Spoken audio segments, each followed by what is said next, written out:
Okay, can help survive an attack. I don't know. Bolt beak, I guess.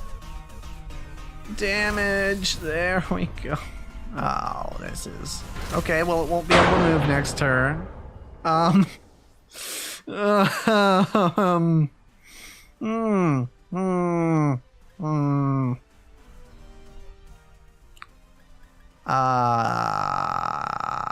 really don't have much to do to this guy.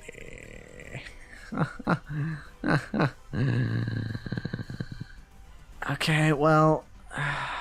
Okay, so I have a turn to do whatever I want, right? So I should just send whoever has the most attack. That would be Shark Boy. We have Crunch, Aquajet, Liquidation, Ice Fang. What's Liquidation do again? Melee or defense? Okay, I guess we're going for that. Oh, this was a mistake. This was a mistake. I can't believe that this was a mistake. Okay, defense lowered. That helps. That helps. Just hit him again. Maybe lower it again, please. Okay, good, good. What's it doing? Is it getting rid of stat? Okay, well. It got rid of the stat changes on other Pokemon. Okay, there goes Shark Boy.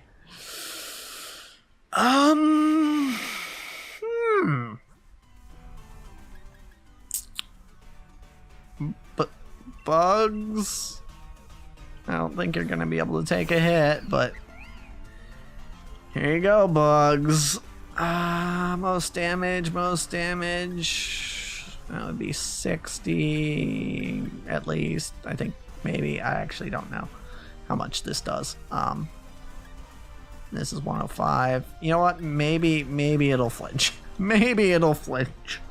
Maybe we can flinch it. Nope.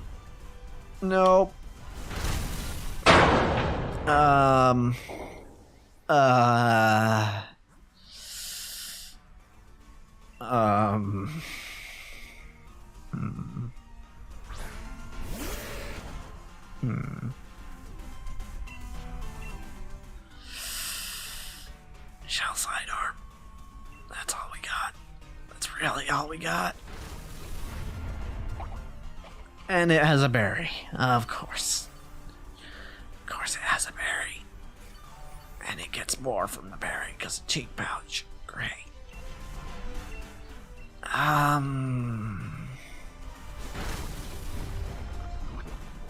Oh, I actually didn't realize it could poison. I probably read that at some point, but...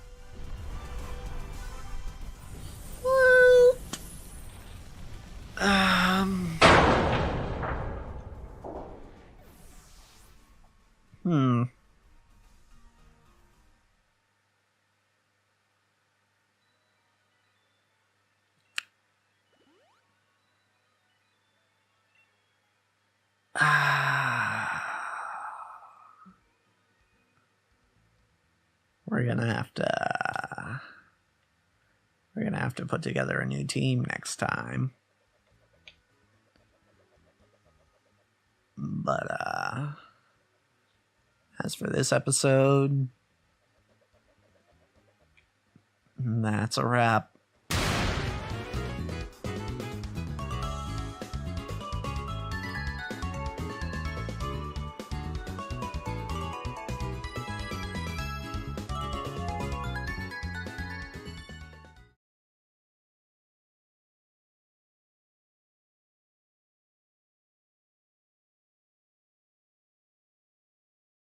Another full party wipe.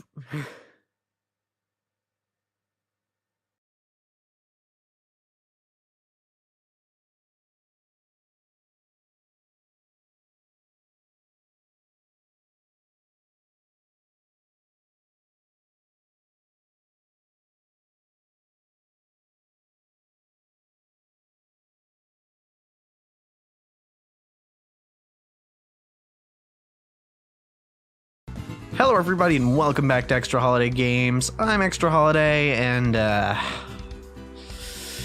my hubris hath killed our team. I was just so sure that we could handle anything that this place threw at us. But turns out that is not the case. So we will fly back to Wedgehurst, which is the nearest Pokemon Center. And we have some bodies to bury. Alright. Let's get this done. Okay. So gonna have to oh, hold on. Hold on. Yeah, held items. Yeah, okay. Shark Boy, gotta take that. Help. Bugs. Paul. And Flower Rider. As these unfortunate souls all fell prey to my own overconfidence. Oh god, we need a second dead box. Oh hey, we can actually release Ridge now. Hold on. Make a little room. Because you're not supposed to be here. Alright, yeah. Oof. It hurts a little looking over all these comrades that we've lost. But,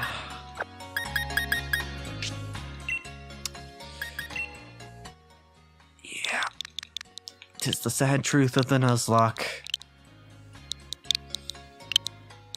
So many casualties. So many of which were avoidable, too. Were I only a better trainer. Alright, we're gonna have to find someone to replace Flower Rider for now.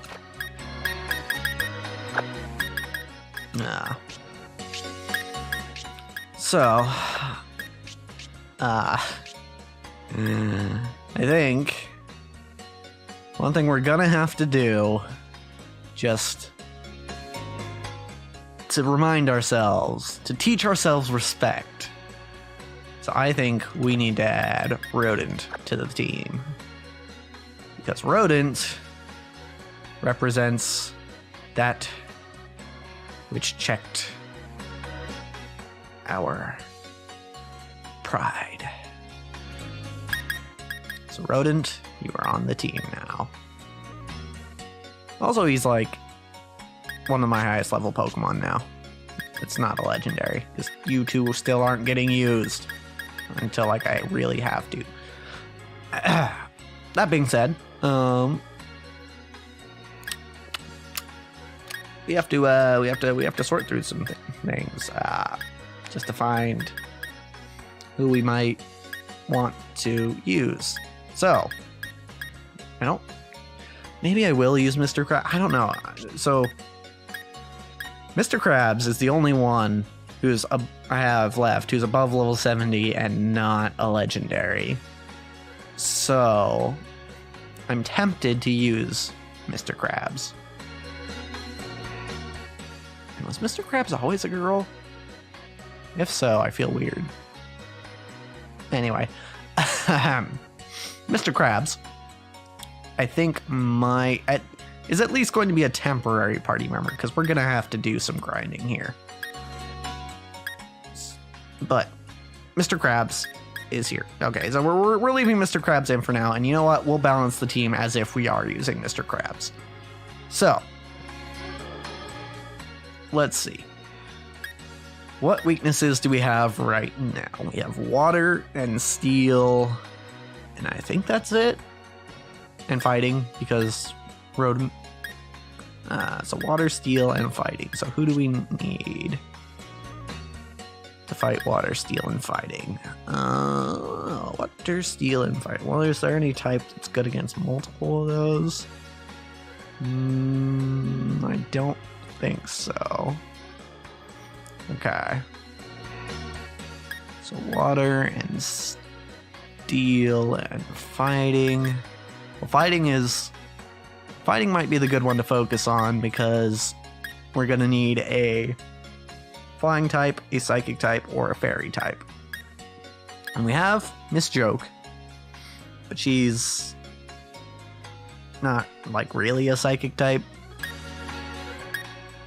We have Pico, who would actually, no, well, I mean, Pico would resist water, but it wouldn't be great. Pico also has Drizzle, which might be useful. Oh.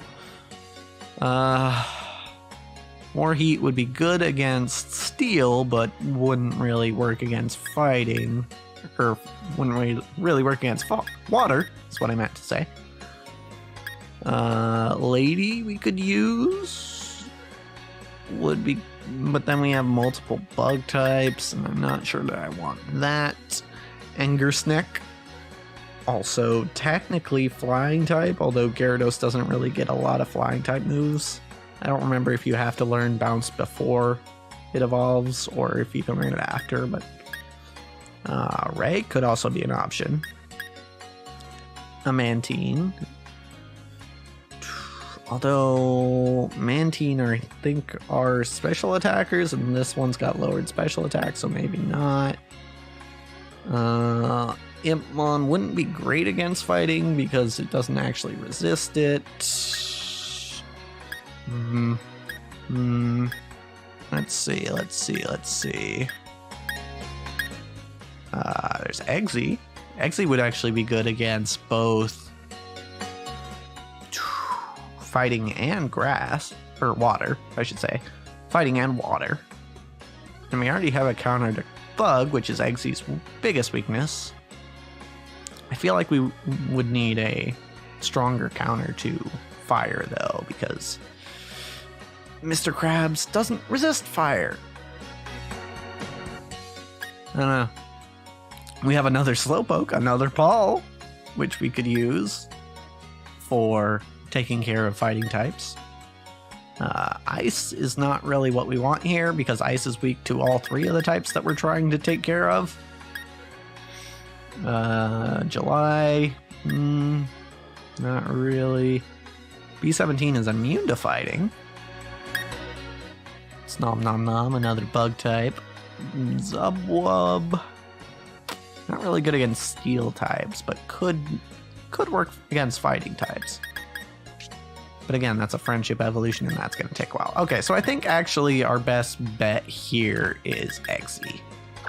I think that's probably our best bet for taking care of fighting types, and it's a solid choice against water types as well. So, next would be Steel, and we are also adding a fire weakness. I'm going to say we're adding a fire weakness and a flying weakness. No, not flying, because, well, yeah, because Mr. Krabs doesn't resist flying. So we're adding fire and flying weaknesses as well. So steel, fire, and flying. Ground is good against steel and fire, but not flying. Do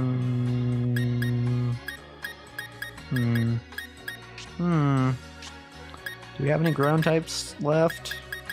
I don't know that we do. And we do still have more Pokemon to catch in the tundra, so we have an ice ground type. Okay. I mean, ice ground. I can get a Mamoswine because that's, I believe, level up with ancient power. I believe that's how you evolve Mamoswine into Mamoswine. That would help. Well, Mamoswine's not great into steel types. Do I have any other ground types? I do not.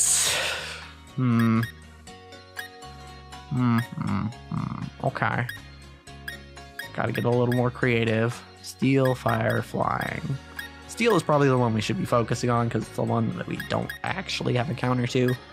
So people who would counter steel types are more heat. Also, I could be using type null, but that pseudo-legendary kind of... Then I guess B17 is also a pseudo-legendary, but... Maybe type null is actually just a legendary, I don't Let's see. What do I have to take care of steel? Let's just answer that question first.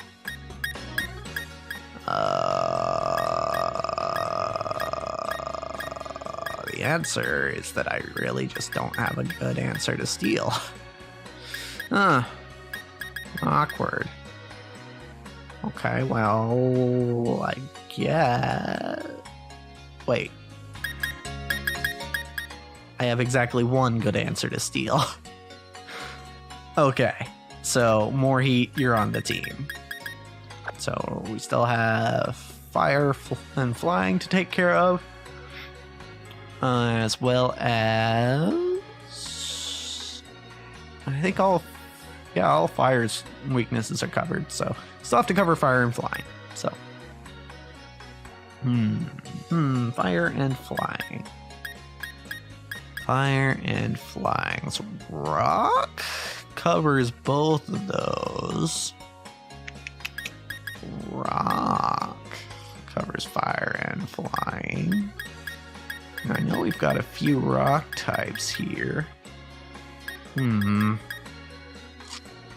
Probably not Ichthyosaurus, because that's a very strong steel weakness.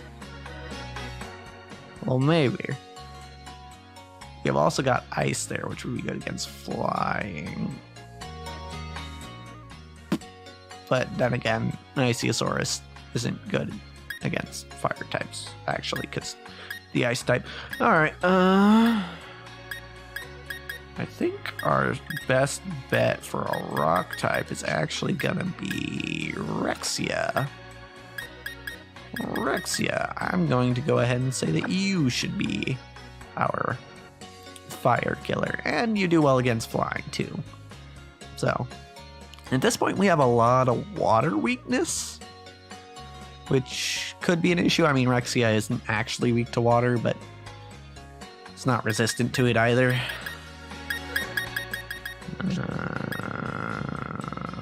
So maybe we add, like, we don't have any electric types, unfortunately.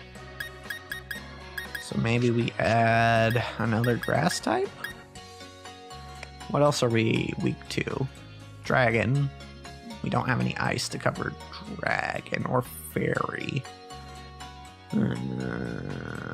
So something that covers dragon or ground we have covered. Steel we already have covered.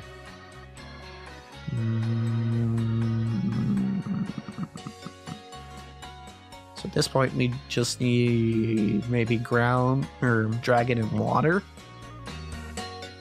So who could cover dragon and water? It would be like a ice grass or an ice electric type. Oh god, we had an ice electric type. All right. Or a fairy grass or fairy electric, but I don't think a fairy electric exists. No, it does, Dedenne, but I don't know that Dedenne is in this game. Or just a grass type. I don't know. We've got some grass types. And maybe. Oh, hold on. I just realized we do have a nice grass type. We never used Frosty. I mean, Frosty's gonna need some levels, but we never used Frosty. Dealing with snow warning might be kind of annoying, but it more or less covers our weaknesses. Although I still don't like how much steel weakness we have if we do include an ice type.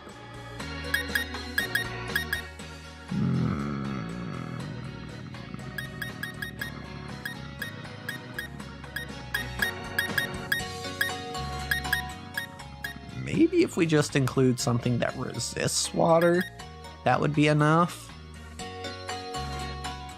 And so grass and water both resist water. I think those are the only types. So maybe if we just add a water type, but then again, we also don't have a ground type to cover electric.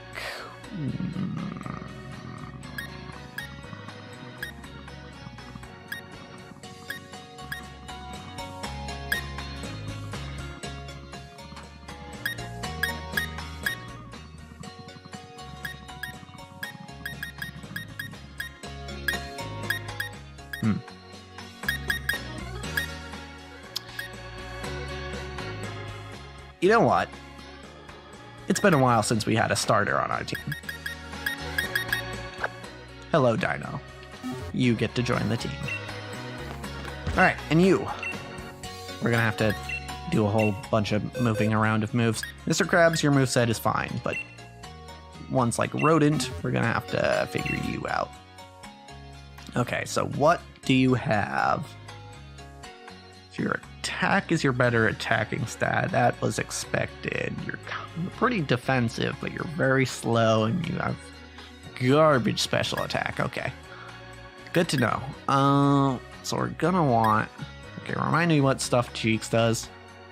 Eats its held berry and sharply raises defense. It could be fine. We'll probably be using berries on you anyway, just because that's kind of your gimmick. Stockpile, Swallow, Spit Up. Don't really like that setup. Body Slam, though, that's a good choice. Belch. Don't know that I want to use Belch, especially since it's a special attack, so we're getting rid of you. Alright.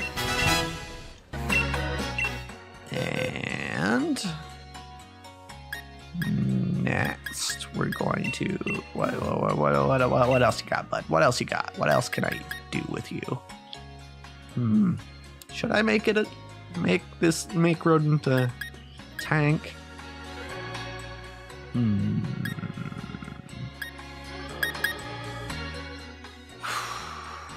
mean, Stockpile could be useful by itself. I mean, like, having the full Stockpile Swallow Spit Up combo, it really isn't great, but Stockpile could be useful, or I could use Stuffed Cheeks if I wanted more specifically physical defense.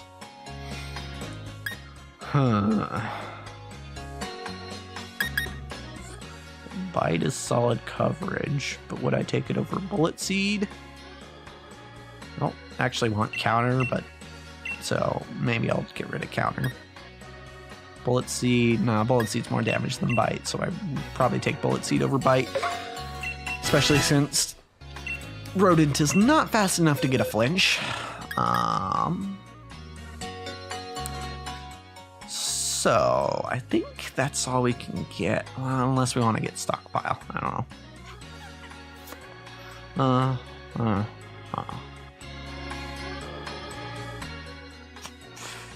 Maybe we do keep Super Fang and make Rodent a Stockpile tank.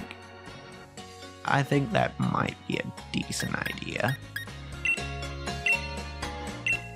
I think we get rid of Bite. And we can give it a berry, make it tank a lot. And then, well, depending on what TMs it can learn. If it can learn a more offensive TM move set, I'm probably going to use that. But we're not going to be using Sun, so Solar Beam is not a great idea. Giga Drain's alright. I think I have a Energy Ball lying around, but Energy Ball's not that much better than Giga Drain in this gen. You are going to be an Executor, which is better at special attack. At least the Cantonian version. I'm pretty sure Alolan Executor is better at physical, but anyway. We're not running Alolan Executor. Could also use Reflect, but that's fine. You know, we're just gonna hit you with that Giga Drain. Worry Seed. Well, we definitely don't ever need Worry Seed, so we're gonna get rid of that. Okay, and that's all we're getting for Eggsy right now. More Heat. I have no idea what your learn set is or what your stats are because I have never run a Heatmor. So, Flare Blitz, you are a special attacker. I'd rather not have you run Flare Blitz. Fire Lash is also a physical move. I would probably take it over Flare Blitz, but I'm pretty sure you can learn Flamethrower, so... Though I don't know that I have Flamethrower to teach you. Why does it have so many physical moves? It's a special attacker. Why does it have physical moves? All of its moves are physical. Why? Except for Fire Spin and Inferno. I mean, I'd rather have Fire Lash over Flare Blitz, I guess. But... Wow, Heat War just has an awful moveset, doesn't it? Wow. Alright, well, we'll check TMs for you, but this one also has a ability based around eating berries. Alright, Rexia. You need bite moves, because you have Strong Jaw. Crunch. Yep, absolutely taking that. Over Thrash, for sure. Dragon Claw is a good move to have, as is Earthquake. Horn Drill, not so much. Yeah. I might have to look up how to evolve Rexia, because I don't remember if it's just a regular evolution. I don't think it is. I think it has to know Agent Power. But let's see. Rock Slide would be a good move to have. You know what? Let's try evolving Rexia right now. Because I think it's an Ancient Power evolution. Let's see. Get rid of Horn Drill, because that is not worth running in a Nuzlocke. If this were a casual playthrough, I might entertain the thought, but no, not in a Nuzlocke. Okay, so let's try and shoot you a rare candy. Hold on, sort. Type. There we go. You have 4 of them now. That's quite a few. Just bam. Do you evolve? No? Okay, I'm actually gonna have to check how to evolve you. Hopefully it's not a daytime evolution, as I think it might be, but yeah, I'll check between episodes, it's fine. Okay, so other people. Well, we know it's not an Ancient Power evolution, so I'm actually just gonna replace Ancient Power with Rock Slide.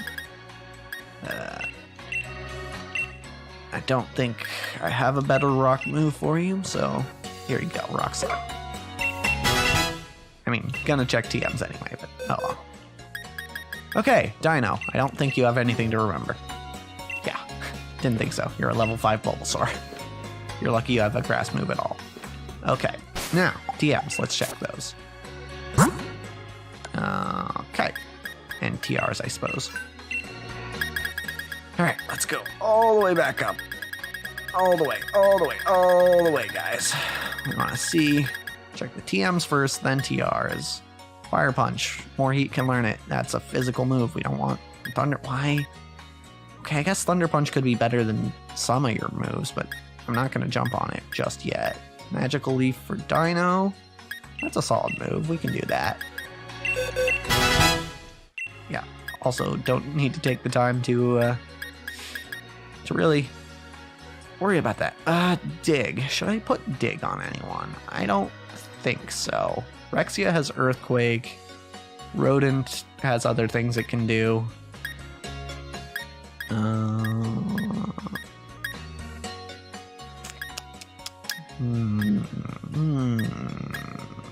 Giga Drain. More Heat can learn Giga Drain. More Heat's gonna learn Giga Drain. I don't know if there's actually any situation in which I would keep More Heat into Giga Drain, but More Heat's gonna learn Giga Drain. That is a good move, and theoretically, if More Heat can take a hit, then also Giga Drain would be better than Magical Leaf on Dino, so we're gonna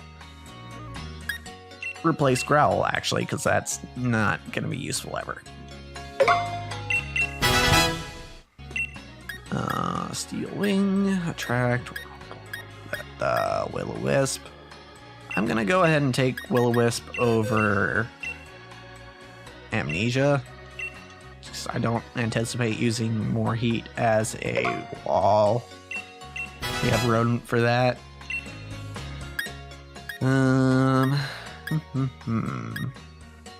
Rexia can learn Brick Break, which would be solid coverage. But I think our moveset's already pretty good. Crunch, Dragon Claw. Yeah, it's hard to beat this moveset. So the only thing that might get replaced is like if we can find more bite moves, maybe.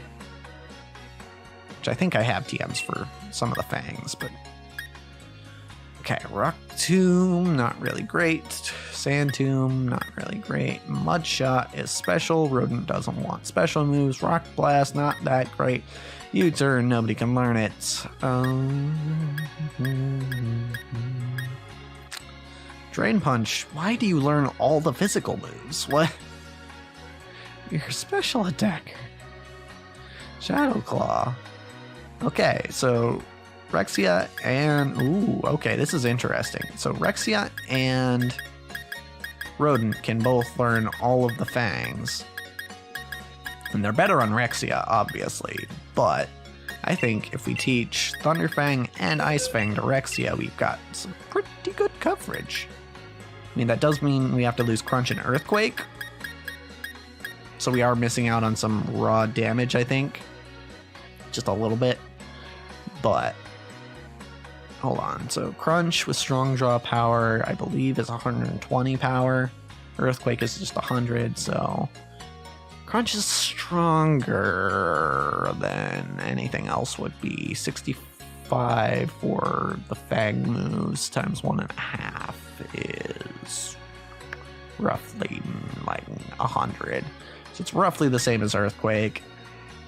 And we don't really need to kill electric types with this team. We've got some pretty good resistance against electric, so I'm not really worried about needing a ground type move.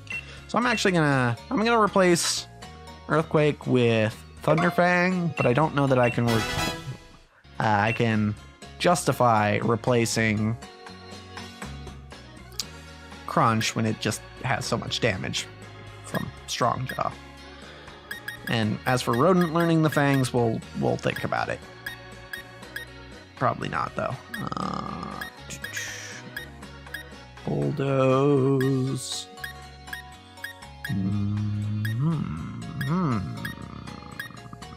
Breaking Swipe. Brutal Swing, not that great. Okay, now into the TRs. I'm gonna ignore all the ones that I only have one of, except maybe Fire Blast, because I really want more heat to have a special fire move. Psyshock. Wow, Eggsy can't learn Psyshock? That's weird. Iron Tail, both Rexia and Rodent can learn it, but it's not the most reliable move. Overheat, we could teach more heat. I'm saying this as if I don't have only one of these, each of these. Okay, so I guess we're not going with any of the TRs. Except maybe Fire Blast. You know what? I think it's worth teaching more heat Fire Blast, even if we only have the one Fire Blast. Get rid of Fire Spin, I guess. Not really that useful. Okay. Cool. Okay. So, that is TMs and TRs. Let's go ahead and evolve Eggsy while we're in the bag. So we can do that. I kind of want to try these out. But when a Pokemon smells this man, all of its stats will grow at an equal rate. That's interesting. Interesting. Okay. But not especially helpful, I don't think. Okay, so Leaf Stone, that's what we need. Eggsy, evolve. Please and thank you.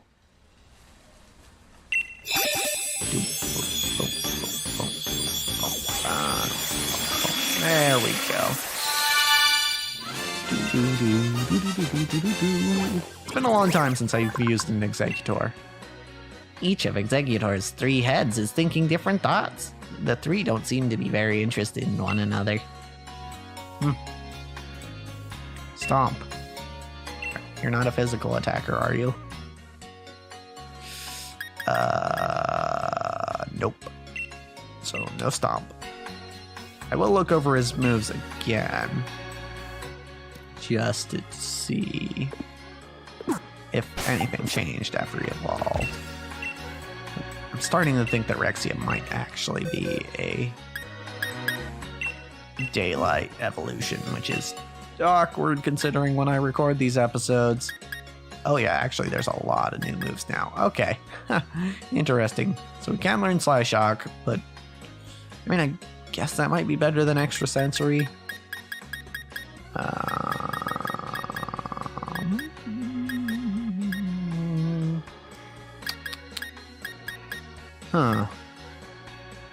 We do have...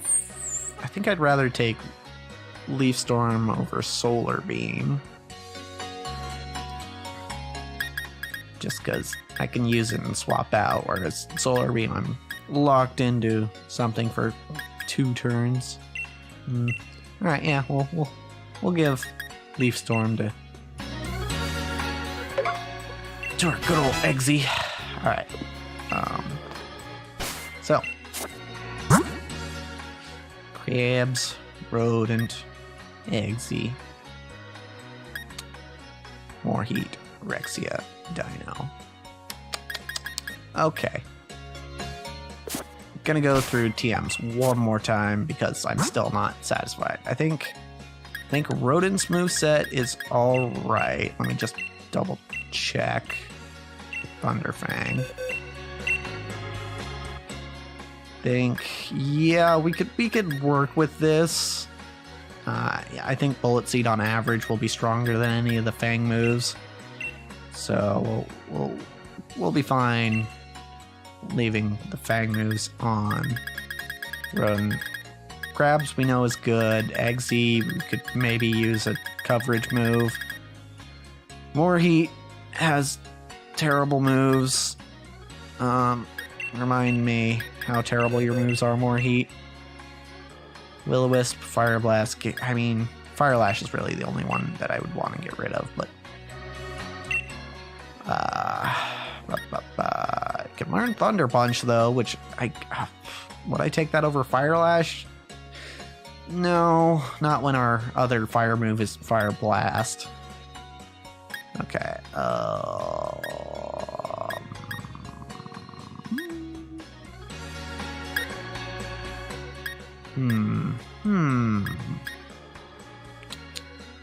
Let's see. Rexia's moveset is perfect. Eggsy could use something to replace Leaf Storm, More Heat. So Eggsy, More Heat, and Dino are the ones. But Dino's going to learn a lot of moves leveling up, so I'm looking for things that Eggsy, More Heat, and Dino can learn.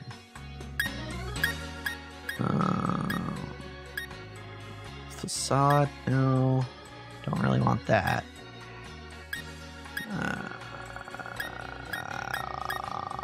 Rock Tomb on More Heat, not really thinking that would be a great replacement.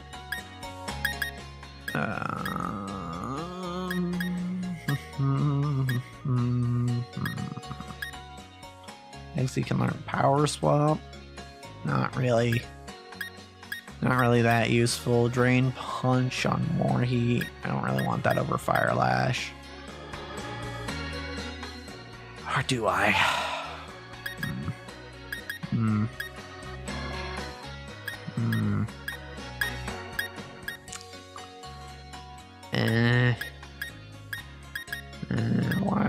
Why does Heatmore's moveset suck?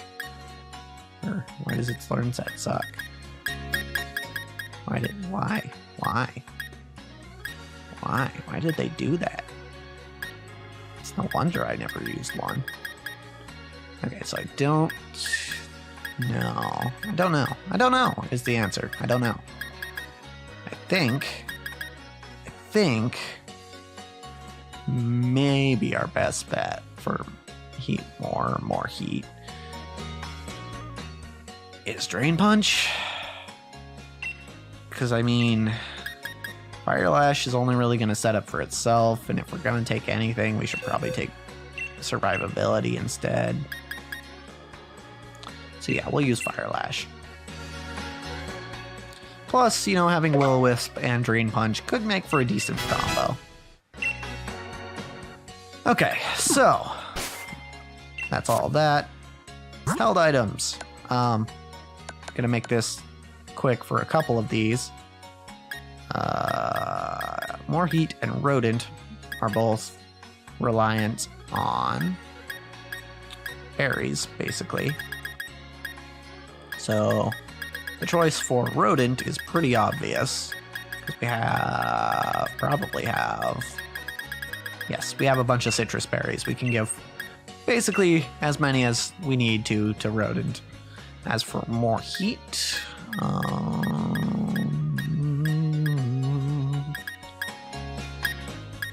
maybe we give, what's the one that reduces water type? Pasho, we only have 2. I don't know that I want to do that. Also, I guess it would be more useful to do something like this. Give it like a Salic Berry, but again, we don't have a lot of those.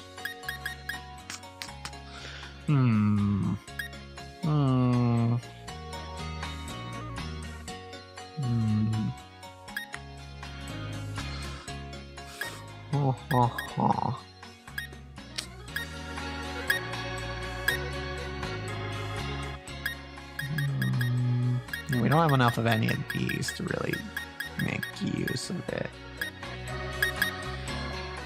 Maybe go with a Salic Berry? I think a Salic Berry is probably the best bet for more Heat. And then for everyone else, I think the choices are simpler. Maybe. I don't know. Okay, let's go to held items here. Memory's not really useful for this. Okay, so Rexia just kind of wants to hit as hard as possible, right? So if we have a... Actually, Rexia also has pretty good coverage. So maybe, Muscle, you know, I think just the muscle band for Rexia. Just to hit as hard as possible.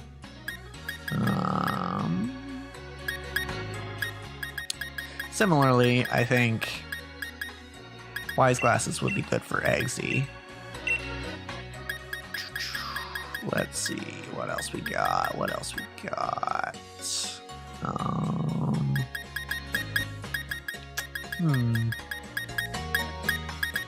I guess we'll put Eviolite on Dino for now. And you know what? Just for funsies, Rocky Helmet for Mr. Krabs. Probably better stuff. Actually, no, Mr. Krabs has Shell Smash, so we can't give him the Assault Vest. I feel like we should give someone the Assault Vest. I think Eggsy only has attacking moves. I think. So maybe we give Eggsy Assault Vest. I think that's a solid idea. Okay. So, let me just double check to make sure I was correct about his moves. Yeah, that is, in fact, an Assault Vest on him. Yeah, only attacking moves, so Assault Vest should be fine. Okay, we have our team put together. We're gonna do some grinding next time. But, as for this episode, that's a wrap.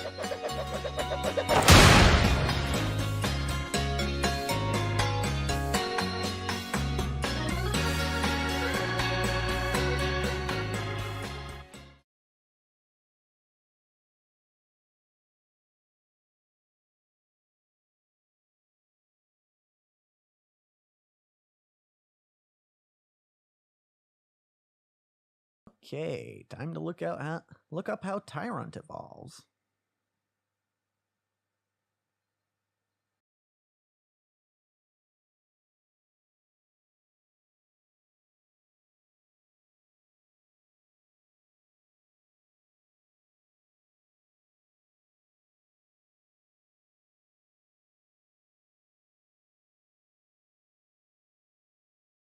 Hello everybody and welcome back to Extra Holiday Games. I'm ExtraHoliday and our mission right now is to get Rexia a level in the next 30 minutes.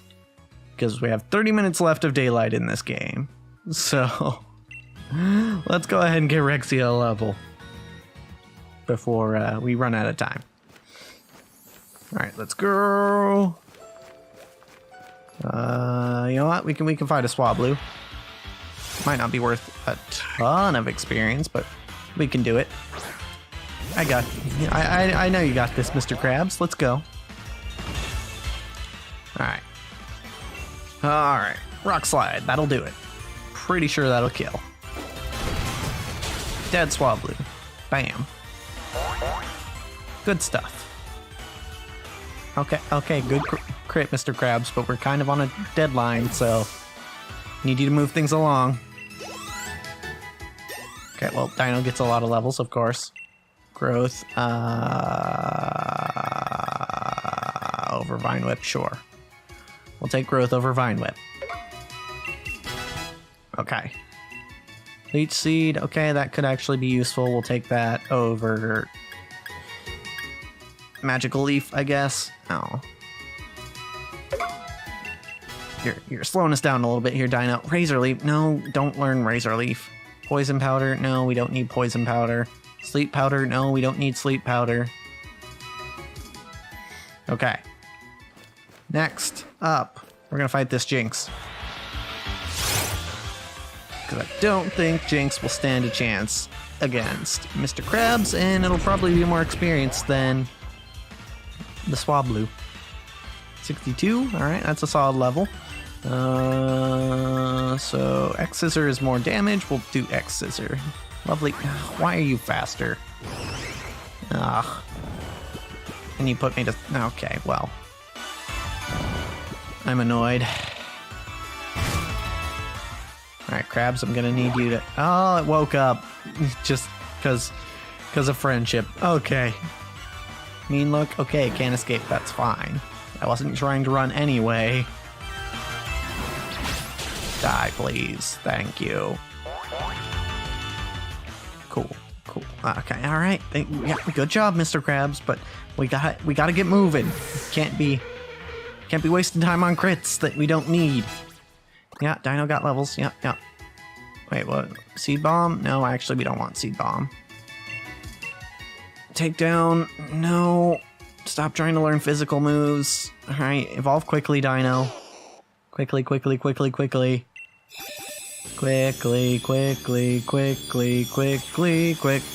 good. You're evolved. Let's move on. Cool, very cool. When the bulb on its back grows large, it appears to lose the ability to stand on its hind legs. Okay, cool. Alright. So, you know what? Let's fight Cryogonal, because it might not be faster than us. I think it has high defense, though, which might be an issue. I don't know. Alright, Mr. Krabs, let's go. Alright. Rock Slide. Sheer Cold. That's a little scary. Should remember that if I'm trying to grind in this area. Cryogonal has Sheer Cold. Got it.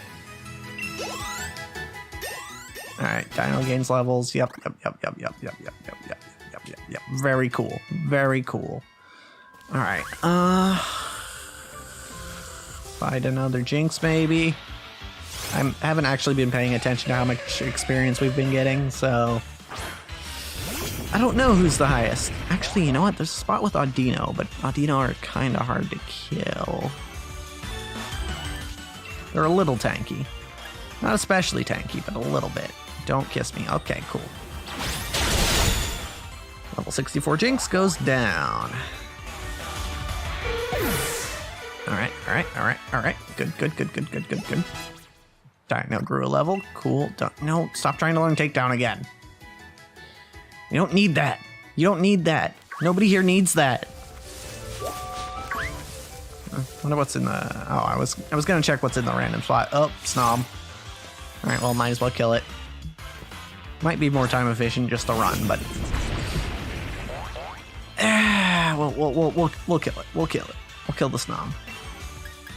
Okay. Rock slide. Good stuff. Snom is dead. Not worth a lot of experience though. Okay, another level for Dino. That's fine. Okay. We're gonna move on. We're gonna go get experience candies. I guess I could be using candies here, but also I want people to get EVs because, like I said before, I think that was the weakest part of my Isle of Armor team is that they didn't have EVs. So rock slide. Oh, you're really gonna raise your defense, huh? Okay, well, fine. This might still kill, actually. Yeah, okay. Man, trying to grind with Mr. Krabs is a little tough. Maybe I should be using Rexia, or of course, well, using Rexia against ice types might be dangerous. Also, the Cryogonal have sheer cold, so I don't know that I want to risk that. What did I run? Another Snom. I don't want to run into you, Snom. I don't want to kill you. I would rather leave you be, but if you keep getting in my way, I have no choice. Rock slide. Death. Okay, let's just moving on. Moving on.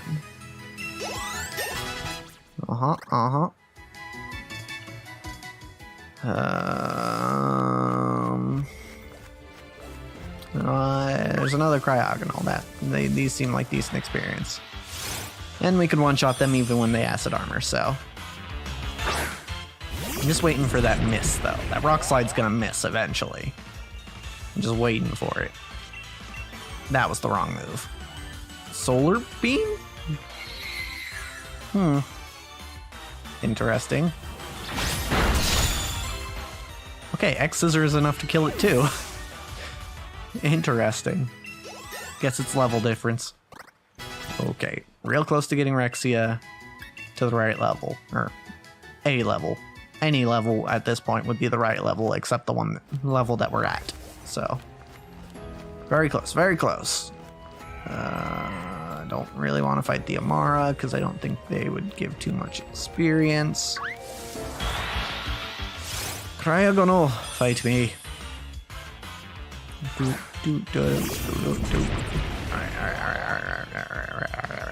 Alright. Rock slide, go! Okay, trying for the sheer cold again, got it. Die. Just die. Just die. So that everyone else can be better off. That would be very nice of you. Okay. Okay, very close, very close, very close. Just one more battle, one more battle. Hey, there's Nadino. But we're gonna go for Cryogonal because that's the safe bet.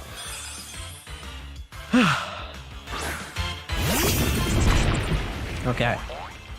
Okay. We've got this. All we have to do is hit it. So I'm gonna go for X-Scissor because that worked last time. Hiya. Okay. We got it. This should work. We have 20 minutes left of daylight, so that should work. Yes. Okay. I specifically started recording earlier this badge because I wanted to get this done. And now the pressure is off. I can do whatever I want now. This Pokemon is from about 100 million years ago. It has the presence of a king, vicious but magnificent. Yeah, that's how you say the word. Also, Dino evolves again. Which means we're gonna have to take the Eviolite off him. But, you know.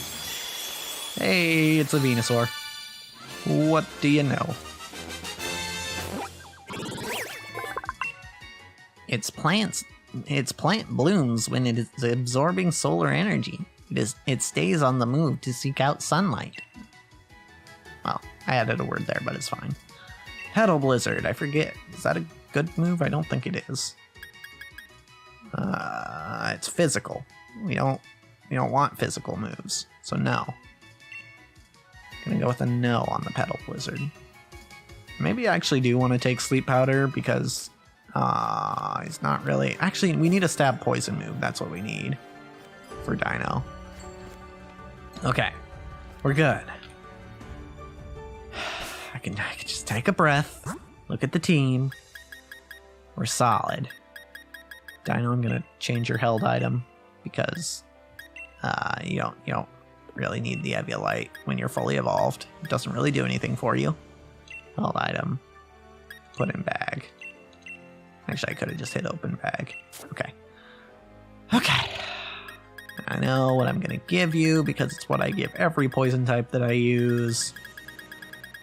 Since I got the item, it is the Black Sludge. There you go, Dino. You're fairly bulky, so I'm pretty sure you can make decent use of it. Okay. All right. Where are we going?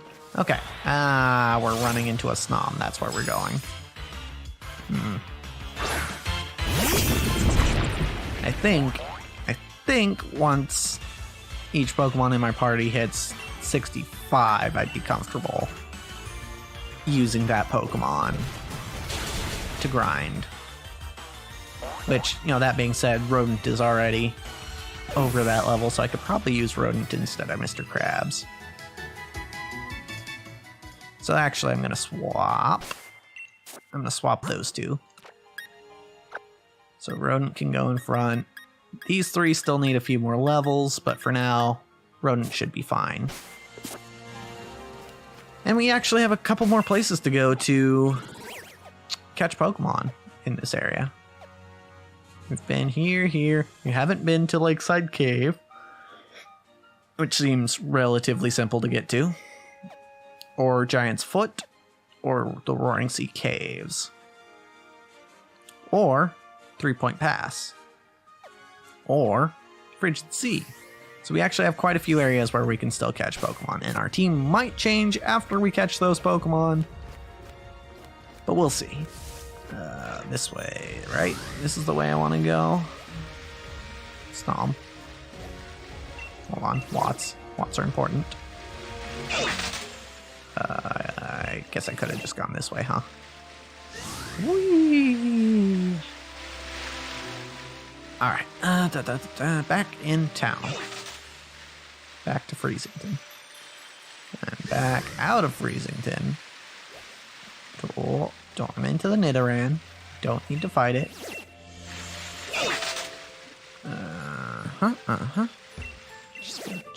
Just gonna grab some Watts along the way. Alright. Giant's Bed, yep. We were here before. We accidentally got 2 Pokemon here and had to release one. It's unfortunate. Okay. Ooh, Electabuzz. That's an interesting one. Thought I saw something shining here. Might not have. I think it was just a raindrop. Anywho.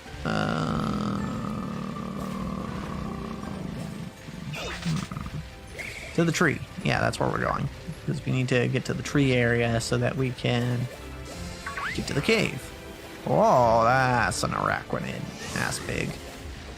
The old cemetery. It's nice and foggy here. What are... No, just teapots. That's all. Giant's Bed again. Mimikyu. You might be my favorite 7th gen Pokemon, Mimikyu. You're pretty cool. Where's this go? Have I been here? I've probably been here. Giant's Foot, I have not been here, and the Claydol was the first thing I saw, so... Claydol, we are catching you. Rodent should be fine here. Yep, level's fine, so we should be able to just toss a Quick Ball. And this should work, right? Eh. Eh. Eh. Good. Good, good, good, good. I like this. Very nice. Levels, levels. I like levels. Alright. This mysterious Pokemon started life as an ancient clay figurine made over 20,000 years ago. Okay. So, what do we call you? I'm gonna call you Rosia. Why? Because when I think dolls, I think of the Russian nesting dolls. So, Rosia. That is that clay doll's name. Wow, that's a big old I forget the name. But it's the elephant Pokemon from this gen. Adino. Cool, cool, cool. Lots of big Pokemon here. Oh my god. And then I run into something. Oh, apparently the hitbox on these guys is huge. So I'm not going to be able to run from this guy. I do have Super Fang, but other than that, I don't really have a lot to hit him with. Then again, I still think we win this fight, so. Strength. Now. Yeah, see, he barely does any damage, and if we get some stockpiles up, then we're just gonna we're just gonna win. And that's it. Play rough, that's not gonna do much. Stockpile. And that should be enough, I think. We could go for another stockpile, but eh. We should start doing damage now. Rodent heals due to berry. Whoop. And cheek pouch. Yeah. Rodent heals from half health. Okay. Gotcha. Yeah, so Rodent heals a lot when he uses a berry.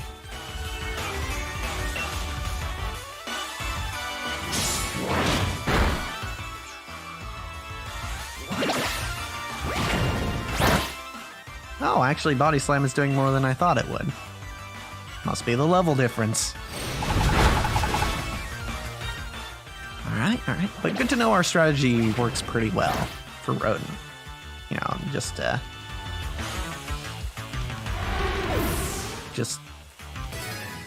stockpile a bit, then heal.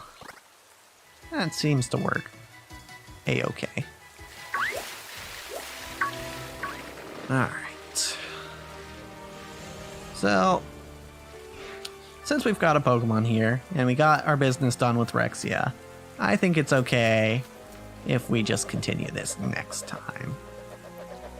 But, as for this episode, that's a wrap.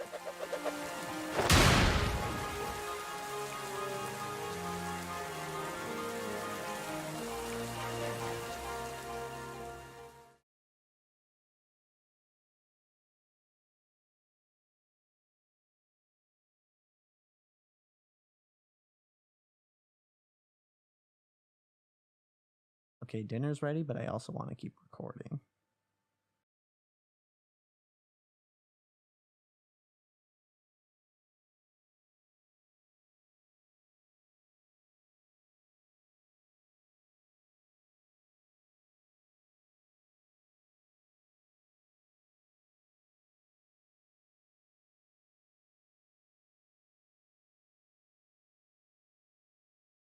Hello everybody and welcome back to Extra Holiday Games. I'm Extra Holiday and there's a tree here that I should probably shake because I'm actually using berries now, which reminds me I should replace Rodent's berry.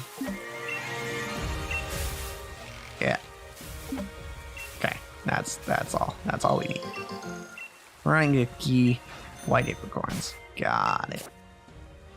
Alright. We're gonna go back to our berry pouch. Citrus. There it is. Gift rodent. And there we go. This is still Giant's Foot, right? So I'm not allowed to catch anything. Okay. Still in Giant's Foot.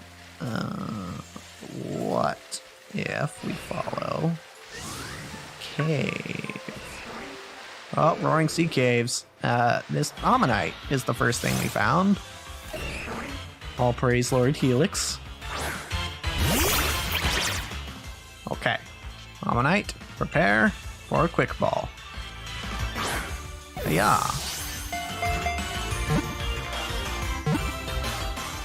Yeah. Nice. I mean, I feel like there's a pretty obvious name for this, but because some Ammonite managed to escape after being restored or are released into the wild by people, this species is becoming a problem. Oh, awkward. All right, we'll just call you. You know what? You're not the Lord Helix, but you are maybe like a Prince or something. We'll call you Prince. All right, to the box. Okay, let's see where these caves lead. Where to? Is this a dead end? No. Okay. There are, in fact, places to go. It's a pile of swine here that I don't necessarily want to run into. Well, hold on. More tracks. Oh, boy. Another cave system. Oh, hi, Lucario. Interesting that you just pop up here. I guess, you know, they are kind of native to caves, usually. Alright. But, that Mammoth Swine is full of power. Or Pilot Swine, not Mammoth Swine. It's not a Mammoth Swine yet. Alright.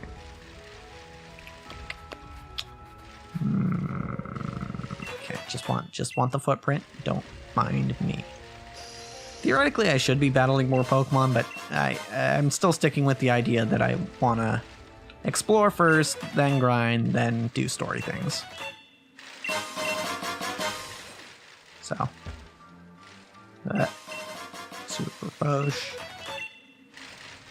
Yeah, Hydreigon. I believe we've seen one of those in a cave before, so not super surprising. Excuse me, Carbink. Excuse me. Shiny Stone. A lot of Cobalion footprints in here. Hold on. What? Hold on. There we go. Alright, so. Frigid Sea. This... Wait, what? What is... Oh, a Spheal! That was the first thing I saw. I will take a Spheal. Spheal are adorable, and Walrein are rather powerful. So I will take a Spheal.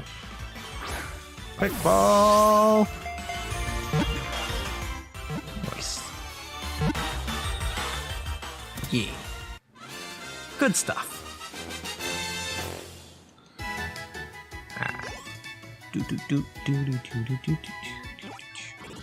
Cool. This is our Pokemon for the Frigid Sea.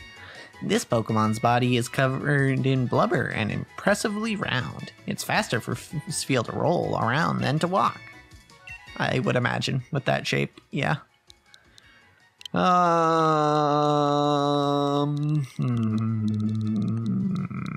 know what? I'm gonna reference someone else's Nuzlocke here. Points if you know whose. Blubby, you're going to the box. Alright. More tracks. More tracks. Okay.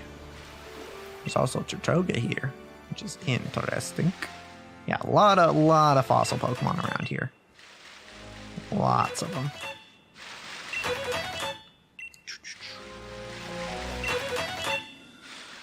Alright, what else is out here, though?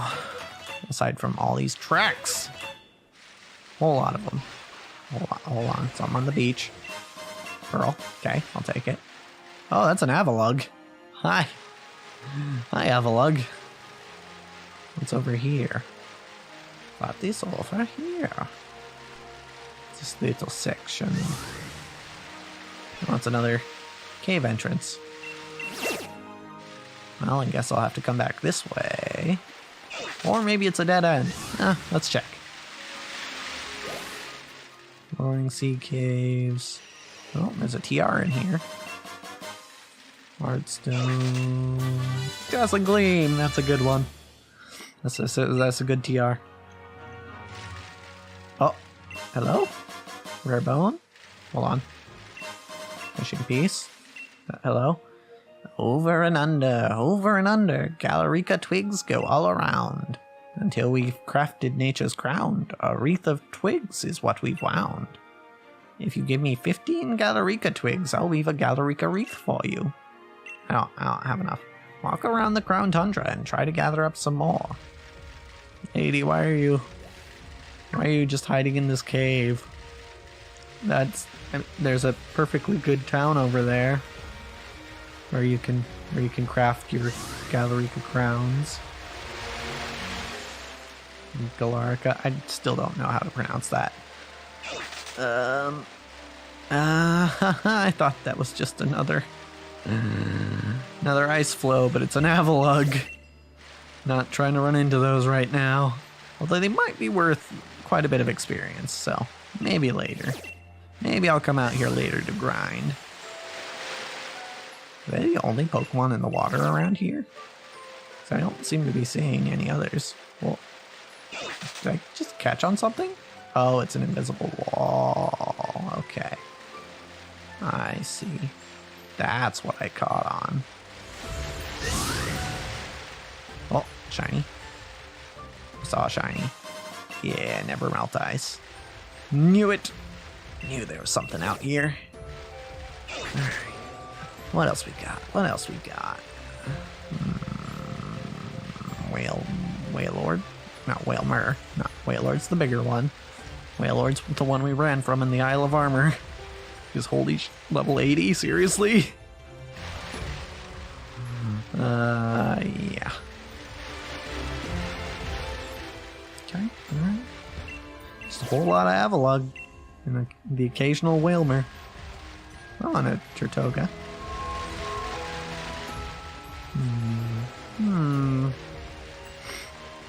Whole lot of water. See, I'm hesitant to start talking about things other than the game now. Because we saw what happened. We saw what happened last time I did that. It didn't turn out well, to say the least. Now we have a rodent on our team as the price. So yeah, I'm just gonna maybe try and pay a little more attention, that's all, you know. If I had been thinking it through, then, you know, I probably would have realized, oh yeah, what happens when you shake a tree too much? Credent falls out. There's a giant tree here? Maybe a giant Pokemon's gonna fall out. Yeah. If I had thought about it, you know, I might have figured it out, but I didn't. So my team paid the price. Sorry. What is up here? Another Avalug. This one's on land. I feel like it should be easier that for Avalug to get around in the water, just because they're ice and they float just naturally. And so it would be, whereas on land I feel like they would be rather, you know, there'd be a lot of weight on their legs.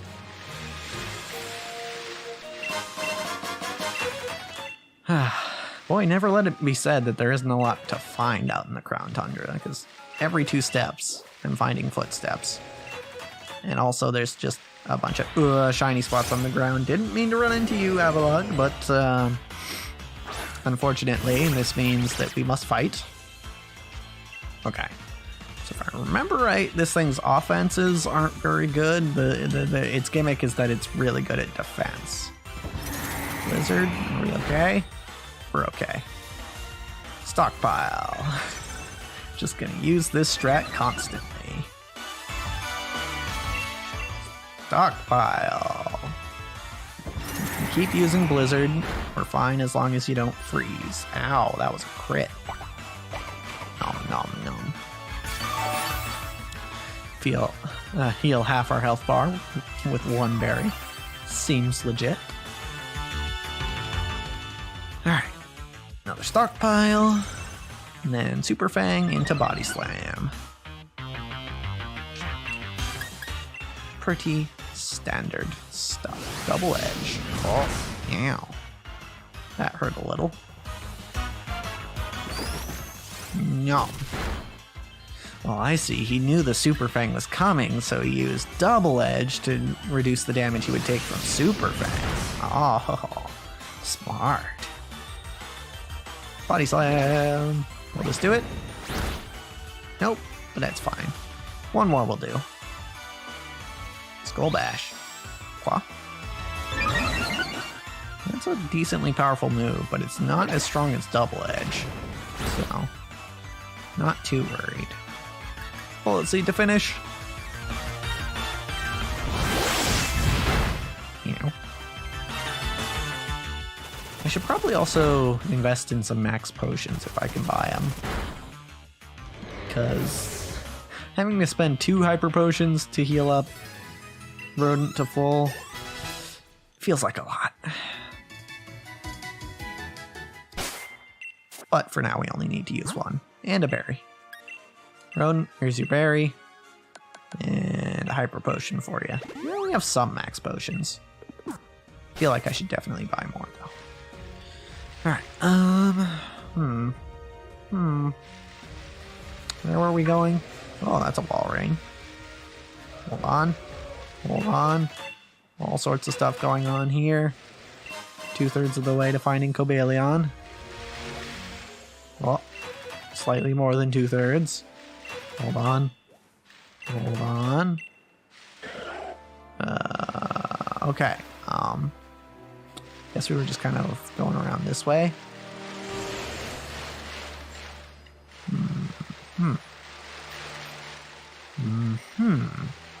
Another Avalug.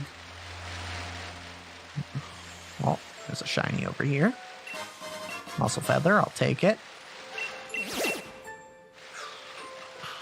I should probably be dumping whatever feathers and drugs I have into my Pokemon now, so that they grow up big and strong and I can guaranteed get those EVs. Because if you didn't know, once you reach a certain point, at least with the drugs, that's 100 EVs in a stat, you can't use the drugs on that stat anymore. So yeah, we're gonna go ahead and use an HP up on Rodent, because Rodent needs HP. Muscle Feather we're gonna give to Rexia. Resist Feather we're going to give to Rodent. I should have just used 2. Oh, what? I didn't mean to do that. Oh. Oh. I'm gonna give you the serious mint because I didn't mean to give you the timid mint. So. No, I'll be there. Okay. So. Moving on.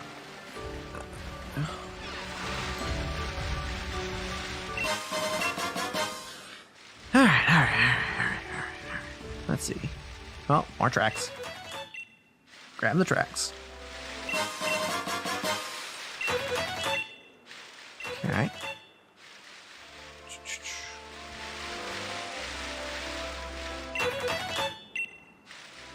Alright. Where to now? Where to now? 3-point pass. Oh, the Golurk was the first we saw, but I pretty sure we had one of those. Pretty sure we did. Now that I think about it, this is kind of the easier way to check if I've caught a Pokemon, isn't it?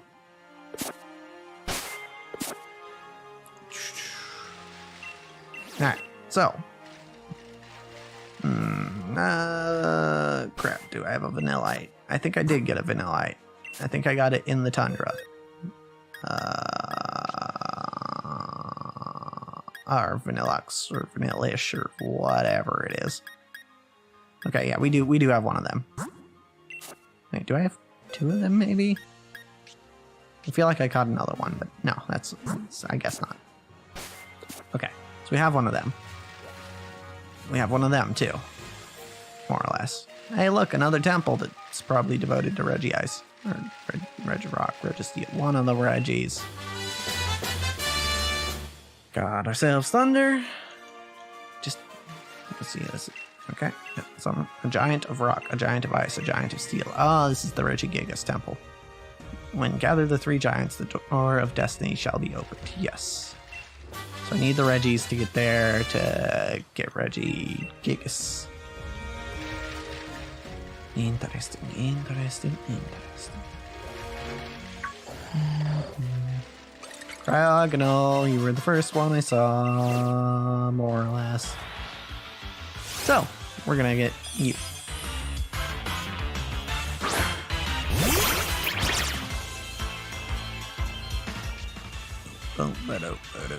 Okay, alright, I just need to throw a quick ball, that's all. That's all I need to do here. Throw the quick ball, it'll work. Okay. Alright, Solar Beam. Alright, I don't think that's gonna do that much, but okay. The hail is probably actually gonna be the biggest problem here. But for now, let's just stockpile. Oh, he's faster. That's lame. Solar Beam do less damage? I think Solar Beam does less damage when it's not sunny or clear. So I'm actually not afraid of Solar Beam at all. Also, what a weird move to have for an ice type. Very strange. We'll stockpile one more. Oh, you're gonna acid armor, huh? Well, I guess I could probably body slam you then and be fine. And not kill you. Because I would prefer not to. Okay, ow. I'm gonna Super Fang first, because that'll... Oh, almost forgot about that. But it's still lower leveled, so we're good. Ow. Dang it, I keep hoping the hail will knock me into yellow. That would be ideal. Acid armor? Okay, you know what? This is fine. We can take our time doing this. 40 slam. Ow. Okay, should be able to take another body slam unless we crit, which hopefully doesn't happen. Cheek pouch. Nom nom nom nom nom. Okay. Just, well, maybe we should go. Let's body slam plus stab is roughly 125, 130. Whereas this is max 125. So yeah, let's go Bullet Seed instead. Just to be a little more careful about things. Oh, that does nothing. That's funny. Oh, he's in the red though. Perfect. We will take that. And it's night now, so I can use the Dusk Ball. What perfect timing. Or not. What is the catch rate on this thing? Because that definitely felt like it should have done better. Maybe it's not actually considered dark yet, so maybe we should use something else.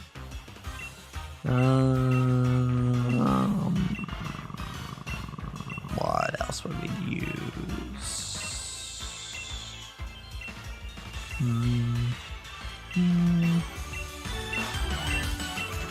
Maybe just an Ultra Ball? Maybe just an Ultra Ball.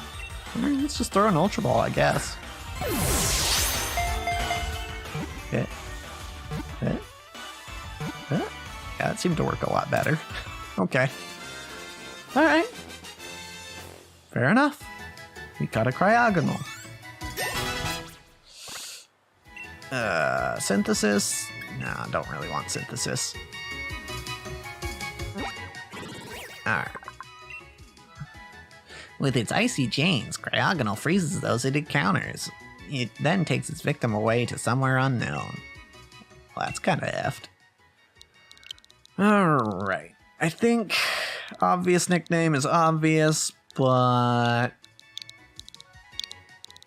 I think it works. It works. Not saying I'm trying to, make the best names ever, but it's just I'm just trying to make names that make some sense, And you know what? Maybe we'll make more names that make some sense next time. Because whoops. Because as for this episode, that's a wrap.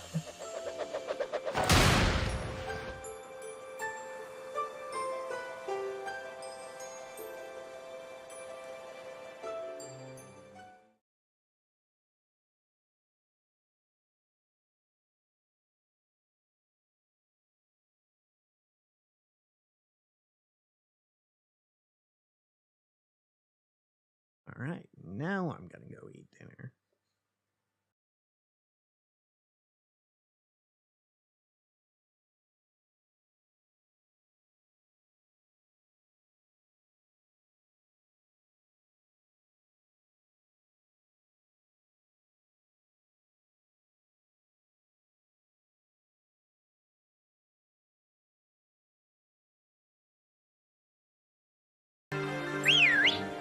Hello everybody and welcome back to Extra Holiday Games. I'm Extra Holiday and I believe we only have one spot left to catch a Pokemon.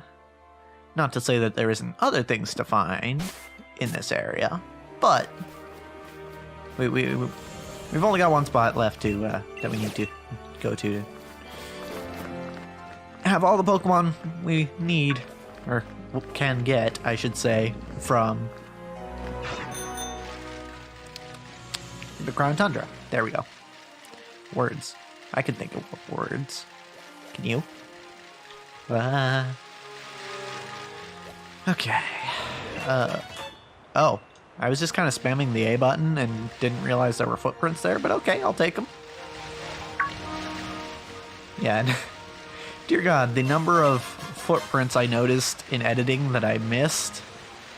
Ooh, boy. It's,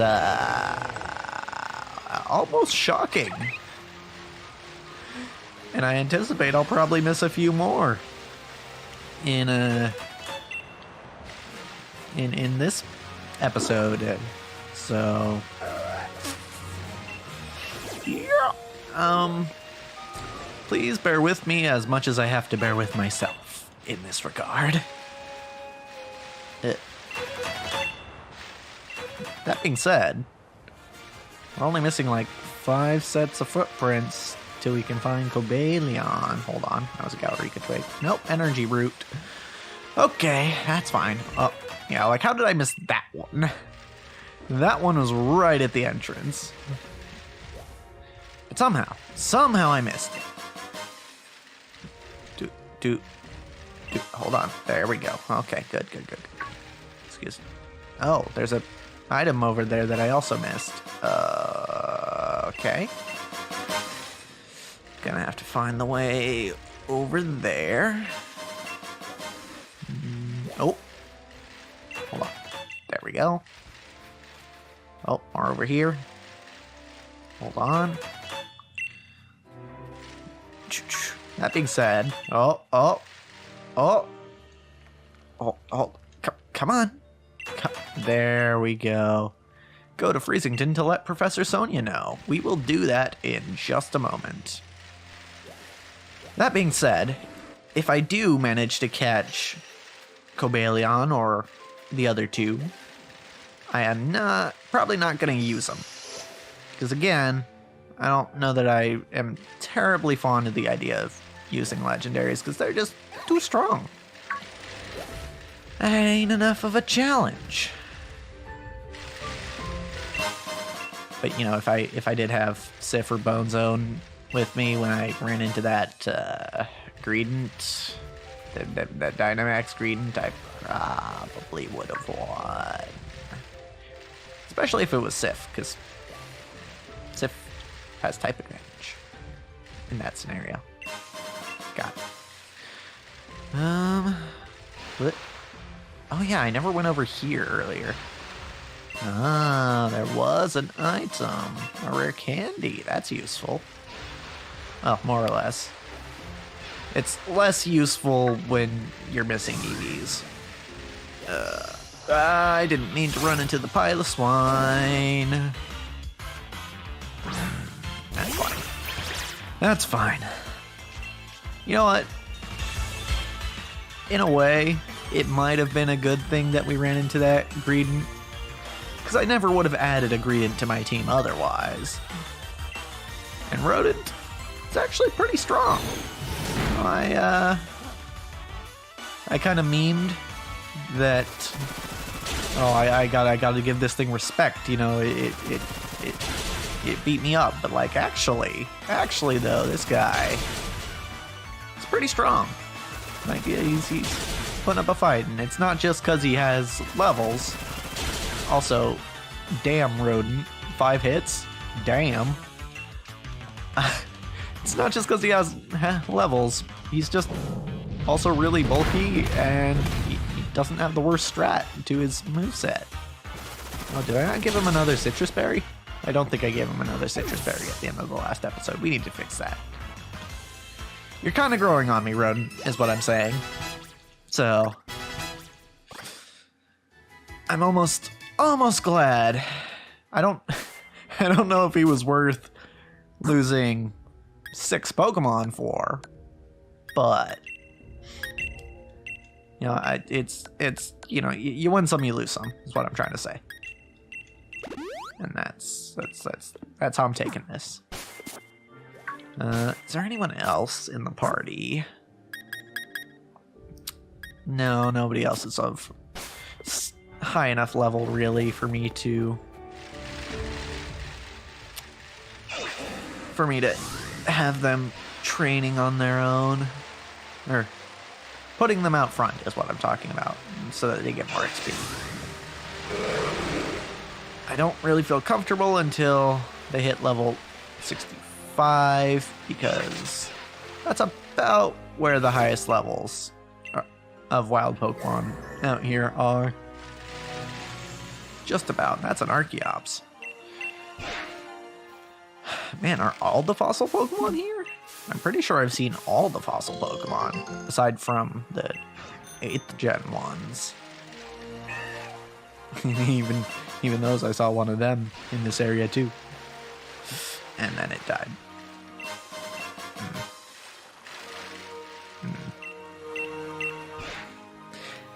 Anyway,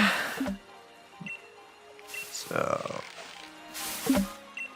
just gonna shake this tree. Just gonna shake the tree. Shake a shake. Okay, that's it. We're not gonna attempt fate anymore. Just, we got it. Okay, alright. How do I get out of here again? I am not entirely sure. What is it that's teleporting around over here? I see something. I don't know what it is. What are you? You're probably a psychic type, because psychic types are the ones who teleport around, but I do not know who you are. There. Yep, thought I spotted an item there. Clay doll. Shake tree, get food. Oh, that's it. Also, none of the things I got from there were actually food. They were apricorns. How do I get out of here? Hold on. It's been a sec. I need to go this away, but I can't really see which way that away is. Hold on. Because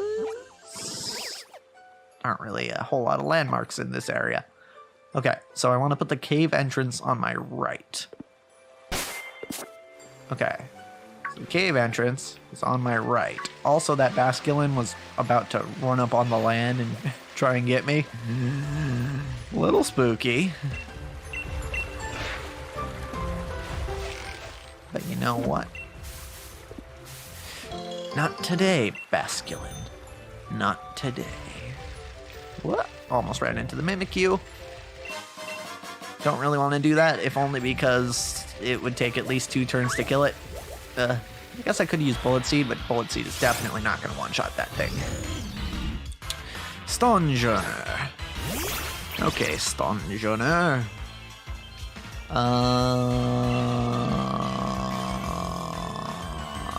I'm a stockpile. That's what I'm going to do. What's a Stone Edge do to me? Ooh, that's quite a bit. Maybe I should actually attack it soon. I'm gonna just do 1 stockpile and then we'll hit with a Super Fang and a Bullet Seed.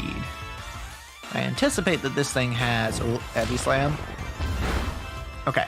I anticipate that this thing has quite a bit of regular defense, so I don't think I could 2-shot it with Bullet Seed. So I'm going Super Fang and then Bullet Seed.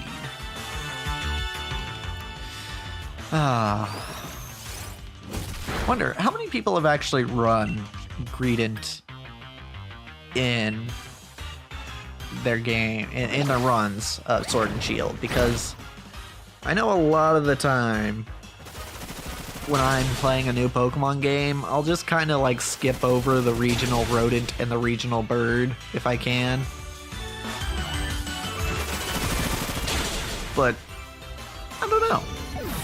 Using rodent now, I kind of feel like it's actually a pretty decent mon. I know I said that earlier, but I guess I feel I must still continue to pay respects to the mon that destroyed my team. Woo! No. Anywho, back in Giant's bed. Okay, so I want to go left. I want to go back to Dynatree Hill. I don't actually want to go back to Dynatree Hill because bad memories, but how do you know? Oh, I need to put another berry on Rodent. That's the slightly annoying thing. I guess that is one thing that makes Greedent less useful. Greedent and Squavit, I should say, is in the early game, you don't really have a lot of berries to spare. So running one isn't quite as good. It's like right now I've got a ton of citrus berries, but if I were to run out, then it would be kind of inconvenient. I'd have to rely on other berries. I really just have no idea where I'm going. Ah, right. So there's that temple again. Okay. Oh, I want to go across the water. That's what I want to do. That's right. That's right. 'Cause that's how you get to Dynatree Hill from here. Speed. I am the fast, as they say. Okay. Just moving along, riding on the water. NBD. Okay. So, we're back in Balamir Lake, and we're going in that cave. And that is the last place that we will need to catch a Pokemon, or that we can catch a Pokemon at. Aeron, yay. I like Aeron. Aeron's cute. Lakeside Cave. Okay, first Pokemon we see. After I gather these footprints. First, oh, Mawile. Okay. Alright, I can dig it. I'll take a Mawile. Could always use another fairy type. That was like one of the weird additions they had in 6th Gen. Because, like, some Pokemon that they added Fairy type to, or changed to Fairy type, like Clefairy, made a lot of sense, right? Fairy's in the name. Stuff like Gardevoir was, like, a little weird, but, like, okay, I can see it, I guess. That kind of seems like a Fairy Pokemon. But, like, Mawile? I guess? I mean, it's kind of more like a monster than a fairy to me, but alright, I guess I'll take it.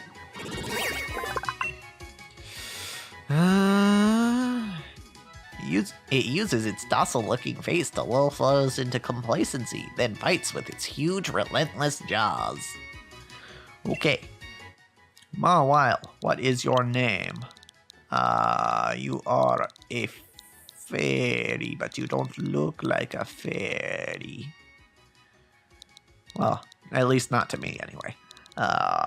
So, what are you? What are you?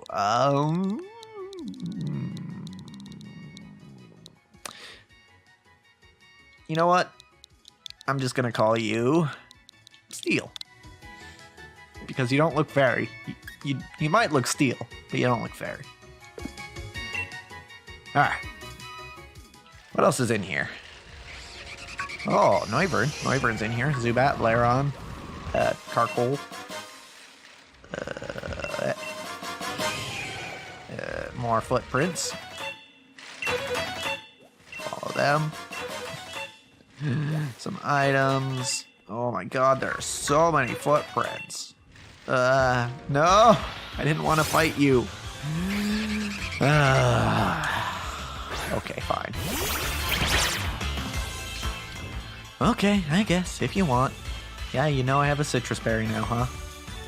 Okay, so this is not going to be the easiest fight because Boomburst exists. Ow.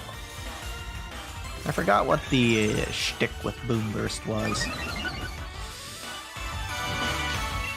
It's got some sort of special effect, but I don't remember what it is. And it's also very high power. First, we eat. Nom nom. And cheek pouch. Nom nom. Okay. So now that I've got 2 stockpiles up, I feel pretty good about using Super Fang. Tailwind?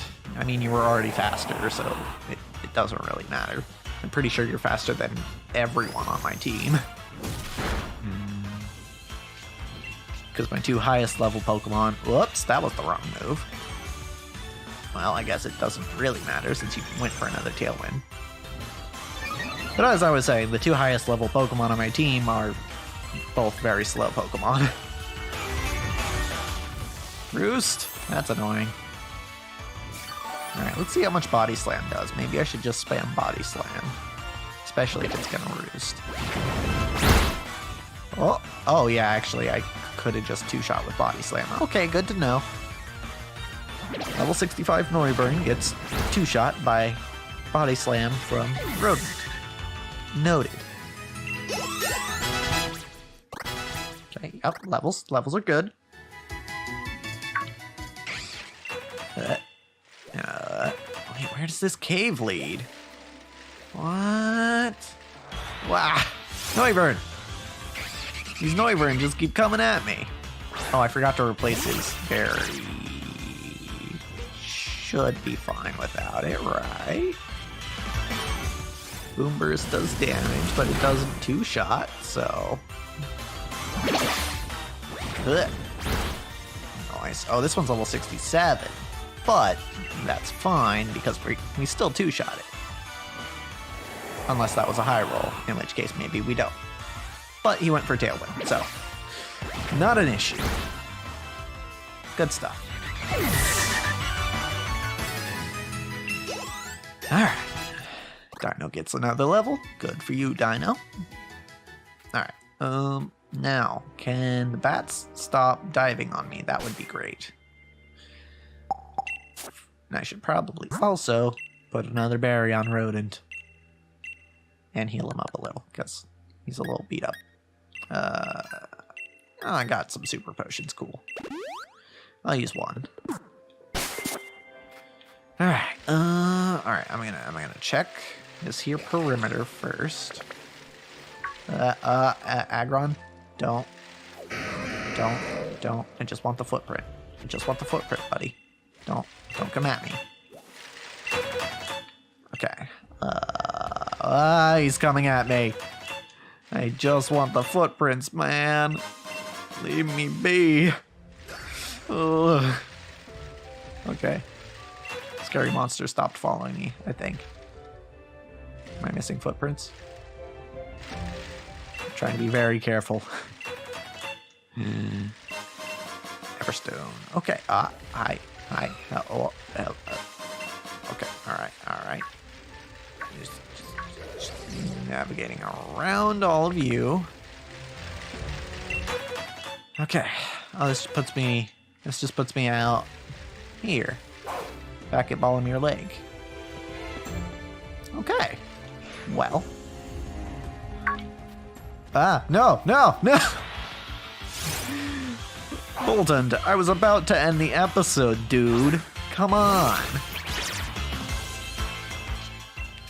You know what? Just for that, you're getting body slammed. Freaking jerk. Doggo. Alright, you know what? It's cute. I can't really fault it that much. Darn doggo! And then it doesn't even really attack me, it just buffs itself up. Doggo just wanted attention. But now it's dead! So maybe we'll kill another doggo next time. But as for this episode, that's a wrap.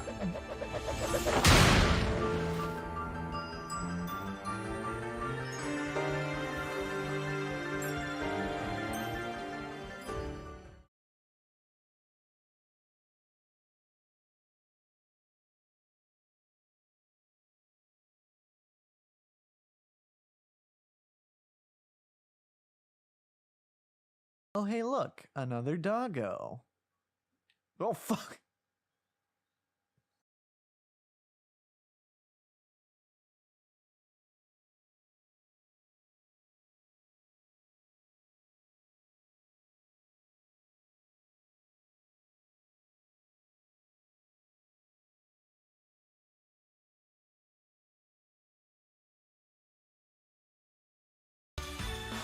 Well, this doggo heard me talking shit. Hello, everybody, and welcome back to Extra Holiday Games.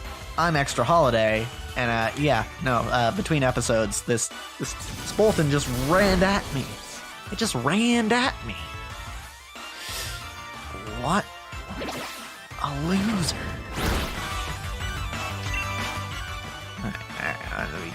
All we gotta do is body slam him a couple times. That's all. Body slam him a couple times. And it's fine. Free experience. Also, it was her. So, apologies there. Okay. So, I'm gonna take my bike back just to give myself a chance to find more footprints. But we are going back to town now. So. Ooh, oh, those ones were almost hidden. We are going back to town because we're going to talk to Sonia about Cobalion. And we're going to also heal because Rodent's kind of running out of PP. Miracle Seed. Very nice. Alright, just back along the river. Excuse me, Basculin. I do not want to fight you. I do not wish for combat at this time, good sir. So please do not engage. This tree isn't shaking too much. Slow and steady. Oh, okay. That's quite a bit shaking. We're leaving now. Boy. Hold on. Okay. Okay. Footsteps. Just looking around. Just looking around. Trying to make sure. And I'm looking around. Okay. Alright. Nido Queen. Hi. Hello. Nice to meet you, Your Majesty.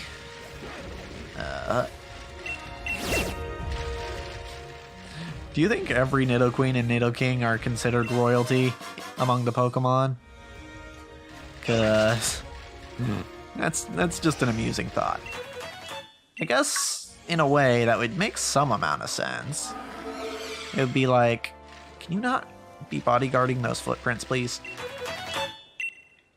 Yeah, having every Nido King and Nido Queen be the leader is kind of like how pack animals in real life typically have a specific leader, be it the alpha male or the alpha female. So, yeah, actually, now that I think about it, that's not too far out there. And frequently in the anime, we saw groups of the same Pokemon led by an evolved version of that Pokemon. So, I guess the names are of the Nido family, Nido Queen and Nido King, are actually pretty accurate. Probably.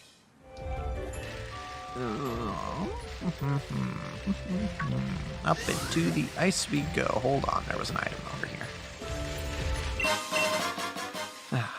You know, it's almost relieving not having to worry. That's an Eevee. Not having to worry about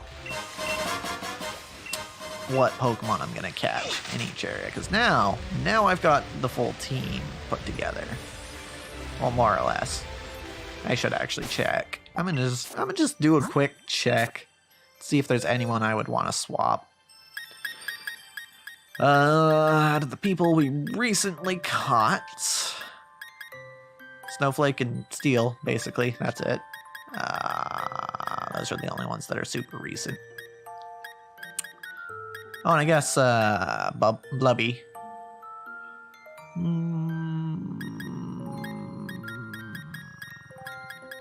Oh, actually, maybe. I was thinking. At one point, I was kind of thinking that instead of Dino, because one of the types that I didn't think of when I was building this team, that I actually do have some amount of weakness to, is Fairy. And I kind of put Dino on the team not even thinking about that, but the fact that Dino is poison means that he actually covers Fairy types, which is nice, once he has a stab Fairy move, or stab poison move, I should say. However, the problem I have with having Dino on the team is just the sheer amount of ice weakness we have. We have 2 grass types and a dragon type. Granted, the dragon is also rock type, which is good against ice, and also we have a fire type and another rock type, so we're not necessarily that bad off when it comes to fighting ice types. But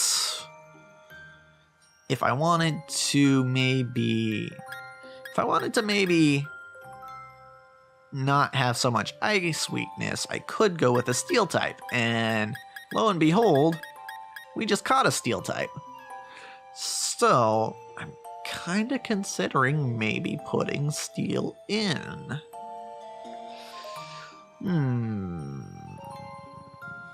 I have to think about this in terms of types. If I put steel in instead of Dino, I mean, Dino doesn't have any weaknesses that we don't have covered.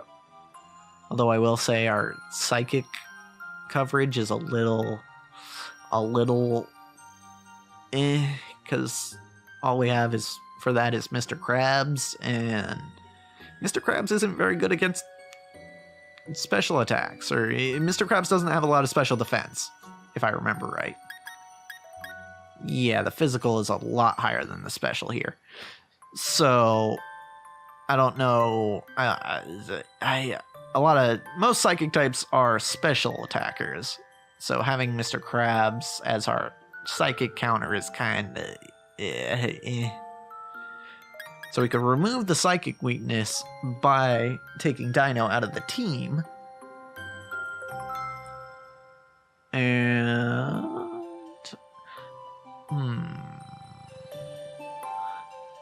I think, but the biggest part that I think Dino does contribute, though, aside from covering fairy types, which Steel could also do, is that Dino resists water, which we have 2 Pokemon who are weak to water and 1 on which it's neutral, or 2 on which it's neutral. So Eggsy is kind of our only counter to water if we take Dino out of the team. But I think, having a fairy type could also be nice for the sake of having another counter to fighting. Oh, actually, one thing I just thought of is we also have a dragon weakness, and trying to counter dragon with dragon is kind of risky. So having a fairy type to counter dragons would be pretty good. Yeah, actually, now that I think about it, I think I will replace Dino with Steel. And I don't think we'll be missing too much if I do so. So, actually, what we're going to do right now is we're going to head back to Wedgehurst, where we can go to a Pokemon Center. Okay. And we go to our box here. We're gonna swap Dino and Steel. Gonna actually take Dino's held item.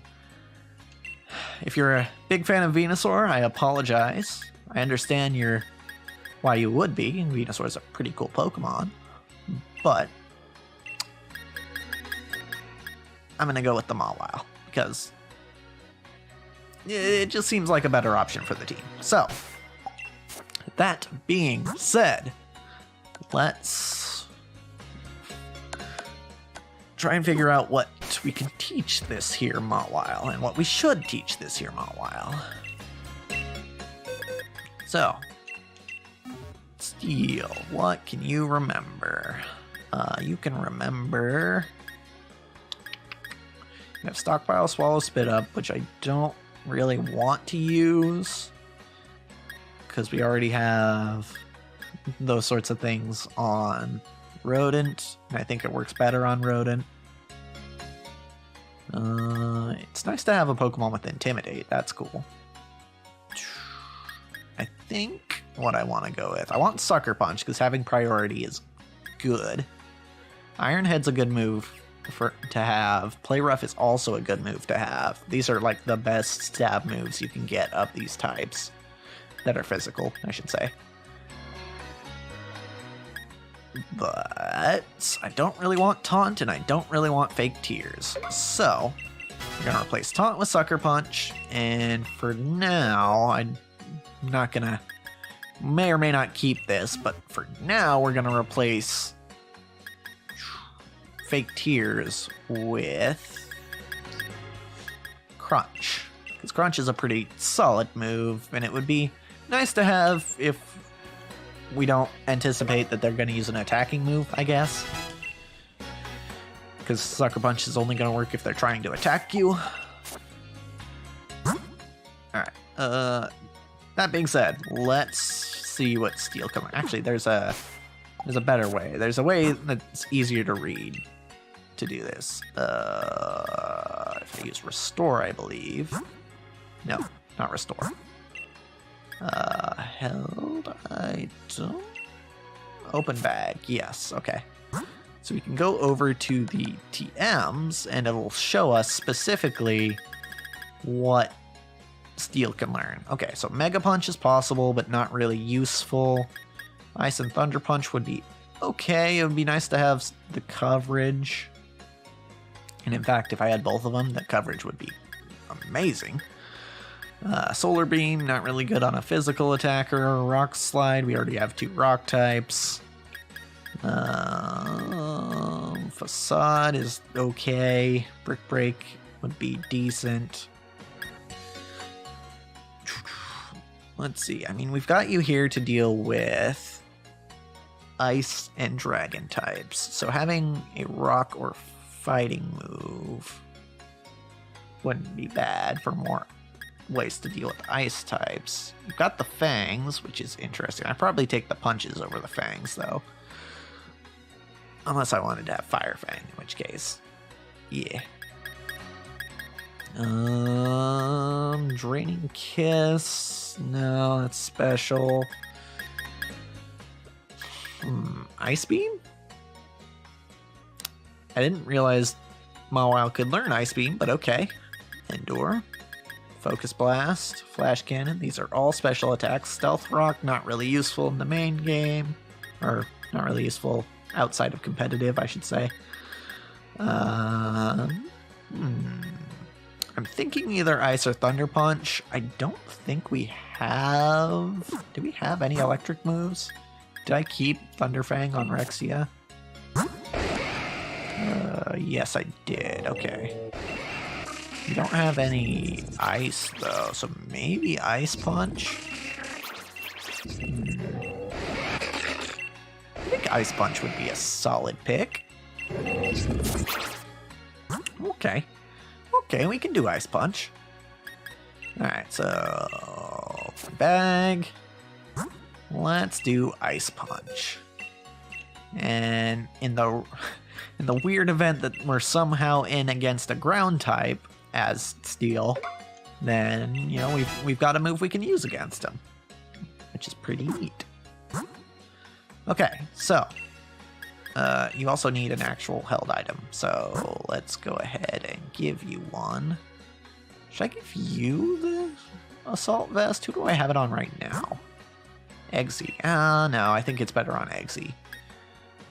So what we should give you is... what should we give Steel? What would be a good item for Steel? Choice Band, King's Rock. No. Smoke Ball, Lucky Egg. I mean, Lucky Egg would be nice for leveling, but if we ever actually want to use Steel...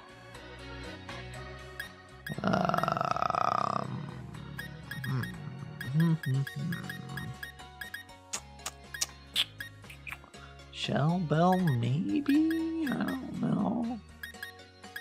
Muscle Band, I think we already have that on someone. Expert Belt might be good. Let's see. It's not that I couldn't put a Muscle Band on Steel, it's just that I think it's kind of lame using multiple of the same item, so. What to put on? You could put an air balloon, but it's... that's a one-use item.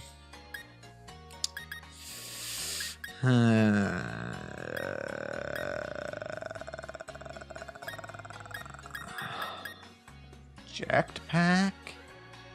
Oh, it's interesting. This isn't a one-use item.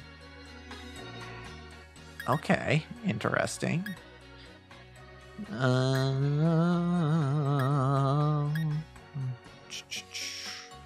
Also, how did I get these dragon scales? Anyway.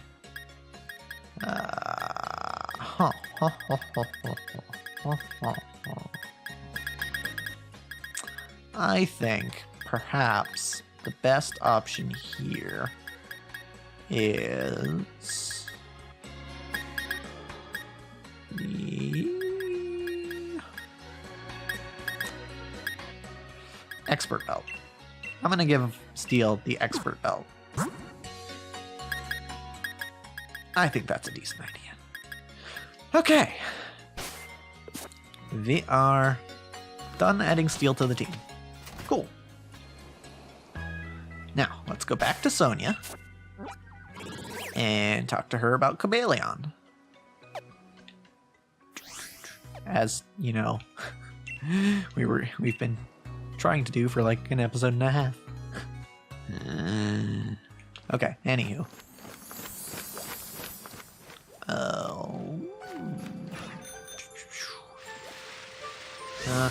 Okie dokie. To town we go.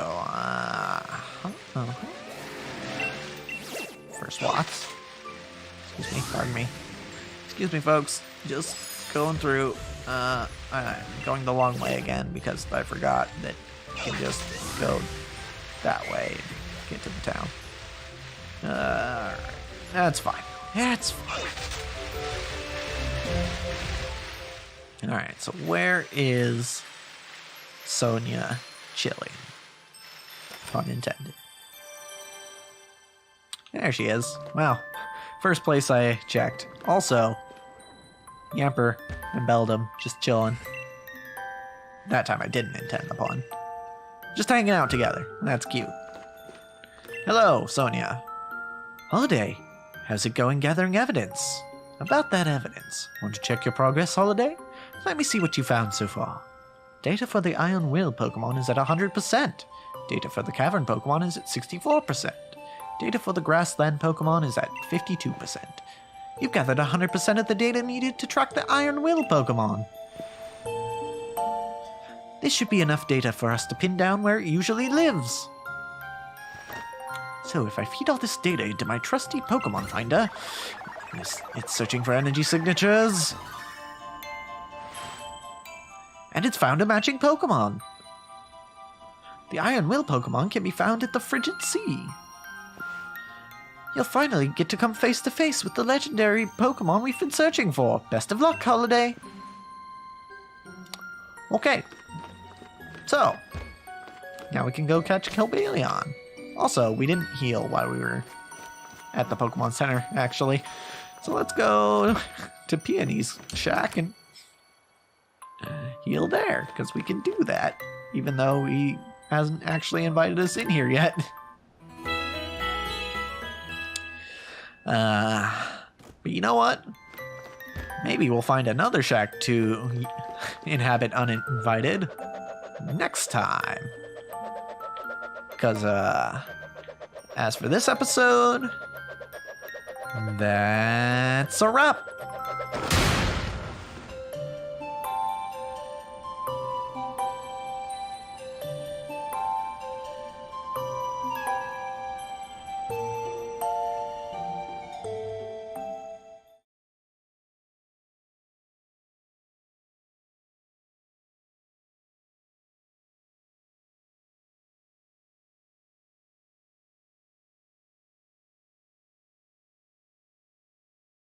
Okay, but actually we kind of need to grind.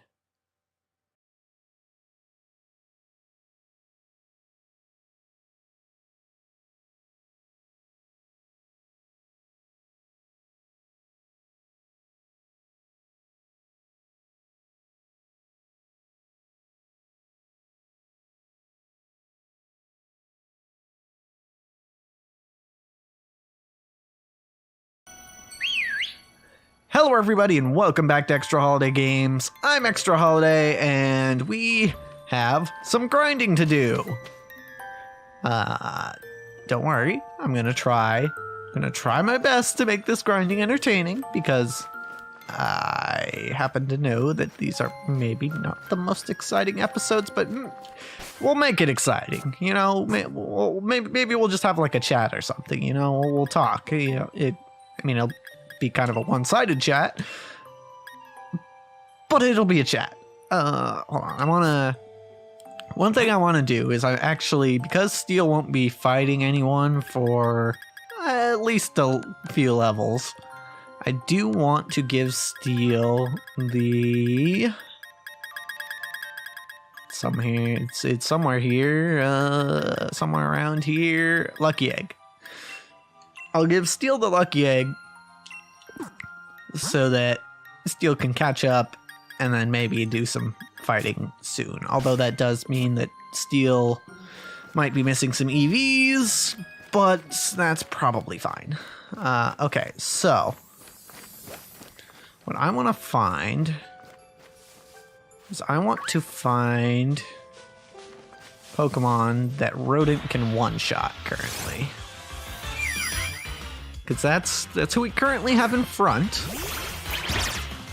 And typically when you're grinding, you want to be able to beat people quickly. Granted, Rodent doesn't really have the highest of attack stats, but apparently with a crit, it's enough to one-shot a Hatchram. Oh, actually, you know what? I should be fighting Audino. That's what I should be doing. I know there's Audino around here, so maybe not around this area, but oh, maybe there is around this area. Come back here. Okay, so yeah, these ones are worth quite a bit of experience. And it might take 2 turns to take one out, but it could be worth it. We'll see. I've got 9 levels on it, so maybe, just maybe. Okay, it will take more than 2 turns. So I should probably start with the Super Fang in the future. Entrainment. Okay, well, I lose my ability, which kind of sucks. In that case, would you mind using a Heal Pulse on me next turn? That would be nice. The terrain's already misty, buddy. Using misty terrain isn't going to help anyone. Okay, so let's see how much experience this is, and maybe compare it to other mons. Okay, that was about 6k for Rodent. Okay, well, actually, Rexia just hit 65, so we could probably swap Rexia to the front so that we're not over-leveling Rodent. And in that case, I mean, we could try fighting these ice types with Rexia, which might be a little risky. Hello. I don't want to fight you. You're a fairy type. You are also a fairy type. Who do I want to fight? Why are there no more Audino? I want to fight more Audino. Gothitelle, nope. Hatterene, nope. Well, okay, alright. Hold on. Maybe if I leave town and come back, the Audino will respawn? If Rexia can one-shot Audino, that would be great. Hold on, I want to know. I don't think Rexia is especially fast, but I think... But maybe. Yeah, 99 speed, that's not very fast. Faster than Rodent, but not very fast. Okay, so... you know what? Let's try against this Obama Snow. So I feel like these guys should be decent experience as well. Alright, snow warning. Okay, yeah, it's hailing, whatever. That shouldn't matter because we should be able to one-shot you with Rock Slide. Yeah, my only concern here is that I'm not sure if rock resists ice, and in fact, I don't think it does. So the fact that Rexia doesn't one-shot Abomasnow is kind of concerning, because if it hits with a blizzard, it might hurt quite a bit. But we'll see. I didn't actually check the experience that I got from that guy, so nope. This is a little risky grinding against Abomasnow, but we ran into this one by accident, so I guess we'll take this one out too. Maybe we'll get a high roll, or this one will be slightly lower leveled, or something. I don't know. Let's see. Oh yeah, this one's 1 level lower, so maybe we'll actually just one-shot it. That would be nice. Okay. So level 61 Abomasnow. I keep wanting to say Obama Snow, and that's not the name. That's the meme name, but for some reason, I just keep tending to that name. Jinx might also be a bit risky because I think it's faster than Rexia, but we'll see. We will see. Rock Slide. Actually, I could have used Crunch. Crunch is less likely to miss. Although it doesn't get stabbed, so maybe that wouldn't be the best idea.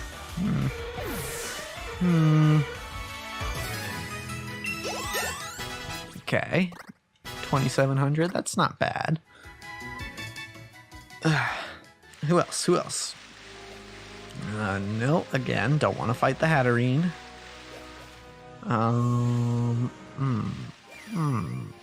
Jinx. They tried to Lovely Kiss. Whoa, ran into something. Okay, this Hatena is something we can deal with. I'm pretty sure Hatena is only Psychic type.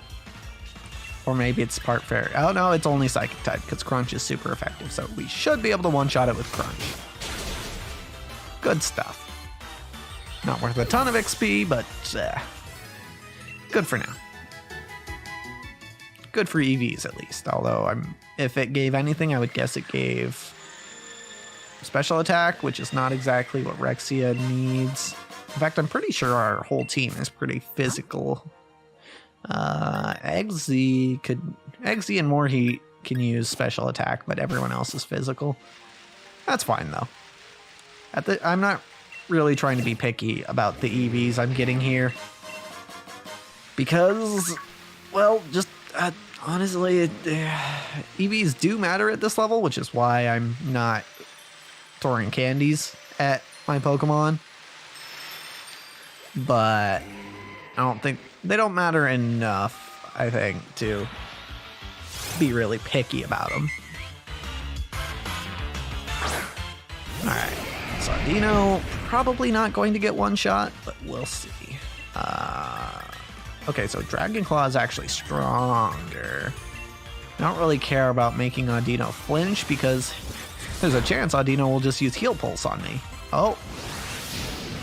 Okay, that didn't, that Dragon Claw did not do a lot of damage. Wow. Alright, I guess we'll just keep doing it, though. I don't expect Audino will hit us with anything super powerful. In fact, it's just double edging right now, which is doing almost as much damage to itself as it is to me. Dragon Claw. Entrainment. I lose Strong Jaw, which doesn't really matter at this point. What? Oh, you know what? It's the frickin' Misty Terrain. That's why Dragon Claw's not doing damage. I forgot that Misty Terrain reduces damage from Dragon-type moves. Oh. Okay, alright, well, I guess I need to remember that if I'm ever fighting a Dragon-type. Head Smash. Okay, this is a recoil move, right? Yeah, I think I'll stick with Rock Slide. It's half the power, but I don't really want to be dealing damage to myself in a Nuzlocke. Doesn't seem like a great idea.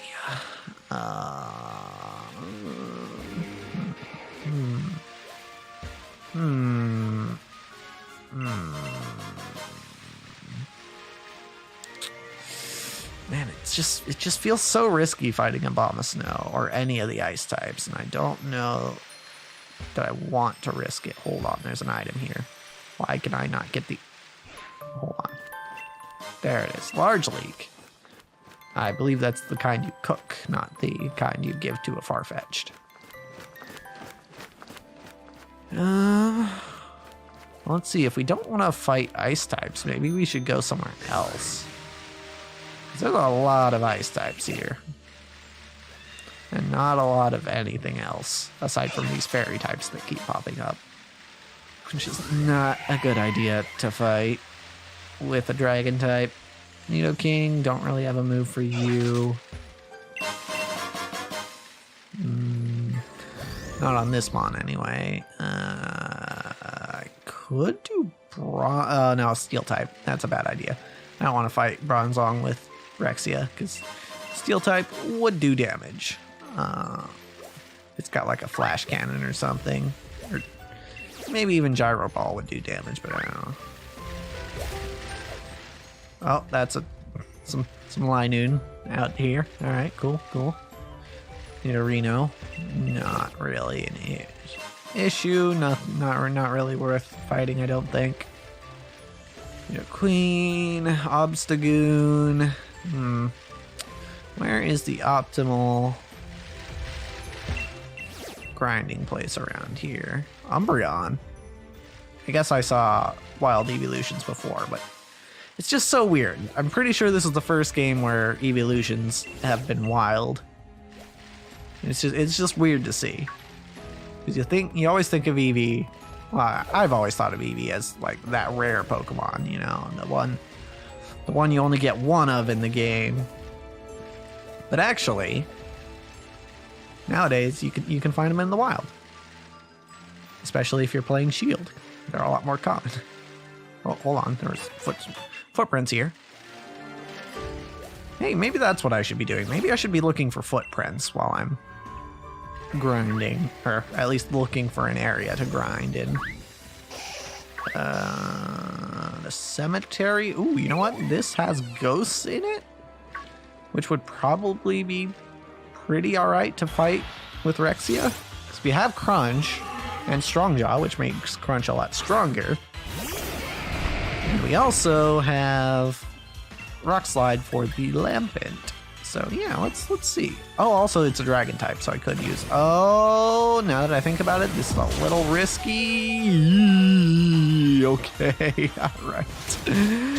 all right. So we're not grinding against Dracloak, at least not with Rexia.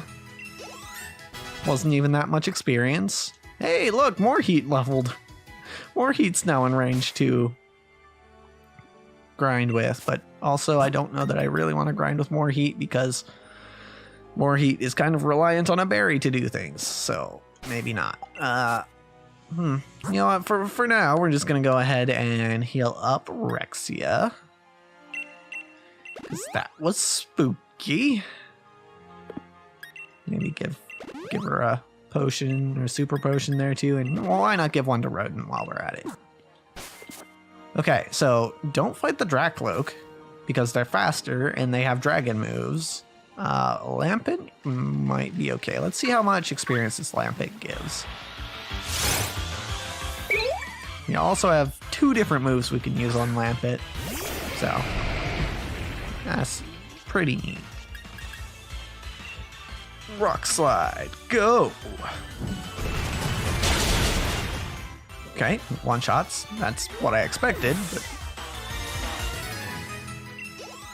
2100. That's not super great. Is there anything else around here? Any other ghosts? Haha, not you. Nidoran's not a ghost. At least not yet. Huh. Oh, hold on, there's a footprint over here. Well, maybe we'll find some sort of other ghost next time. But, as for this episode, that's a wrap.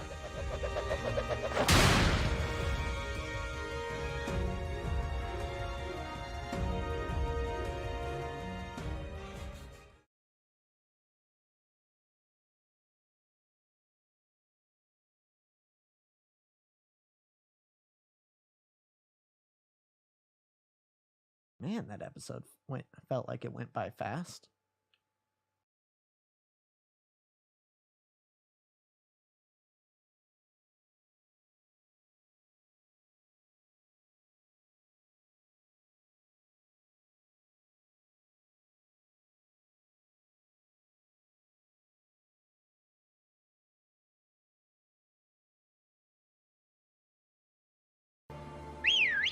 Hello everybody and welcome back to Extra Holiday Games. I'm Extra Holiday and we're still kind of searching for a grinding spot. Initially I was thinking maybe we hang out in the ice area and take out some ice types, but I'm just really concerned that Rexia would get one shot by a blizzard or something. So we're looking around. Trevenant might be a good option, although I don't think it's actually abundant around here. It seems like one of them one-time encounters that rarely respawns. But we do one-shot it with Crunch, which is nice. 2,900? That's not bad on experience. That's, I think, the most we've had so far with Rexia.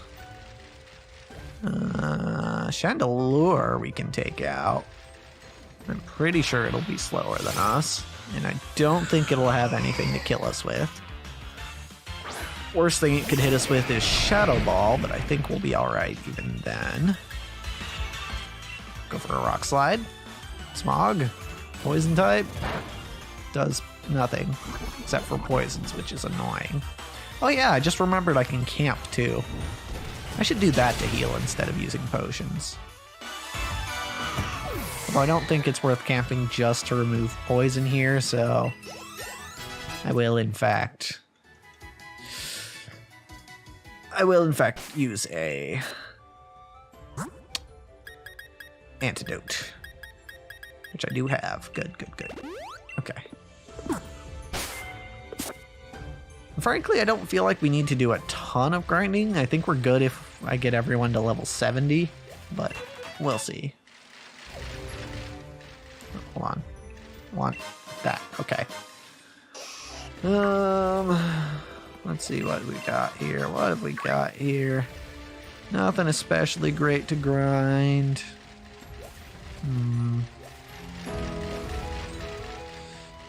Let's see.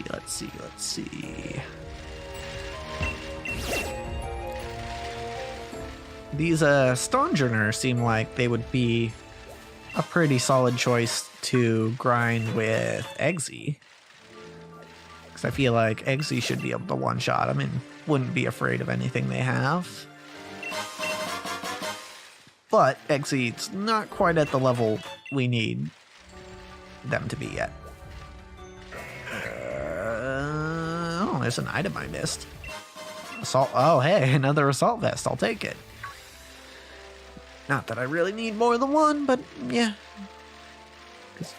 As I explained in an earlier episode, I think using multiple of the same item is kind of lame. So I choose not to. I should be shaking trees. I kind of actually need berries. Oh, not shaking that again. We've learned our lesson. Although Greedent might give a decent amount of experience, and it really wouldn't have anything that would hurt Rexia too much. So maybe I should be shaking trees more than I need to.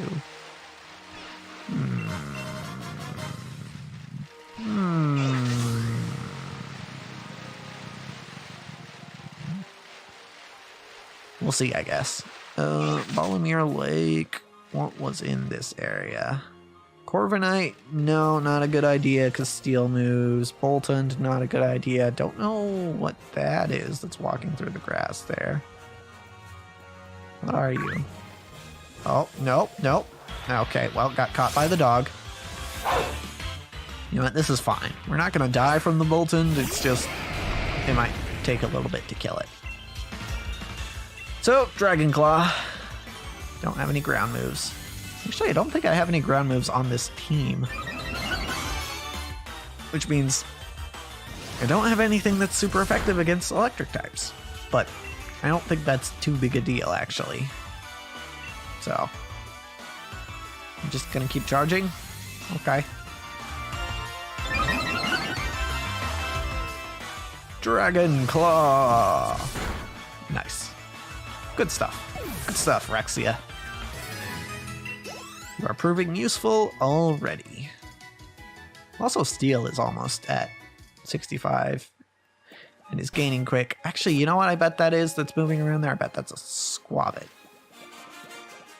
Now, I'm really... Yeah, that's a squabbit. That's a squabbit tail. Okay. So now, I'm actually going to fight the greed that's in this tree. Because... I just want to get the experience. Oh, no, it's not even a greedent. It's a squabbit. Wow. Okay, well, this is going to be worth significantly less experience, but it's also going to be significantly less threatening, so... Dragon Claw. Almost killed. Super Fang. Oh, dick. Alright, fine. Let me just Thunder Fang you, I guess.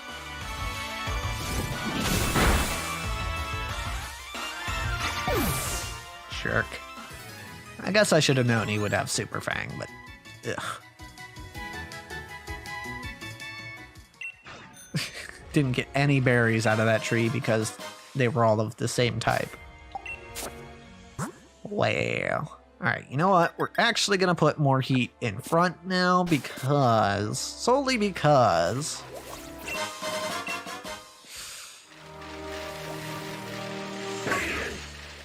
I don't want to heal up Rexia. That's the end of that sentence. So we're actually going to put more heat in front, and I'm actually going to head back to the icy area so that we can grind with more heat. That Magikarp almost fell on me. That feels like it would hurt, getting hit in the head with a Magikarp. Probably the most damage it would ever deal, too. Poor Magikarp. I say that, but you know, Gyarados, pretty good. But then again, how many Magikarp ever make it to Gyarados? Although it is canon that they don't get eaten because they just taste awful and there's hardly any meat on their bones, so... Yeah, I guess Magikarp actually tend to live quite a while because they don't get eaten in the wild. It's not like a lot of people are catching Magikarp because they're so common. Let's see. Okay, so I want to fight. Now I actually want to fight Abomasnow. Hold on. Excuse me, Hatterene. Abomasnow, come here. There you are.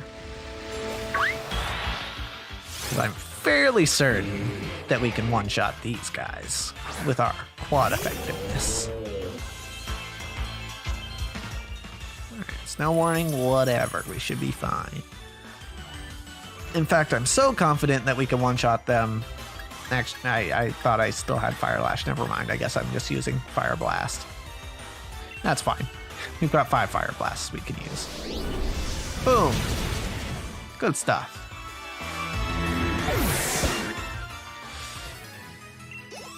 Alright. 3,100, which is pretty solid as far as experience goes. The only thing I really need to worry about is if Fire Blasts miss, but even then, I don't know that these Abomasnow have anything to hit me with. So, snow warning, yep. Just making the battle last longer. Oh, this one's equal level. Ooh, that might be bad if it has sheer cold. I don't know that they do, but if they do... Oh, well, I guess it's not a problem anymore, because now we're level 66. Unless there are also Abomasnow here that are level 66. Which is possible. But I don't know. Snow warning. Yeah, another Fire Blast. Oh, come on. Blizzard? That's not going to do much. See? A hail does about as much. Alright, now we hit a Fire Blast. And then we've got one more. At that point, I might camp, because Assuming neither steel nor Eggsy is ready to grind at that point. Because I would want to get that PP back. Okay. Alright, give me the Obama Snow. Yes, this one. Specifically this Obama Snow. This is the one that I want. I'm kind of hoping it's a high level so that maybe we get... Okay, it's not. Maybe we'll get a level off this for someone like Steel or Eggsy, but I doubt it. I highly doubt it, even. But that's fine. Crab's got a level, which is making me think Crabs might actually be a little too high a level. I might have to switch Crabs out here. Cause that's level 79, feels like overkill. I have a decision to make. Alright, you know what? Let's take a look at who's in our box and see what we would need. So Crabs, what were you covering? Nothing really, I don't think. I guess Grass and Psychic is what Bug is good against. We already have a Rock type, so we don't really need another one. But also Grass is covered by more heat, and we don't actually have a Psychic weakness. So I think we can safely swap out Mr. Krabs. I'm going to take your Rocky Helmet. Put back in the bag. So actually, yeah, let's go ahead and make our way back to Wedgehurst. Wait, it's down here. Back to the Pokemon Center over here. And we'll grab someone else. We'll put Krabs in the box just in case we need him. But we're gonna go ahead and grab another friend. Okay, so I think we're pretty much good on type coverage. More Heat is weak to Rock, Ground, and Water, which are all covered by Eggsy. Eggsy is weak to Bug, Flying, Dark, and Ghost. I guess we don't have a cover for Dark or Ghost. We do have a cover for Dark. We don't have a cover for Ghost. So we would need a Dark type to cover for Ghost, or Ghost type, but probably Dark type. So maybe we go with a Ghost type or Dark type. I don't know. Rexia is weak to Ground, Fighting, Ice, Dragon, and Fairy. Ground is already covered. Dragon's covered by Fairy. Ice is covered by Steel and Fairy and Fire and Rock. Fighting is covered by Psychic. And Fairy's covered by Steel. Did I already say that? I don't think I already said that. Okay, Rodent's only weak to Fighting. Again, we have Eggsy for that. And Steel is weak to Fire, Ground, and that's it. Fire and Ground we have covered with Rock and Grass. Okay, so really the only thing we're missing is Ghost. We need something to kill Ghost. So something to kill Ghosts.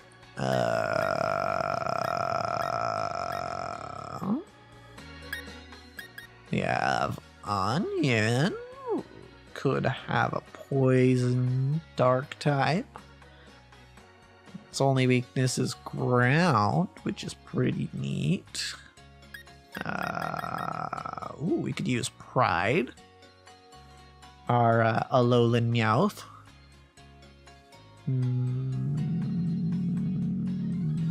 Could be cool. We do kind of need special attackers.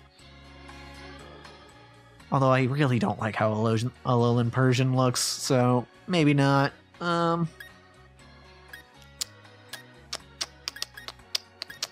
Could go Dracloak for a ghost type, but that's maybe a little risky. Plus, we already have a dragon. Huh. So our choices for dark types are Onion and Pride. Our choices for ghost types are B17 and Pumpkin. Who I forgot to mention earlier. Onion, Pride.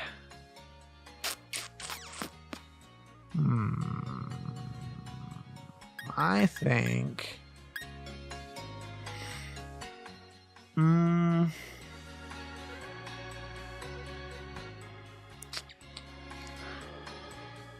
You know what?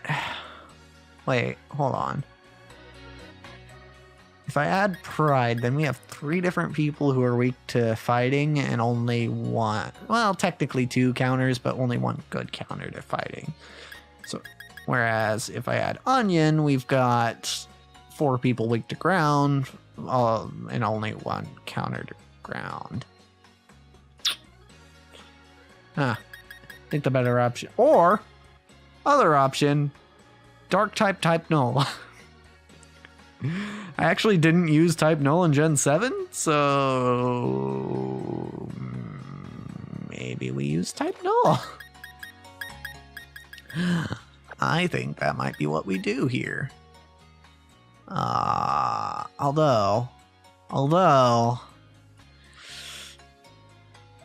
type Null is a friendship evolution, and I don't know that we're gonna spend a ton of time building up friendship. You know, I'll just go with Pride. I'll just go with Pride, because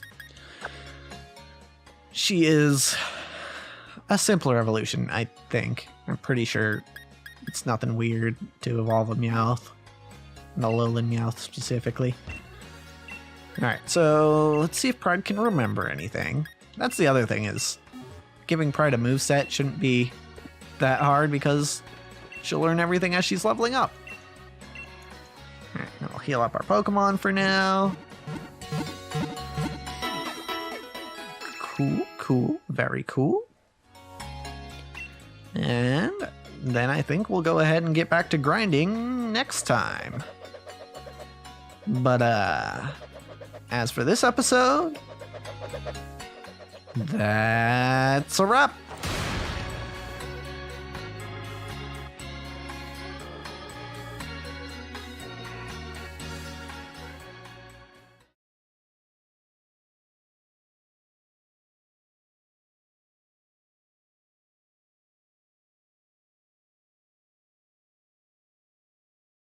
Glad to have you, Pride.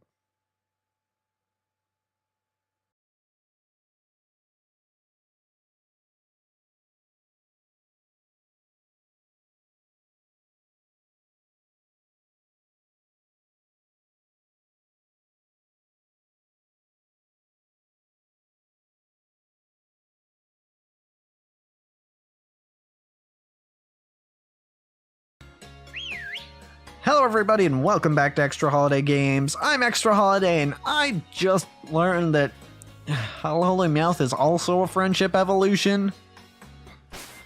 But we'll have an easier time getting that evolution because if I remember correctly, you gain friendship every time you level, and Pride is a lower level than type Null is. So I should be able to get a friendship evolution fairly easily, especially since I have a somewhere in here.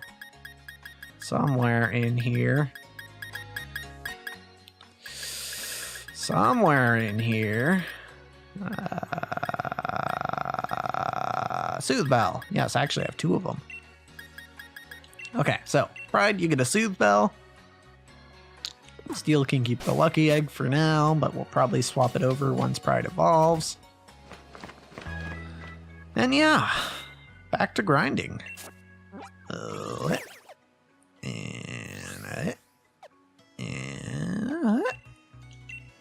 for the slippery slope. I'm actually going to put Rexia in front. Well, maybe I should lead off with more heat for now. Because A, we're in the ice area, and B, more heat can actually fight a bomb of snow without having to worry about anything, so. But first, let me shake a tree. Nope. Not shaking that anymore. Alright, so I want to fight a bomb of snow, because those seem to give the most experience aside from Audino. Okay. Oh, Mammoth Swine. That probably also gives quite a bit of experience, but also it's ground type. So maybe not fighting that with heat. More heat. More heat. Give me a fire blast, bud. There we go. Just like that. Bam. Good stuff. You know what? Regardless of what levels anyone gains, I'm actually gonna stick with more heat for the duration that he has fire blast. There. Okay. All right, Pride. All right, Pride. Okay. I see you. Scratch. That's good. Payday. Payday is just a better version of Scratch. So we'll take Payday over Scratch. Even though we're almost definitely getting Slash later. And also, I'm pretty sure you're a special attacker, but, you know.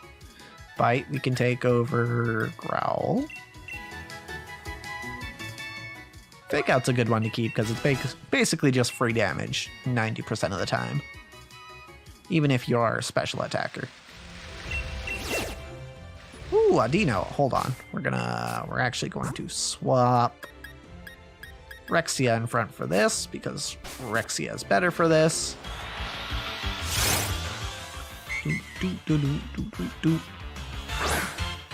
Alright, Rexia, this time you're not in misty terrain, so you should be able to hit these Dragon Claws pretty good. Bam. Yeah, that's a 2-shot.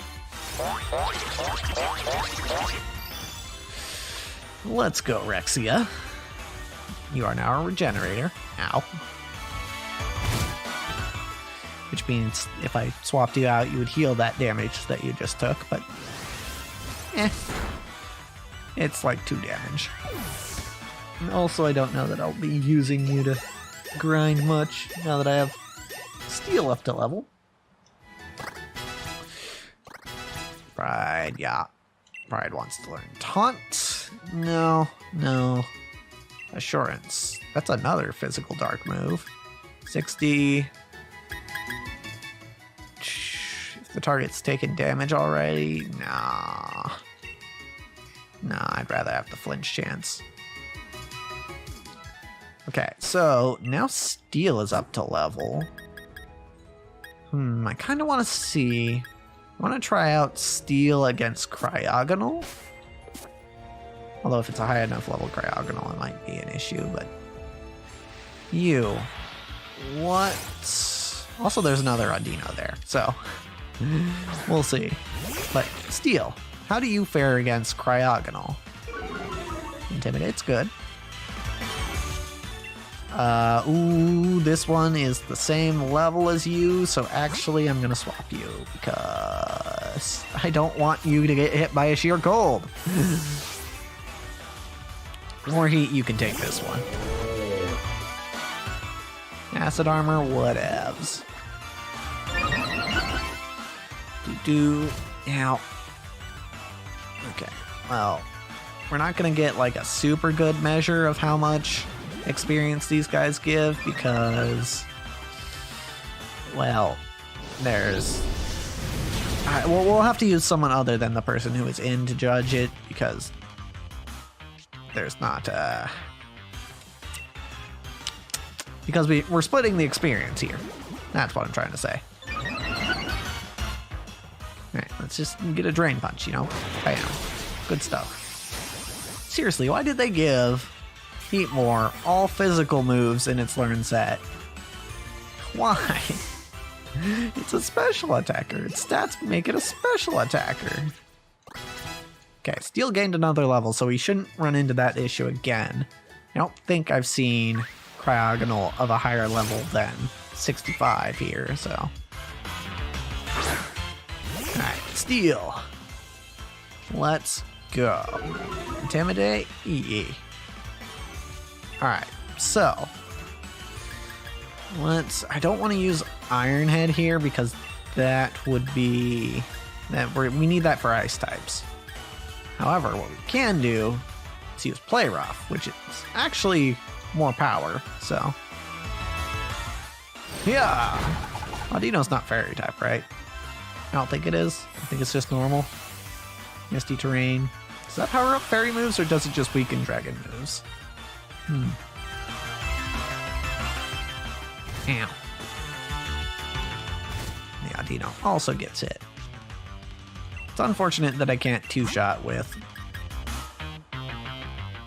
Okay, yeah, it doesn't power up fairy moves. It's unfortunate that I can't two-shot with Play Rough, but it's fine.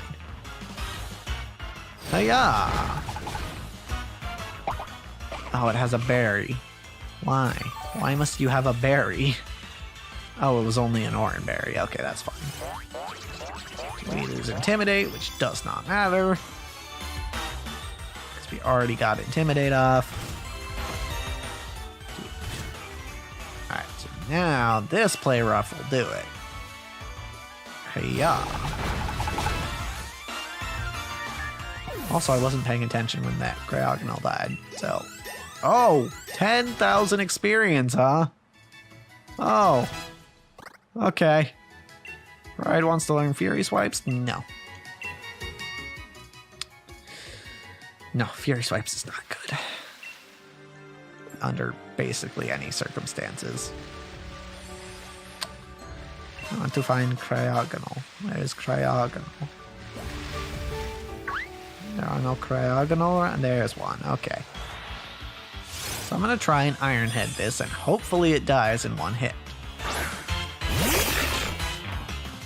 Oh, that's why Steel got so much experience. Steel's still holding the lucky egg, of course. Alright. Well, I guess that's our benchmark. Audino is worth 10,000. Let's see what Cryogonal's worth. At least for whoever has the lucky egg. 5,000. Half. Okay. Good to know. That was a higher level one, too.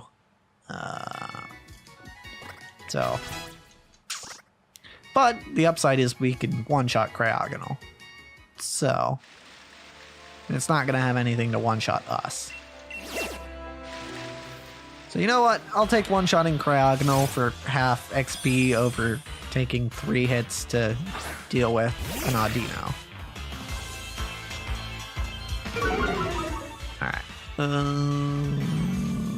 Okay. I guess I don't need the... I should probably put the lucky egg on Eggsy now. Now that Steel is the one in the lead and getting experience directly.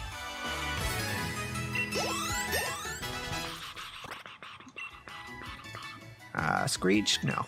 No, we don't need Screech. It is concerning to me that Pride is learning pretty much all physical moves.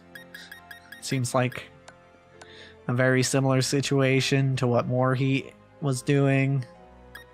Steel, we're gonna give you... What did we give you before? I don't recall. Is it the Expert Belt? I think it was the Expert Belt. Okay, we're gonna give you the Expert Belt. And we're gonna give our lucky egg to Eggsy for now. Although Eggsy could be training on his own, but eh. Okay. Cryogonal, come here. The Expert Belt will make it even easier for us to one-shot these Cryogonal. It's pretty neat. Okay. Iron Head. Acid Armor. I'm pretty sure we still one-shot, actually. I feel like that is correct. Oh, maybe not. Okay. Well, I'll take some hail damage then. How about... a play rough then. That should do it, right? Well, maybe not. It used acid armor. Maybe I should have just gone for another iron head. No, play rough was enough. Okay. Works for me. Pride, are you gonna evolve yet? I'd really like for you to evolve sooner rather than later. That's a snob. Oh, these Amara would probably be pretty good for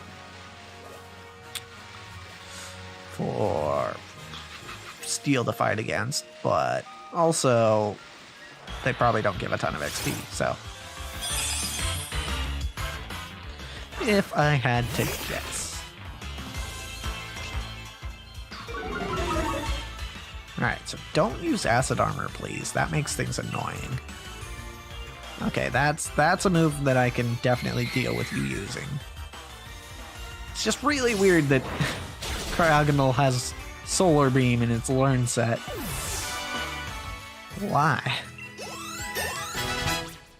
I'm sure there's some sort of thematic reason for it, but it's just so weird.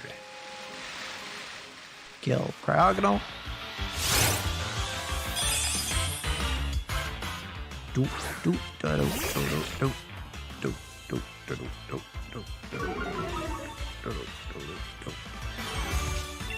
Another iron head. Okie doke. Acid armor. That's annoying. But ooh, almost. Almost got him. Play rough. I probably should actually be using Eggsy right now. Just on account of the fact that Steel is a level or two ahead.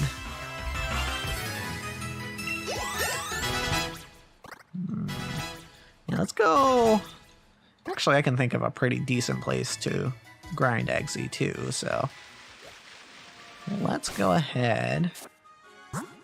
Well, let's not swap Eggsy to the front yet, but we are going to swap Eggsy to the front. Hold on, did Steel have low HP? Steel does have low HP. How did I not notice that happen? I'm gonna give you... Actually, you know what? How do we want to do this? We'll swap more heat into the front for now. That's how we'll do it. Since they are about at the same place level-wise. Okay, so I have an idea on where to train my Executor. And it is down this way. It's not against the fairy types or Jinx, which that would be a bad idea. It's not against anyone in Giant's Bed, I don't think. No, I don't think there's any good options here in Giant's Bed. It's definitely not up towards the icy area again. And not Umbreon. Bronzong, not a good idea. Now, Bronzong would be fine, more or less. Stonjourner, where'd it go? Where? Stonjourner just disappeared. You.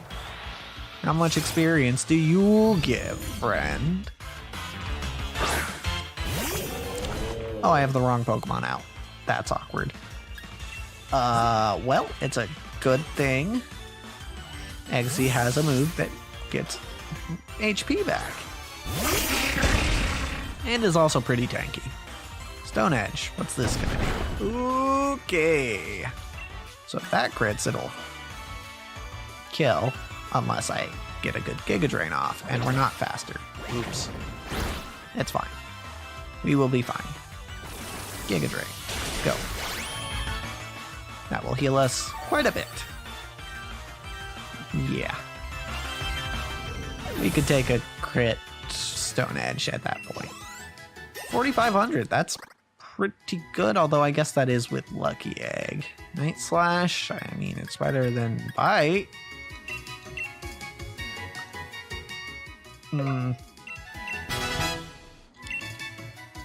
Okay. guess 4,500 really isn't that much experience. Alright, gonna just head through the old cemetery real quick. Got a giant's bed again. But this over here, the water area, that's where I was talking about. I actually don't think Basculin will be a lot of a lot of experience, but I still have the wrong person in front. Oh, that's right. Eggsy split experience with more heat. So actually, Stonjourner are worth like 8k. Alright. I know you can take another one of those, Eggsy. Yeah, just barely, but you can. So actually, I should go back to the area with Stonjourner because those were pretty easy kills. And they gave quite a bit of experience. So yeah, I'm actually gonna do that.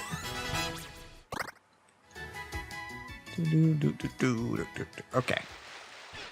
So, but first, we're gonna swap more heat out of the front. And actually, I do want to give...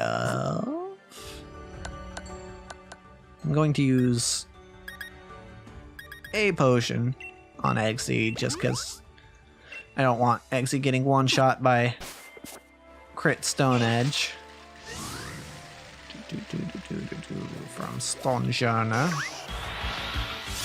Okay. Stonjourner, let's fight.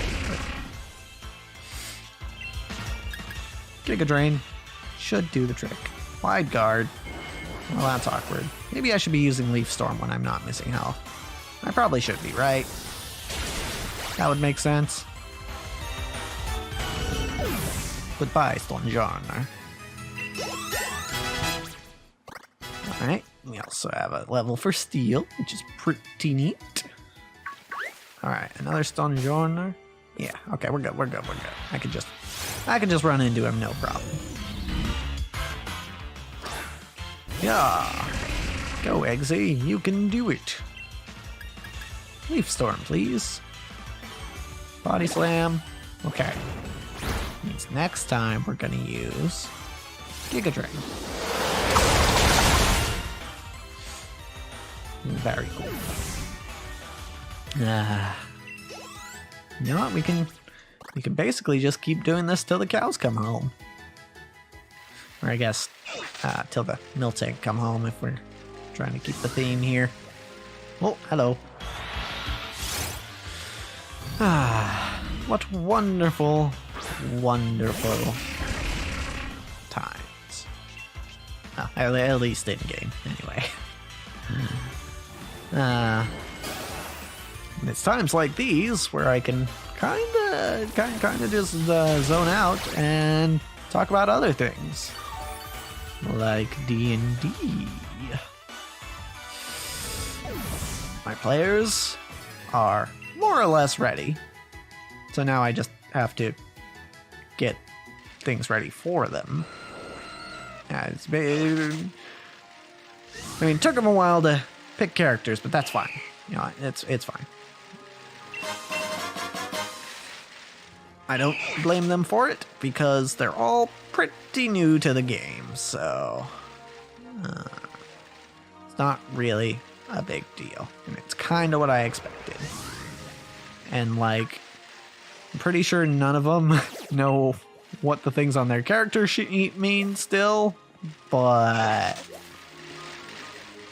that I'll explain it to them eventually. It's fine. That's what we're here for, learning and having fun, at least when it comes to D&D, yeah. And also probably this channel, you know, it's probably leaning more towards the having fun side of this channel, but hopefully you learn something too. I definitely have some things that I know that other people don't. For example, some of you may be laughing right now when I say this, but I am somewhat more knowledgeable on Pokemon than a lot of people. I mean, when you consider that most people in the world haven't played a Pokemon game, that means I'm pretty knowledgeable. Even just having played one, let alone playing essentially every game in the series. So, main series. Anyway, again, there are spin-offs that I haven't played, but I played basically every game in the main series. Stone Edge, ow. Okay. Now I'm in an awkward position where I'm gonna need to Giga Drain, but there's a chance they'll Stone Edge and crit if I do that. So, no, maybe we just throw a Citrus Berry, even though we are kind of supposed to be stockpiling those for Rodent. Maybe we just use a Citrus Berry to heal. There we go. Okay, and then we will find ourselves another Storm Journal somewhere around here. Not Bronzong. Not Swablu. I like how Swablu has its color in its name. It's blue, so it's Swablu. I don't know if that's actually the reasoning behind the name, but it's a neat little thing, you know? I appreciate it. Get the drain.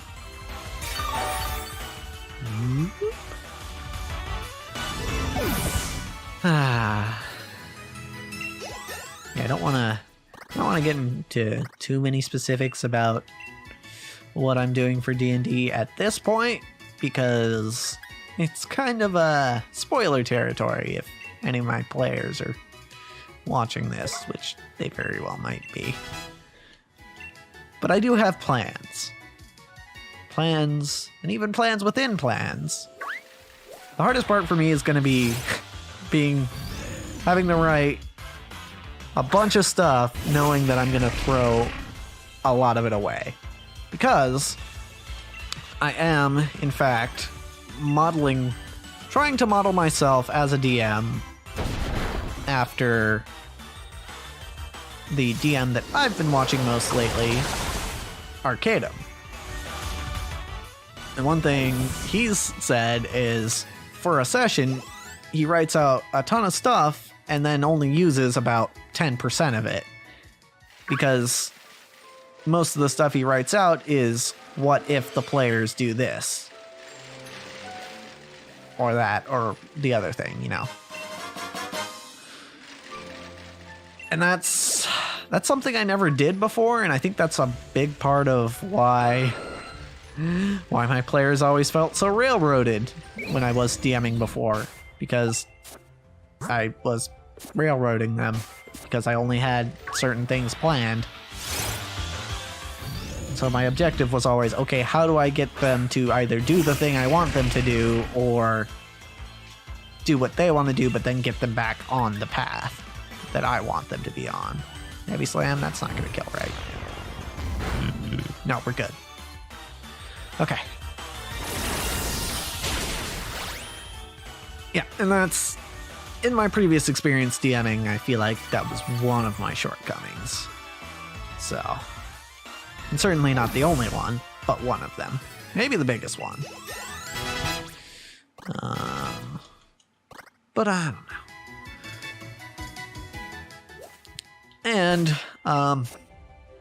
there's also no guarantee that this session will be happening anytime in the near future, even if I do get everything planned out, because as of this recording, the COVID situation in the US is not great, and it's a relatively high chance that we will be back under lockdown for a significant amount of time. So, and this D&D that I was planning is in-person D&D. It's not over the internet like seemingly most people do nowadays, largely because I don't have the internet to facilitate that. So, it is planned to be in person, and I don't really have the ability to not do it in person. So, yeah, there's a chance that it will have to get postponed should the government say, hey, everyone stay indoors because there are far too many cases of COVID. And if that happens, then it happens, right? I'm not trying to make an argument against that because, well, I mean, when cases are going up, something should be done because this is a very serious disease. There's a reason we've been calling it a pandemic. But, no, it would suck, is what I'm saying. And I don't think that I'd be willing to break quarantine for it. For D&D. You know? I've had a few people rather close to me who have caught COVID or potentially caught COVID, and while they were lucky enough to survive, I know that that's not the case for everyone. So,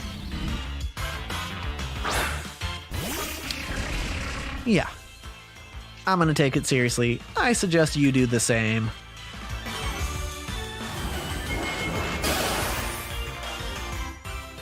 And D&D just might have to wait. That's the TLDR.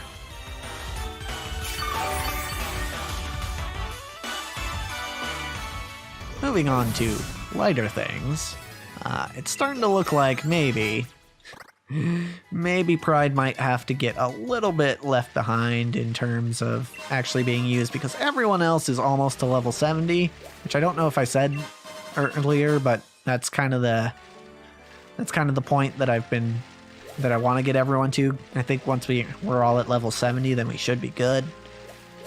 But Pride is probably not going to hit that level the same time as everyone else, which is fine. Because we need friendship for an evolution anyway, so. Shouldn't be too much longer now for Eggsy to hit 70, and I think Eggsy will be the last one who needs to, aside from Pride, so. Frankly, not all that much grinding, actually. I guess I did say that I anticipated it wouldn't be a ton of grinding, but, you know. More Heat is also almost leveled, so. Problem we're running into right now is I'm almost out of Giga Drains, so. It's a little awkward. But you know what? Maybe we camp. Maybe we camp to get our Giga Drains back. This is the last one we have. And I don't necessarily like the idea of swapping to someone else. Because I don't... Well, I guess we could go back to the ice area and burn through More Heat's Fire Blast. But then after that, we would definitely need to camp. And I think More Heat's already missing one, so. Alright, back up to the icy areas we go. Enough fighting Stonjourner, time to fight Abomasnow. Also there's an Audino here that I could fight. Yeah, you know what? Let's let Rexia take out this Audino. That should be a good chunk of experience.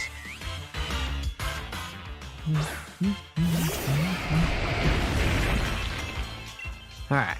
Dragon Claw, please. Nice. Good hit. One more will do for the Audino. Strong Jaw. Replace with Healer. That's fine. Dragon Claw. Hiya! Good stuff. Alright. That's a level for Rexia. Pride wants Play Rough. Also a physical move when you're a special attacker. It's fine, I guess. We'll get rid of Payday. Play Rough is a good move, just not a good move for Pride. When do we get Dark Pulse? Maybe I have to be Persian for that? I don't know. We're going back uphill, because we need to get back to ice. Back to the icy area. We'll go through the cemetery to get there.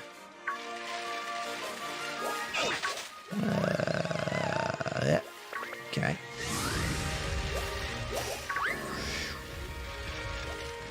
Do. You know, I kind of wish when the bike was fully upgraded, you just had permanent speed. And there was just no recharge time. That would be nice. But alas, 'tis not the case.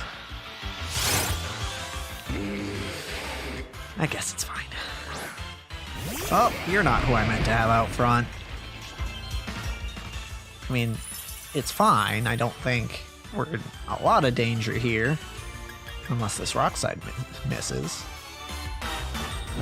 Nope. Okay. But I definitely meant to have more heat out in front.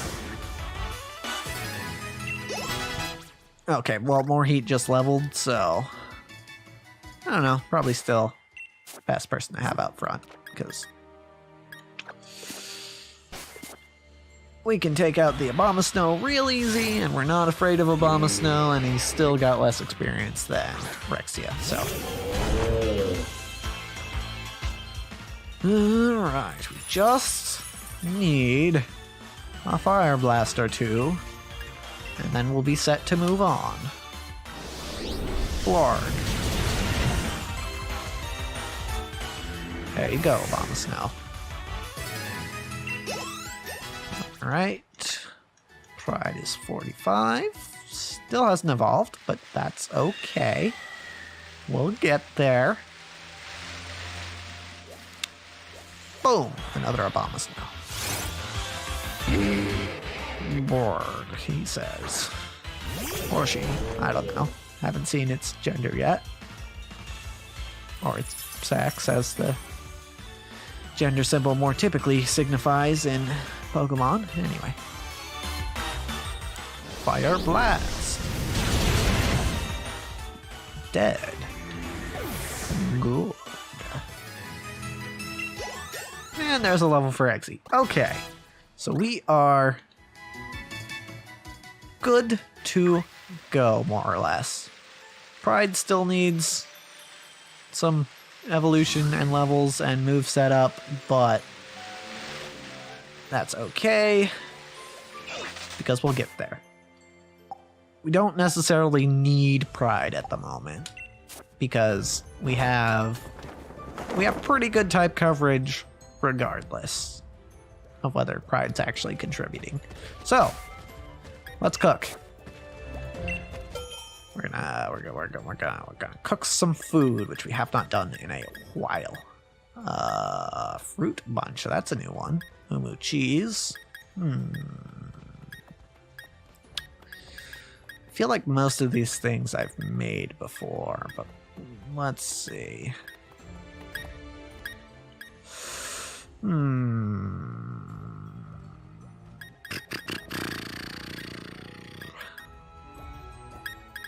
I like how they totally reverse direction on the whole Slowpoke tail thing. Like, in 2nd gen, it was like a big deal that Team Rocket was cutting off Slowpoke tails and selling them.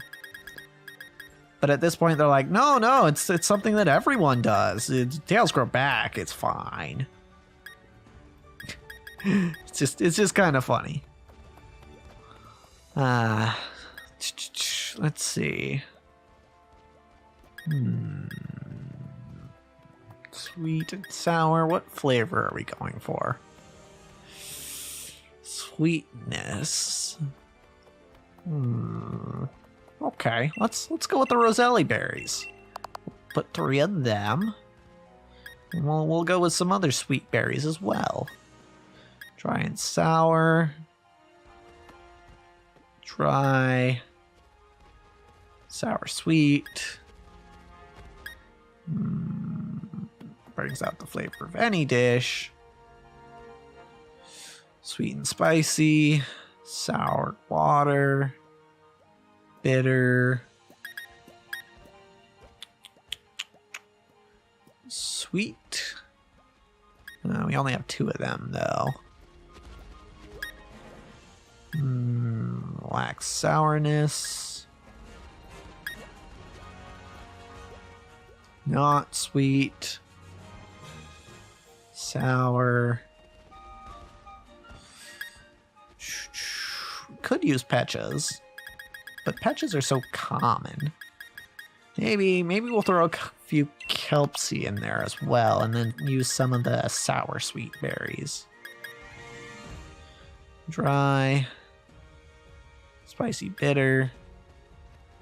Spicy sweet.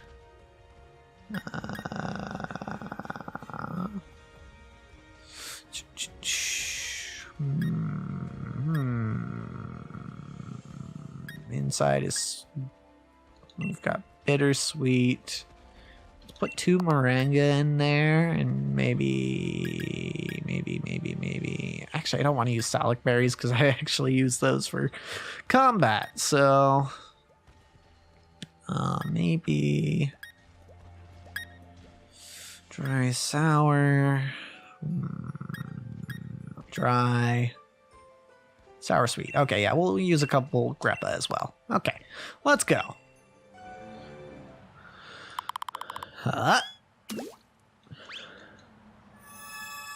So, sweet and sour smoke poke tail.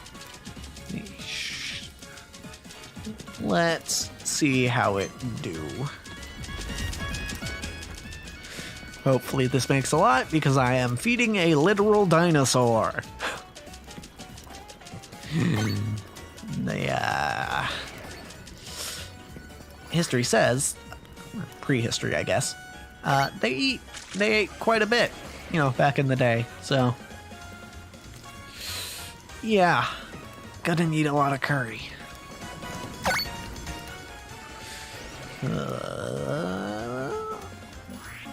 And now, perfect. All right, folks, let's see how you like it. Also, Rodent is here, and Rodent's probably gonna eat a lot. Sweet smoked tail curry. How is it, more heat?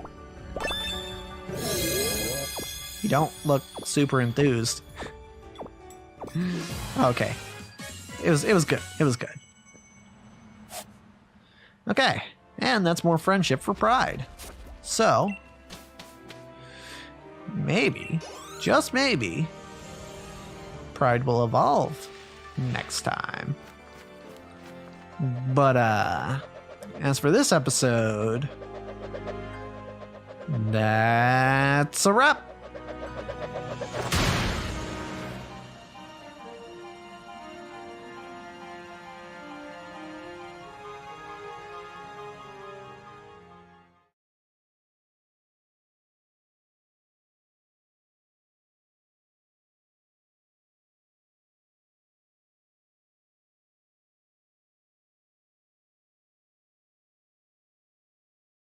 All right, Peony, we're finally ready for you.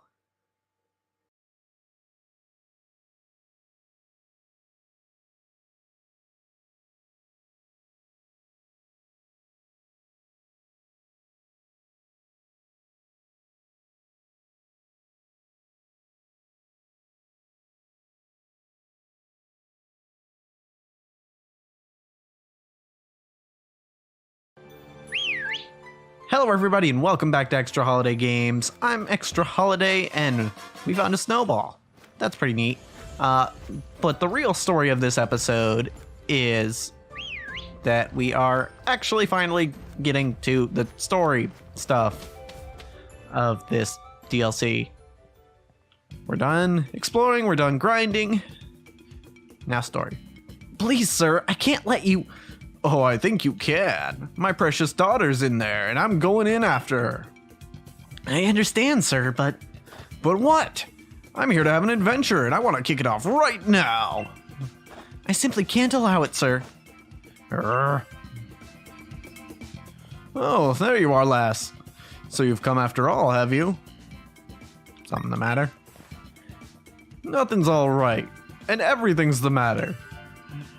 This ultra mega numpty of a scientist insists on getting in my way. Numpty of a... I beg your pardon, sir. If you'd be so good as to simply listen, I could let you through. Dynamax adventures are quite fraught with peril, I'm afraid, and... I've got no patience for standing here listening to you rattle off the fine print. We're just going around in circles.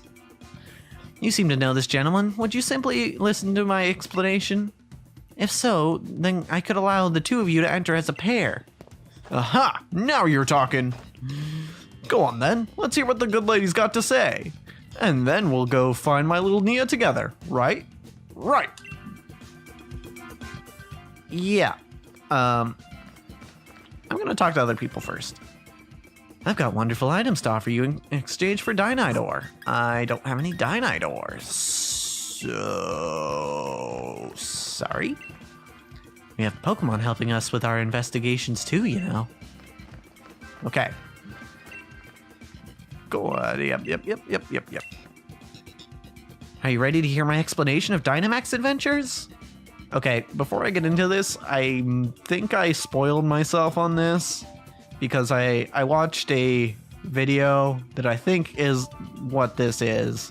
Because it wasn't anything that I recognized from being in the game previously. So let's just see if this is what I think it is. And that's what I like to hear, mate. I owe you one. Very well, then I will proceed. The Max Lair is a labyrinthine underground cavern where rare Pokemon dwell, the likes of which normally are not found in the Galar region. Dynamax Adventure. Form a team of 4 trainers and set off to explore the mysterious Max Lair. See if you can find the legendary Pokemon said to await you in the deepest part of this unusual den. To take part in a Dynamax adventure, you must borrow a single Pokemon to accompany you. Get things started by having each trainer select the Pokemon they will take with them on their adventure. As you explore this den, you'll come across branches in your path. Decide as a team which way to go. When you come across a Dynamax Pokemon, it'll be time for a Max Raid battle to catch the Pokemon, and you can swap it with the one you have if you think it'll help you press onto the depths of the den. Okay. To avoid the risk of Galar particle overexposure, which can cause your own dear Pokemon to lose control, we've prepared Pokemon for you that are resistant to the particle's effects. Right, I follow you. You're saying you don't want Galar losing control, so the Pokemon can rent some particles, and we might see some rare overexposure. That was stunningly incorrect, sir. This is a dangerous. Please make sure you've a firm grasp of the rules. I'm still a touch lost, but that's the type of place this is, eh? Right, sounds like this is all a bit beyond me, so I'll just go on in and get cracking. Here comes Papa, my darling Nia. Sir, no, I just told you it's too dangerous. What is going on with that man? He looks so much like Chairman Rose, but his attitude doesn't match the chairman's at all. Well, when you're ready to go chase him down... Pardon me, I meant when you're ready to begin your Dynamax adventure, please let me know. Okay, so the upside here... Oh, first of all, yes, this is what I thought it was and what I spoiled myself on. But it should be fun either way. But the upside here is I don't have to risk losing my own Pokemon in this. I can use someone else's Pokemon, and if they die, it doesn't matter. That's nice. All right, and also, I didn't realize until she said it, but yeah, he kind of does look like Chairman Rose. If you go on a Dynamax adventure, I will provide you with Dynite ore as a reward. I'll also allow you to keep just one of the Pokemon you catch along the way. Would you like to embark upon a Dynamax adventure? Yes, please. Yeah, we'll save. That sounds fine. Okay. You're still new to Dynamax adventures, so we suggest trying them alone for now. Just to get a little familiar with the rules before you invite some friends to join you. Alright, so don't invite others.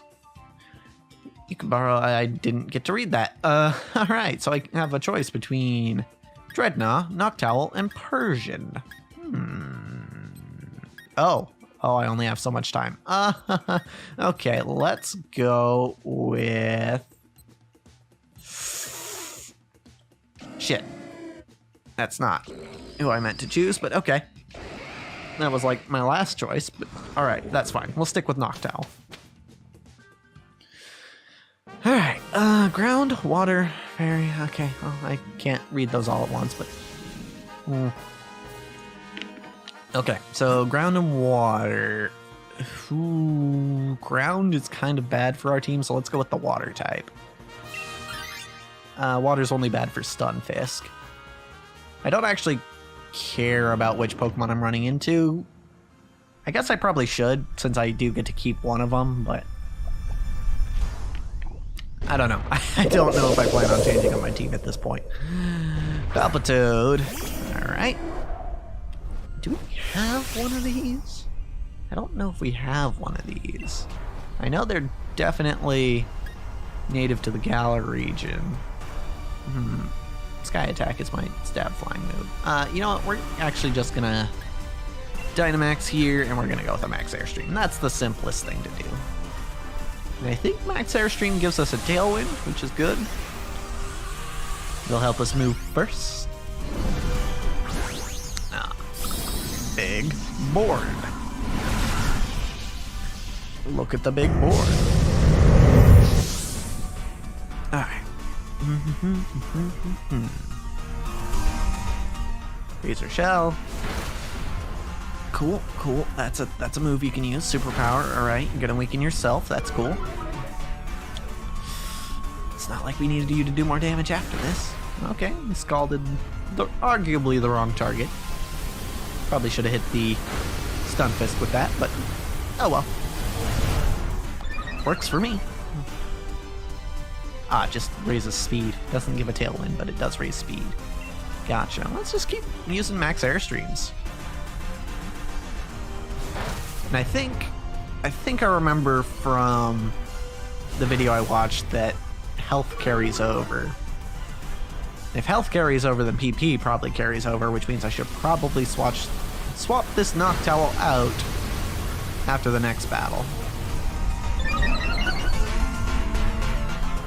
Which, you know, that's fine. I don't really plan on keeping this Noctowl. Burst power. Okay. Also, I just realized this is also ground type, which is the thing we were trying to avoid. So, whoops. It's fine. There we go. Nice crit. Alright, I'm really not interested in catching a Palpitoad, even if I don't have one. So, we're just gonna skip it. Alright, okay, Martin took the Palpitoad, that's fine. Where do we want to go? We can go ground, electric, or fairy. Electric's not good for me. Ground isn't good for the rest of the team.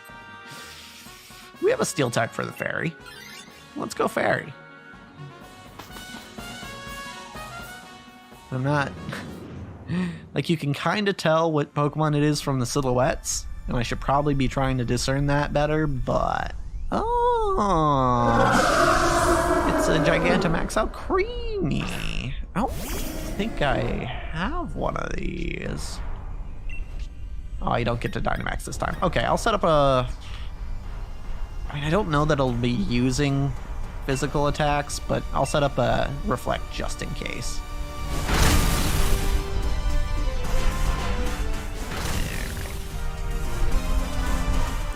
Reflect. Hopefully the Stunfisk is smart enough to use steel moves. Or the guy with the Stunfisk, I should say. Mystical Fire. Ow. What's that lower? Special attack? Ugh. I guess Sky Attack is a physical move, so... It does take 2 turns, though, which is kind of annoying. Could use Echoed Voice and just spam that to do damage. Or I can maybe try to put it to sleep, but it might, I think it has that ability that prevents it from being statused. Yeah, you know what? I'll just stick with Echoed Voice for now. I'll spam that until I can Dynamax. Because my allies aren't Dynamaxing for whatever reason. Ugh. That did basically nothing. Magical Leaf. Oh, Tyrantrum went down. That's fine. Actually not really much of an issue. I kind of expected it to die anyway since we're fighting a fairy type. Ooh, Metal Sound's a good move. Who can Dynamax now? Someone else, not me. That's fine. Ooh, actually, that Metal Sound did quite a bit for us. And it fell again? Ooh. Maybe I just keep spamming Echoed Voice.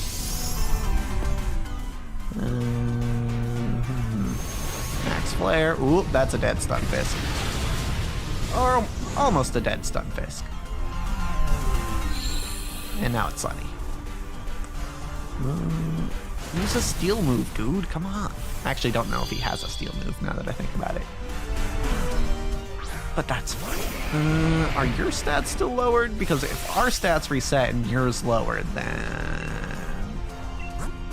Yeah, ours are reset.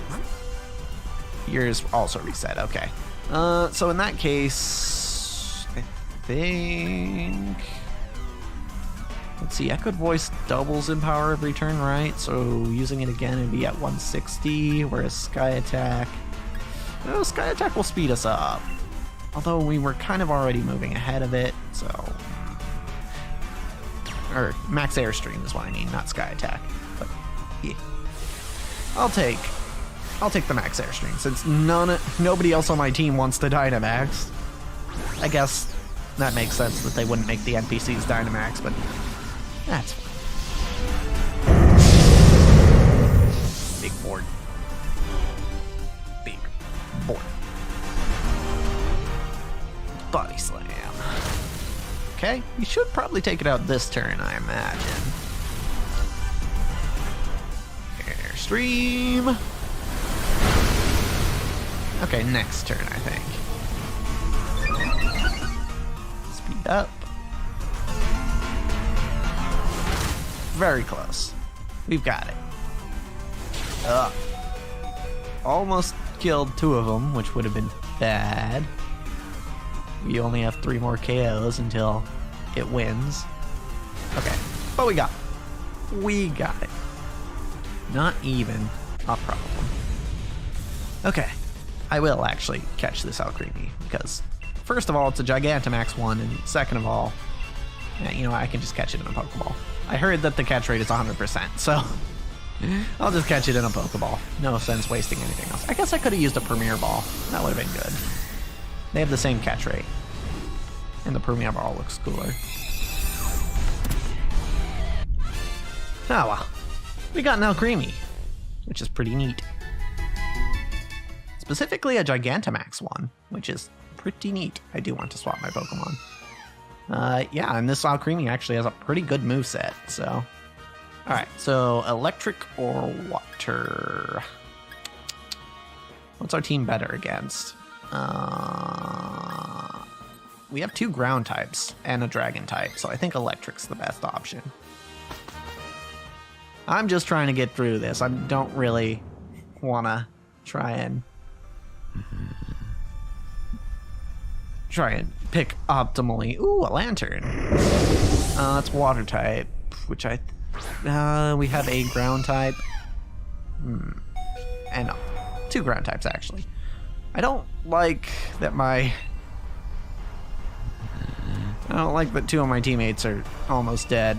I do have Magical Leaf, though, which is pretty neat. That would do 60 power. That plus Stab is 120. It's basically the same, but Magical Leaf is guaranteed to hit. So we're going to go for Magical Leaf. Next guys are on... Stunfisk. Yeah, that one's dead. Yikes. And it's raining, which isn't necessarily helpful to any of us. Wait, storm growing even stronger. Oh, I thought it was still stacking from the last fight. It's not, but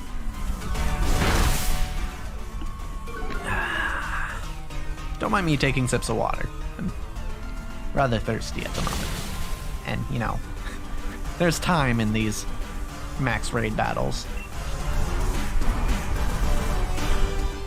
Let's go with another magical leaf. Earth power. Earth power's good. Keep doing that. Next geyser on.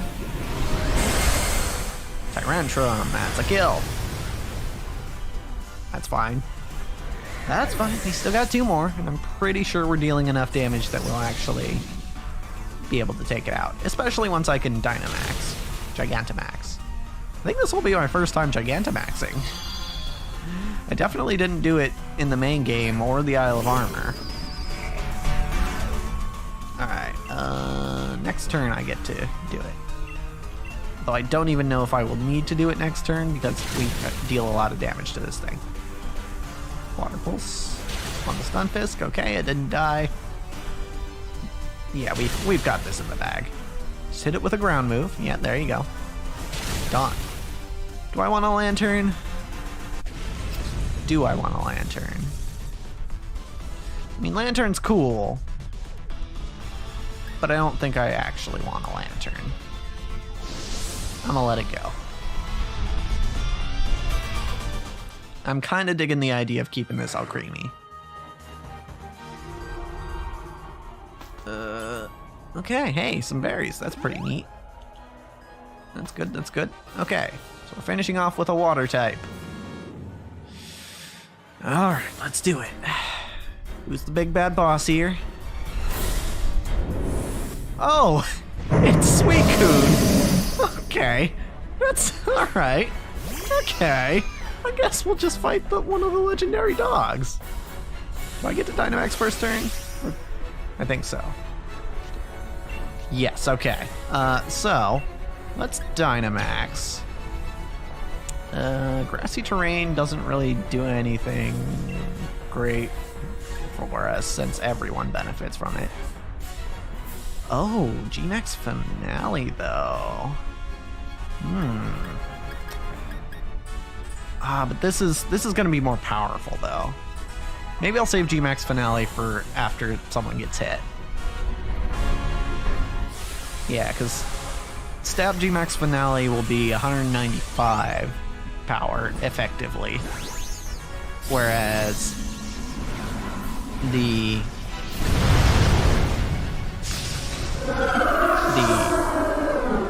max overgrowth will be 220.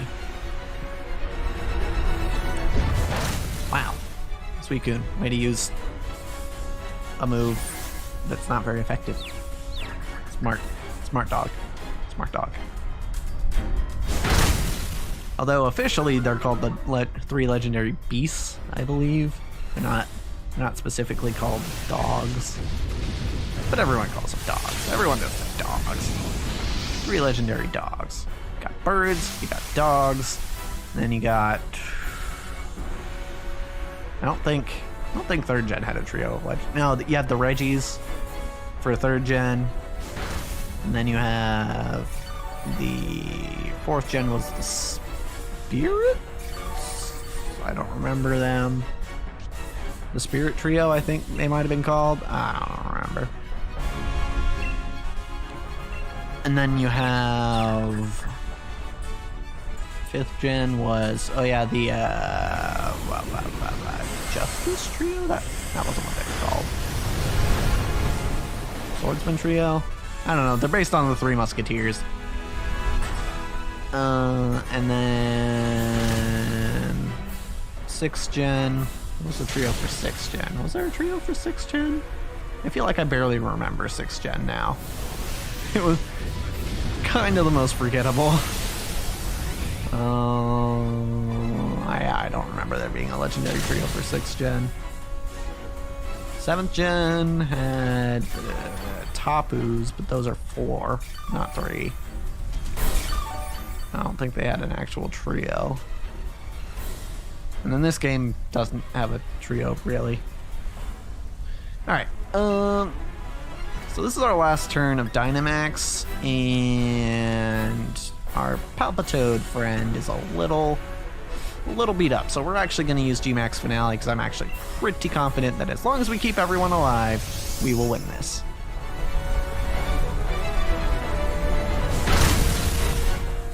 So let's just go for Gmax Finale to heal up our friends. God, this is actually going to be a hard decision, though, because I have to choose between Suicune and Alcremie, and according to my own rules, I'm probably not going to be using Suicune. Although Suicune's not the most powerful of the legendaries, so maybe I will use it. I don't know. Of course, I also might not be using this Alcremie, because, again, I've kind of got my team set. Neither of them really cover the ghost weakness that I was looking to cover with Pride. So I'm not sure. I don't know. You know what? I'm willing to bet that Gmax Alcremie is probably more common than Suicune in these things. So I'll probably take Suicune. And I don't think I would feel terribly bad about using Suicune because, again, Suicune's not one of the most powerful legendaries stat-wise. It is one of the coolest IMO. I don't know if I'd call it my favorite of the three dogs. Raikou is also pretty cool. But I don't know. Okay, this one I'm catching in a Premier Ball. Because we have those, and they're cool. How often do you get to use Premier Balls? The answer is not very often.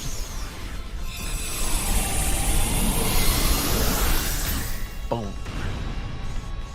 A shaker. A shaker. A shaker. Boom. Nice. Ba-da-da-da-da-da-da.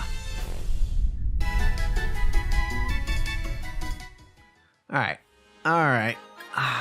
Oh, Suicune's already level 72, so I actually could use it. Well, the Alcremie is pretty close, too. I'd like to keep them both, but we're going to keep Suicune. Yes. Yep. Alright. Got 9 Dynidor. That's pretty neat. Okay. Yes, I will give this Suicune a nickname. And I'm going to name you, I think I'm spelling this right, after that one trainer from Crystal. I don't know if that's the right spelling, but you're gonna go to the box, you sween. I think I spelled it wrong. I'm pretty sure I spelled it wrong, but I don't know, maybe. Alright, so story stuff now? Yeah, story stuff now. You actually get to walk around in this battlefield. Oh, hi, Nia. Hang on, I recognize you. Are you here for a Dynamax adventure too? Wicked, guess we're on the same wavelength. I'm Peonia. Peonia. Got it. Nice to properly meet you. Also, I just realized Peony is also a flower like Rose is, so, and Peonia is like a female version of Peony. So, yeah, they're probably related to Rose. What about you? What's your name? I am Holiday. Wow, what a perfect name for you. It really suits you. So is my dad on his way here too? I haven't seen him. Has he got turned around and wound up back at the entrance? Listen, sorry for using you to distract my old man back there. He's as stubborn as a mudbray. Things go all right after I left? Yeah. What? You beat my old man? You sure pulled a blinder there. He used to be a gym leader, you know. Even on holiday. Ha. He's no pushover. You know, my dad was going mad with excitement for this trip. He kept going on about how he'd planned for us to check out local legends on his super intense adventure tour, or adventure, as he calls it. But I mean, come on. What girl my age would be caught dead doing something naff like that with her dad? Besides, I really fancy having more more battles with Dynamax Pokemon. I feel like I should be giving her an accent, but we all know how well that goes. The thrill of battling one of those massive, towering Pokemon. Just thinking about it gets me pumped. You know what? I've just had a thought. You're a pretty fierce trainer, right? Then I bet you could handle taking my place on my old man's adventure. I mean, I'm kind of somewhere in the middle of these two responses, between sounds like great fun and rather not, but yeah, we'll agree. Because it's probably a fake choice anyway. Too right it does. It's a brilliant idea, if I do say so myself. He's so hyped about all this, it'd be a shame to just leave him on his own. And who knows, you could end up running into a legendary Pokemon. Oh, her earrings are Pikachu tails. That's funny. How about I meet back up with you two after I've had my own fun in the Max Lair? Go on then, enjoy your twosome tour of legends. Tell my old man the deal and all that. I think she's kind of missing the point of why her dad is so excited for this, but okay. Oi. You okay there, buddy? He's not dead because he made noise, but we'll find out what the deal with him is next time. Because, as for this episode, that's a wrap.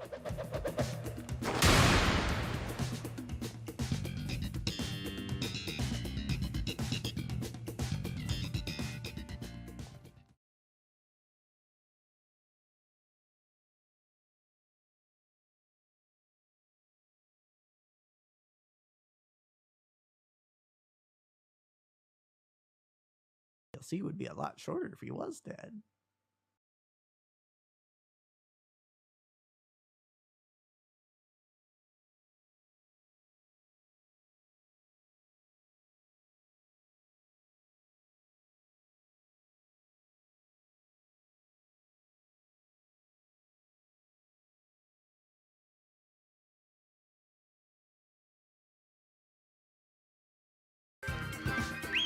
Hello everybody and welcome back to Extra Holiday Games. I'm Extra Holiday and Peony's dead. Except not actually. Ugh, it hurts. It ultra mega hurts. Nia. Where's my darling Nia? You alright, bud? This fine gentleman appears to have tripped on a rock and struck his head. Adventures aren't to be taken lightly. I've learned that firsthand now. Firsthand, I mean. I was just checking to see if my little girl was behind some rocks, and look how I've ended up. Behind some rocks? Is your daughter a roly-coly, sir? There we go, I'm up. No little bump's gonna keep me down long. That kip's got me feeling right as rain. How about it then, lass? Did you find my darling Nia? Well, here's how it went. You don't say. So dear Nia's set on staying away till she's had her fill of this Dynamax adventure stuff. And she wants the two of us to go ahead and get cracking on the Grand Peony Adventure. You know, I burned the candle at both ends, working out the best itinerary I could for my dear Nia's sake. But I guess she's at that age where she doesn't want her old man tagging along all the time. And trying to press her into doing what I want to do probably won't win me Dad of the Year awards. Right then, what's your name, kid? Holiday. Cheers, Holiday. My name's Peony. Wait, have I already told you so? Yeah. And it's twice as nice to meet you. Thanks, bud. I'll take a look at that league card. Let's have ourselves such a smashing adventure that my dear Neil be itching to join in on the fun. Yeah, alright. Don't fret now, I've done all sorts of preparations already. We're going to have ourselves a real treat of a legendary Pokemon hunt. Nah, so that's decided. Now then, Holiday, let's get ourselves to Freezington. It's a town just a short ways off. Yeah, I know the place. Time for strategic planning meeting for Peony's Adventure. I'll fill you in on the details once you get there. I say, let us reconvene post-haste.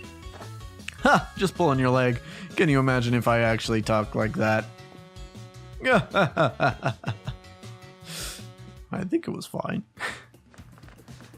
Oh, hey, you give things for Dynite ore, don't you? Hold on, let's check what we can get for our 9 ore. Beast Ball for 150.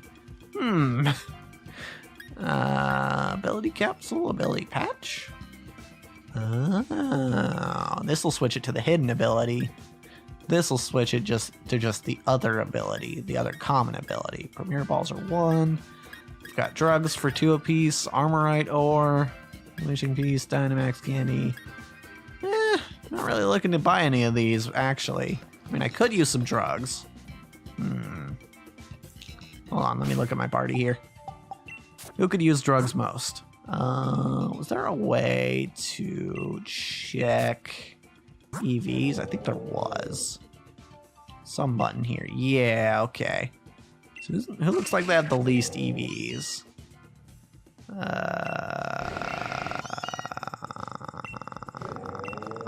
gonna say... I think it's...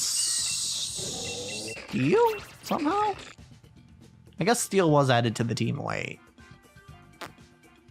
So we can give Steel some attack EVs by grabbing some drugs. I don't want to buy too many. Well, I guess I can only buy 4, so it's not that big a deal. Yeah, let's buy 4 bottles of protein. And give them to Steel. Just to be on the good side of having EVs. Up we go. Alright, yes, all the mints, they're very fun. Actually, do these actually change the nature of the Pokemon? That's kind of what I'm thinking it does. So maybe, if that's the case... I'm gonna have to check. Hold on. I gotta check if that's what these do, because I'm curious. So currently, who has the worst? Who has the worst nature here? Let's see. You are fine. You're neutral. You're not great. You're neutral. You're neutral. You're neutral. Wow, only 2 of them are. Okay, you know what? We'll give Steel something to change its nature, if that is in fact what it does. So what do we want? We want attack. Probably. Don't really have... Yeah, we don't really have anything that raises attack and lowers special attack, which I guess would be the Adamant Mint. So we'll go with the Jolly one instead. Yeah, we'll change. And let's see, did it actually change the nature? Because I feel like that's what those are meant to do. And if so, that's a very cool addition. It did. Okay, cool. That is definitely better. Definitely better for Steel. Okay, and then everyone else kind of had just kind of whatever natures. Speed, lowered defense. I mean, I guess we could probably give that to Rexia. Special defense, no attack. We could give this to Eggsy. Why do you still have the lucky egg? Yeah, lowered attack, raised special defense, I think will be best on Eggsy. And then raised defense, lowered special attack. That sounds like a rodent one for me. Yep. Okay. So we've changed Eggsy, Steel, and Rodent. Rexia and Pride are both still neutral, and More Heat has raised 1 defense, lowered the other defense. Speed, attack up, speed up, neutral. Okay. I guess we'll give the Hasty Mint to... I guess it would be more effective on More Heat than Pride, since More Heat's running a Salic Berry. So I guess we'll give it to more heat. And we'll give this here Lonely Mint to Rexia. And then I guess Pride will just have a neutral nature. That's fine. And we'll use up these proteins that I actually meant to use earlier. Oh, and we also need to give Eggsy back the assault vest. Where did it go? Where is it? Where is it? Where is it? Where is it? Where is it? Where is it? Where is it? Where is the assault vest? I have 2 of them. Ah, it was at the top. That's why I didn't spot it. Okay, we don't need a lucky egg for you. Okay. All right, let's get out of here. We'll go meet up with Peony in Freezington. Oh, someone else wants to talk? Oh, no, it's just him running off. Wow, he took a long time to run away. Yeah, I know where Freezington is, thank you. You didn't need to show me. I probably would have found it even if you didn't show me. But I guess, you know, there might be small children who wouldn't have figured it out, maybe. I don't know. I would have figured it out as a kid. That sort of stuff rarely stumped me. Freezington. Yes, I've been here. You don't have to do the whole intro shots. I've been here. Hello, hello. What have we here? Another visitor?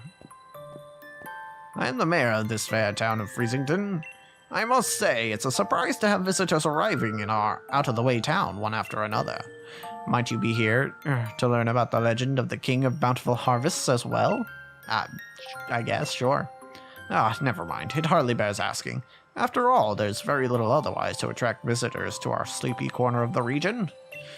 Which is a bit of a shame, really. People come all this way to investigate what turns out to be a mere fairy tale. But since you've made the journey, I must offer you this Freezington specialty as a memento. Bootneck sweatshirt. Interesting. It's a shirt emblazoned with the likeness of the King of Bountiful Harvests. I'm afraid it hasn't sold quite as well as we'd hoped. We've got a fair number left over. The illustration's based on extremely ancient accounts of the king's appearance, hence the unusually sized head. But we thought it might make the design a touch more hip, as they say. Nobody says that. If you'd like to see what the king really looked like, I suggest you take a look at the statue by the fields in the center of our village. By the by, while you're here in the Crown Tundra, feel free to let your Pokemon let your lead Pokemon out of its ball and take it for a stroll. Farewell for now, then. Oi! Yeah, this guy should also definitely have an accent, but oh well. Over here, Holiday. He just gets the deep voice. Yeah. Oh, hi, more heat. You are very slow. Okay. Oh, he teleported. This man is a tank. Aha, here you are. This pokey little place will be our lodgings. Yeah, I've been here before. What? Don't worry about it. But as of this moment, it's also something far more important. Our base camp. I know. Not much of a base camp, is it?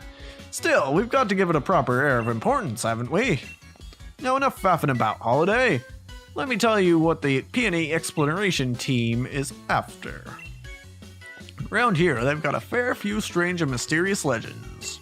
For example, a huge-headed Pokemon known as the King of Bountiful Harvests. Not to mention, a massive red tree where legendary flying Pokemon gather. And furthermore, these great hulking dot-faced giants that sleep in some ruins or something. Etc. See what I mean? This place is just bursting with juicy legends. And we're not stopping until we found just how much truth they've got to them. And there you have it. We are the Peony Exploration Team. And that is our grand, noble, magnificent goal. Of course, if I had my way, I'd be doing this with my darling Nia. But who knows? They say even chancy meetings can lead to blissful friendships. That is a terrible pun. Both of those, actually. So here's to a grand adventure Expedition Chief Holiday. Who, me? Obviously. Look, what do you think would happen if the two of us went gallivanting off together? My dear Nia could come along for a grand emotional reunion and find this place empty. Just the thought of it, my own darling daughter sitting alone in this room, pining for her papa. Yeah, I don't think that would be the case. Nope, not on my watch. I'd never let that happen. So I'll be the hold down the fort chief. Which means you get the pleasure of being the expedition chief. Which brings me to this. Go on, have it. So what you're telling me is I do all the work and you take all the credit. Cool. Expedition uniform? Oh dear. How did I know? Alright, we'll entertain this for a bit. Look at that, fits you like a glove. I brought some spare uniforms so my dear Nia wouldn't have a few to change into. So there's enough to give you one. And if you ever need to change or have a kip, by all means, just head into the bedroom back there. Okay, not knowing what a kip is, that's kind of an awkward suggestion. I'm going to guess it's a rest, but I've got some different colored scarves in there, so switch it up if you fancy a bit of style. Okay, here, have these too. Legendary Clue 1. A clue about the King of Bountiful Harvest. It's written by Peony, and an old photo is attached to it. There's a fairy tale in... I guess it might not be in his voice. There's a fairy tale in Freezington about the legendary Pokemon known as the King of Bountiful Harvest. In the legends, the king is said to wear a massive crown on its head, but the wooden statue near the fields in the middle of the village shows no sign of a crown. Okay. Legendary Clue 2. Far, far into the giant's bed lies a temple where the giant of stone sleeps. On the temple's door are a strange word. Let the ma hut chan wan. The door remains firmly shut. Stuck in the side of the snowside slope lies a temple where the giant of ice sleeps. On the temple's door are strange words. What to give iving stall of snot. The door remains firmly shut.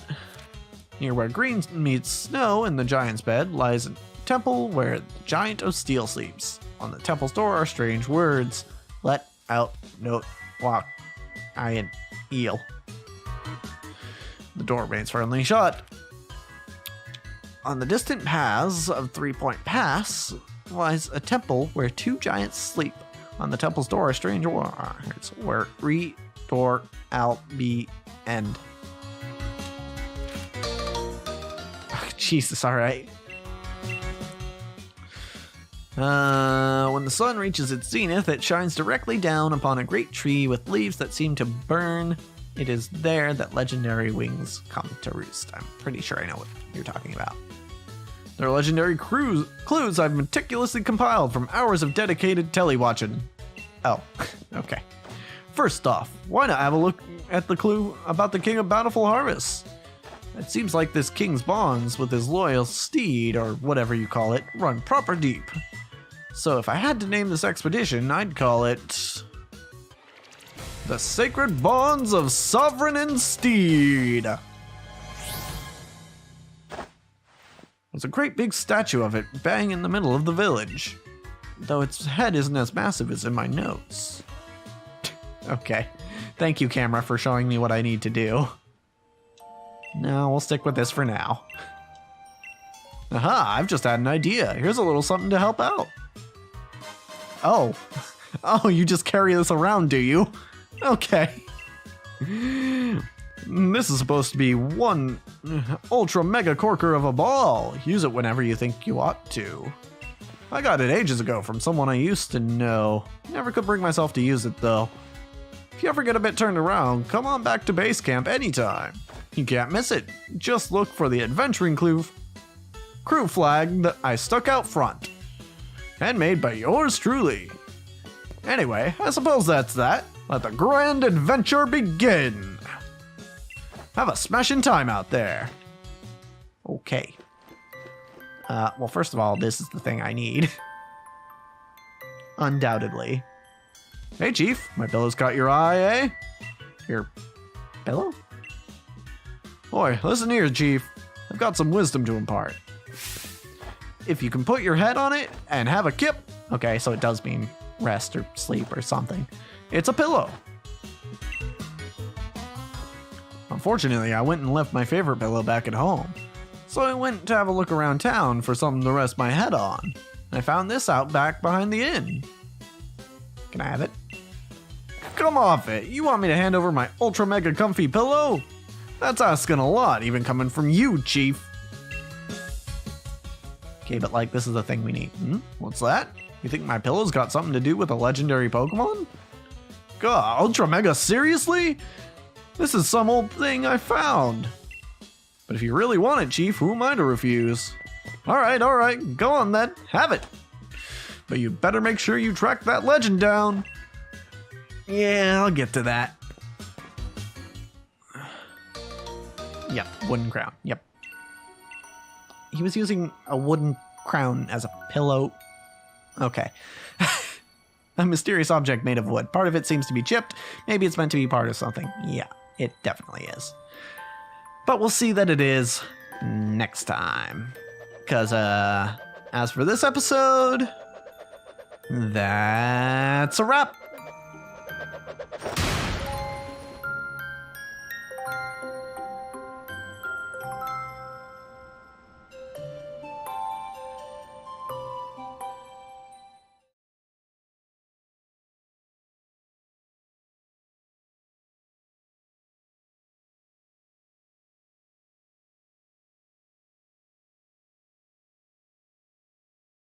This dude is really something.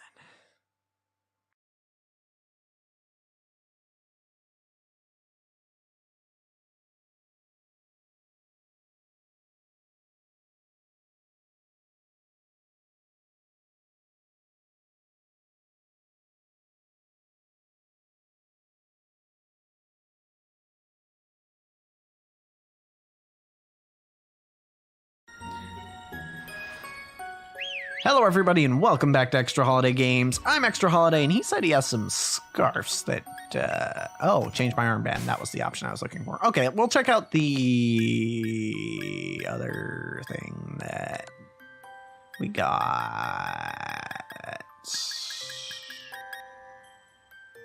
Boat neck sweatshirt.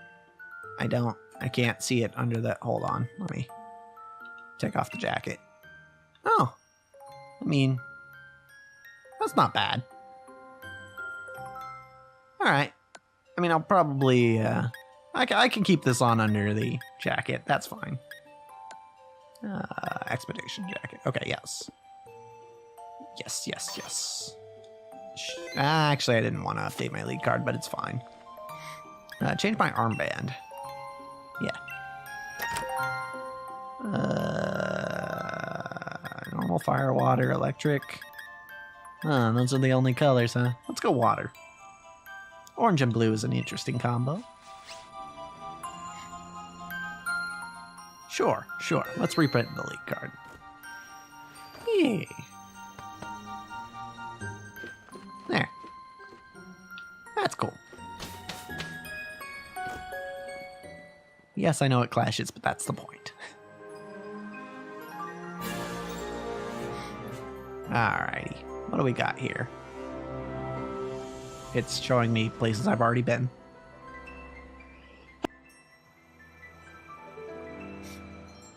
Ah, God. Sorry. Gonna edit out blowing my nose here.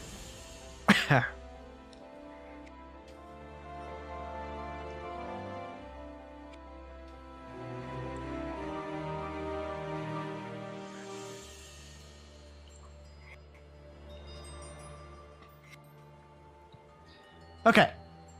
Let's go, more heat. We got this. Statue of a Pokemon, but it somehow feels as if it's missing something. Looks like the wooden crown would fit onto the statue here. Do you want to try fitting it on? Yes. Just clear off the snow off the top and place it there. Schwunk. Hey, it looks like the thing. Wooden crown fit perfectly on the statue. Crown. What? Who dat? Oh, hi. Oh, you're just gonna show up, are you? Oh, hey, bud.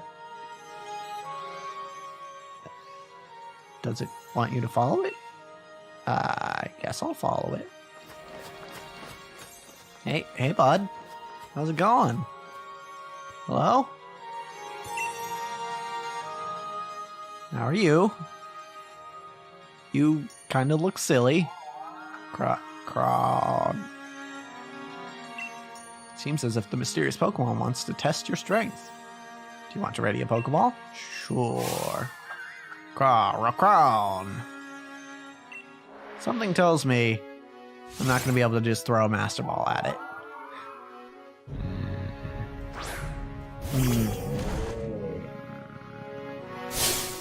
I'm going to try a Quick Ball first. Crown. Okay, can't eat berries. That's actually kind of unfortunate. I'm gonna just throw a Quick Ball. Throw a Quick Ball. That is the solution. Oh, won't let its guard down. Okay, got it. Alright then, we'll just give it a Fire Blast. Psychic. Do we die here? Let's see. Oh, that's a lot of damage. Alright. Try this again. Give it drain. Okay.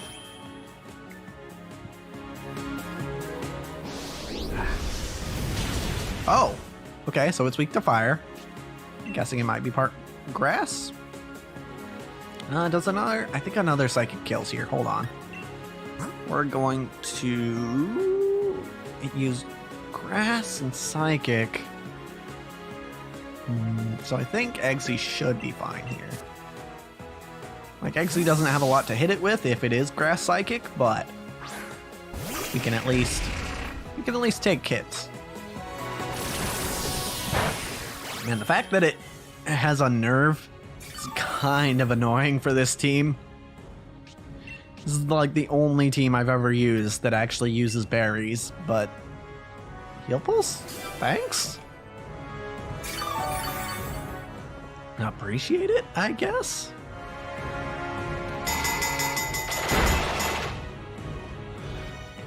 Alright, well, that's one legendary down. Time for the rest. More heat and pride, gain levels. Good job, guys. Hey, pride's finally evolving. Good stuff. Alright, now we can fit you with an actual moveset, more or less. The round face of a lowland Persian is considered to be a symbol of the prosperity of the Alola region, so these Pokemon are very well cared for. And they're also kind of ugly. Yeah, I didn't say anything. Power Gem. Power Gem is a good move for a lowland Persian. So, I will in fact take Power Gem over Play Rough. 1, 2, and ta-da! We now have a special attack. Finally. I'm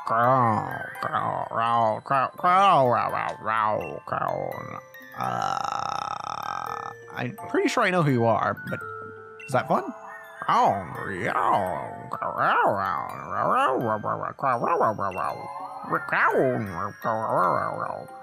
Dude, you know I can't understand you, right?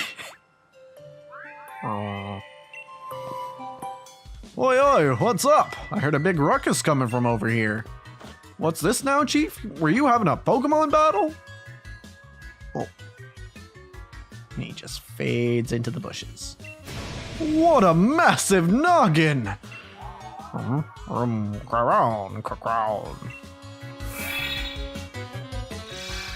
What's this? Ah! And he dies.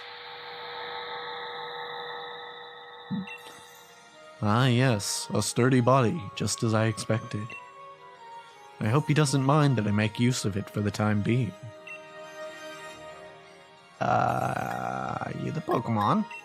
Oh, I see you have grasped the situation already. Very astute of you. I am Calyrex. I am one known as the King of Bountiful Harvests. I have borrowed this man's body in order to thank you in person, so to speak. Indeed, there are no words to adequately express my gratitude toward you for restoring my statue. In days long past, I reigned over these lands as king. The humans offered me their loyalty and respect, as I was able to bring lush vegetation to the land and give them plentiful harvests, year after year. However, it seems that over many, many years, the people of this land have forgotten my existence. They used to make offerings to me every year, but even that tradition has long since been lost to the ravages of time. You see, it is the faith of the people that grants me strength, and now I have lost all but a fraction of my former power. Even my loyal steed has abandoned me. However, you were kind enough to restore my statue. That act has returned some strength to me, at least enough to speak to you by borrowing the body of another. Now, kind-hearted human child, I have a favor to ask of you. Is this the first time a Pokemon has talked in a game? Like in the main series game? Because I feel like it is. I must know once and for all whether the people have truly forgotten about me. I wish you to speak to the villagers and ask if they remember the King of Bountiful Harvests. I have tried asking them myself, you understand. But they treated me like some sort of fairy tale creature or flew into a mild panic at the sight of me. Please, kind-hearted human, I beg you to help me. Okay, that seems like a reasonable request. Calyrex appeared once I placed the crown on the statue of the King of Bountiful Harvests. Calyrex can apparently speak to humans by taking over a person's body, pieties in this case. Now I need to gather more information on the King of Bountiful Harvests from the people of the village. I mean, it is kind of messed up that you're doing that against his will, but, you know, whatever.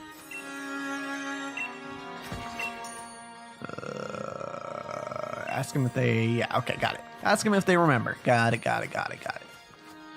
Okay, hello, sir. Do you remember? Lovely goods for sale. I don't remember you being here, but... Okay. Why would I want to... Can I sell these at a profit? I feel like I can sell these at a profit. But, like... Why would he have these, then? If I could just buy them and sell them and make infinite money.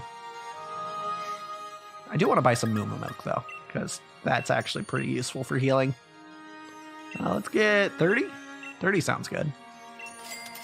Lava cookies are neat, but not really what I need. Revives I can't use.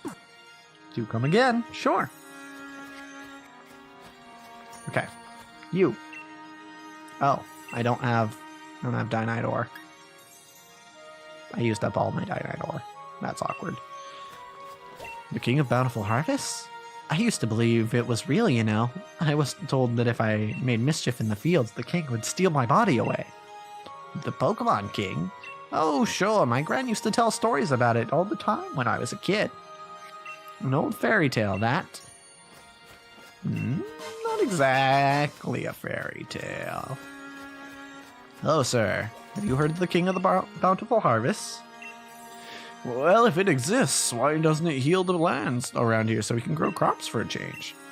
Because you're not making offerings, dude. Lost all his power. Oh dear, I'm sorry. I'm rather busy doing nothing right now. Really? Really? Why don't you just tell me to F off? Jeez. don't think Sonia knows anything, so I'm not going to bother asking her. Not that, she's not knowledgeable, I just don't think she's knowledgeable on this subject. Do I remember the King of Bountiful Harvests? Well, why, of course I do. It's the only main tourist attraction of our lovely Freesington, after all. I imagine we would see more visitors if only the king were real. Okay. Yeah, dude, they think you're just a myth, even though you literally appear before them. Like, literally, they could just look over there and see you. But I guess not. Ah, human child. I trust you were able to speak to the villagers? So how was it? Did they say anything about me? They did, but... it is as I suspected. Nobody truly believes that I am real. It seems the people of this land have indeed forgotten the bond they once shared with me. Oh, no, of course I'm not grieving. I'm the King of Bountiful Harvests, after all. I know better than to count on humans to remember me. Wait, what's that mean? This proves beyond doubt that I cannot simply rely on human faith if I want my powers to return. If only my loyal steed were to return to me, I would regain something of what I've lost. Is it a Pokemon? Yes, the four-legged Pokemon that I used to ride all across the land. The very same Pokemon that my statue in the village shows me riding. Alas, though in ancient times we spent many days together dashing through the valleys and over the mountains of this land, my power waned and I was forced to part ways with it. Now, I know not where it may be. Even if we should succeed in locating my loyal steed, I have my doubts as to whether it has remained, well, loyal. I have lost so much power. Perhaps the villagers know something about my currently not-so-loyal steed. I would be in your debt if you could speak to the head of the village on my behalf. If you are able to find any information at all, I ask that you let me know. Sure.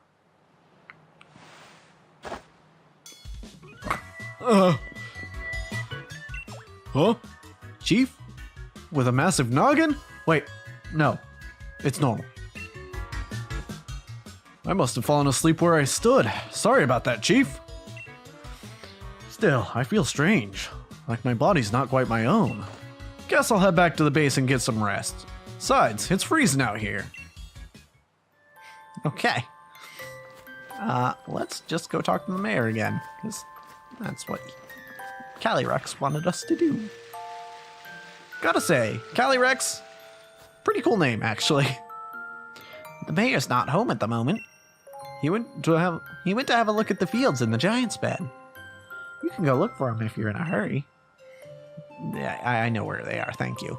Cross Point Field, go to the left. Yes, thank you. I've been there. See, this would be a nice time for them to have the thing to be like, oh, you've actually been there already? Okay, I guess we don't need to explain it to you, but nope. Not here. Just at the beginning, really, with the Pokemon Center and catching the Pokemon. I did appreciate that they had it there. Alright, so now I gotta find the mayor somewhere in Giant's Bed. And of course, Giant's Bed is the largest part. Oh, there he is. Okay, that was not as hard as I thought it would be. Alas, this field's no good either. The soil is barren, no crop could possibly grow here now. Perhaps the lands of the Crown Tundra truly are beyond hope. What's this? Oh, our dear visitor. What brings you here? You want to learn about the loyal steed of the King of Bountiful Harvests? Well, this is hardly the place for storytelling. Come to my home in Freesington. It's better to have a nice chat in the warmth, after all. Please visit whenever you're ready. I'll be waiting. Okay. I wonder, are we doing all the legendaries in this area?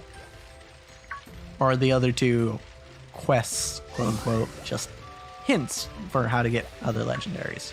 Are they all part of the story, is what I'm saying. Yeah, tree.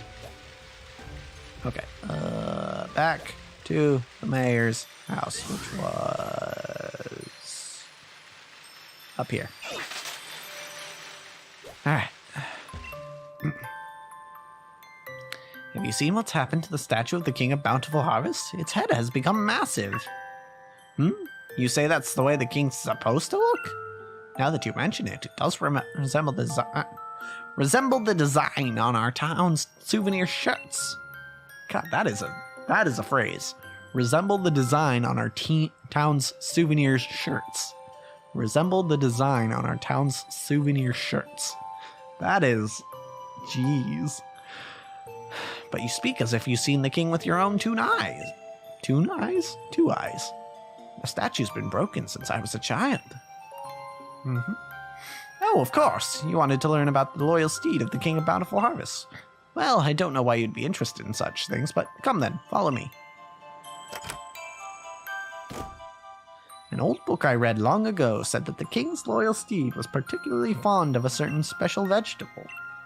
But my memory isn't what it used to be. I can't recall exactly what the steed so desired. I think it best that you search on the bookshelf over there if you want to find out any more. Hi, Carbink. Alright, we'll search the bookshelf next time. But, as for this episode, that's a wrap.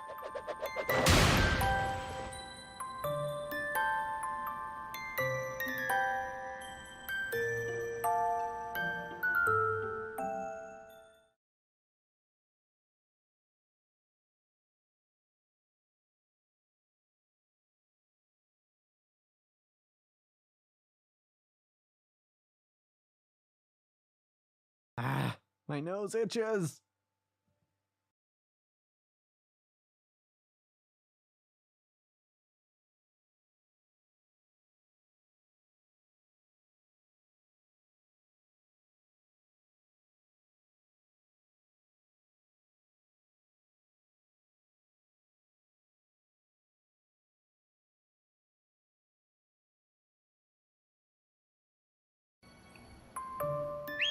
Hello everybody and welcome back to Extra Holiday Games. I'm Extra Holiday and we're gonna go have a look at some books. Because there are all kinds of books about the Crown Tundra. Which book would you like to read? King of Bountiful Harvest. The king was a great Pokemon that once brought abundance to our cold land. With a sweep of its right hand, the land would be blanketed in verdant grasses and blooms. With a sweep of its left hand, the fruit of the fields would ripen and grow heavy. Its great crown of green gleaming, the king galloped across the land to stride its proud steed, and in their footsteps buds would burst from the soil, and rich life was born across the region, and so we worshipped the Pokemon and paid it all due tribute as king. Alright. King's proud steed. The horse Pokemon gave over its power to serve the king and carry it hither and thither. The two even became one for a time, combining their strength to create a forest in a single night. This proud steed had been a wild thing once, ravaging the village crops and causing much woe. But the king, in all its greatness, brought this fierce creature to heel and secured its loyalty. And for each among us who claims the steed's hide was black as the midnight gloom in which ghosts appear, there's another who claims it was white as a block of solid ice. None alive can now say which is the truth. Okay. So it might be black and ghost type. Is it ghost ice type? I guess that's Frostlass's type, which is interesting. But I'm pretty sure he wasn't riding a Frostlass. At least not in that way. Nah. The Reigns of Unity. Through these reigns did the king send its power in order to tame and control its proud steed. The reins, in fact, were made by the hands of the people in thanks for the plenty brought by the king. These reins bound not only the horse and the king to one another, they bound the people to the king as well. At the dawning of each new year, we must never forget to gift the king with this offering. Let the radiant flower and the mane of the steed be woven together to bind us all in faith. Let the secrets of this sacred art be passed from parent to child to grandchild and never forgotten. Whoops. Hardy crops for the tundra. While carrots can be grown in the Crown Tundra, they have a rather unusual growth habit. When grown beneath the heaped snow, these hardy roots tend to develop into ice root carrots. When grown in tracts close to where many souls were laid to rest, shade root carrots will be your crop. Shade root carrots are a favorite treat for ghost-type Pokemon, while ice-type Pokemon seem to delight in eating ice root carrots. According to the old fairy tales, the steed that the King of Bountiful Harvest rode upon loved both of these varieties, or perhaps one or the other. That's helpful. Records seem to contradict one another, with some stories speaking of a white steed delighting in ice root carrots, and others mentioning a black steed devouring shade root carrots. Okay. The freezing snow samba, okay. Isn't it tough dealing with the cold here on the tundra, with temperatures seeming to drop lower and lower every passing year? While it's tempting to stay indoors where it's cozy, don't forget to move that body too. Try the Freezington Snow Samba today and get your body moving to stay warm all winter. Lift both hands in the air, wave here, wave there, bow low, touch your toe, and freeze. Then up we pop to start it all once more. Form a circle with friends and don't be shy. The Snow Samba will keep you young at heart. Okay. Town records, tourism initiatives, Freezington souvenir brainstorming sessions, minutes taken by the town's tourism lead. We got a lot of submissions in our last round, so our thanks to all those who contributed ideas. We've settled on an idea for a new Freezington souvenir sure to lure in more visitors. A shirt featuring our own King of Bountiful Harvest. King of Bountiful Harvest. By reusing the artwork from some old documents, we should be able to keep design costs low, too. Okay. Well, I'm pretty sure the only one that wasn't relevant is the last one. Oh, the last two. I don't think the Snow Samba has much to do with this. Hello? Oh, he's back. Hey, dude.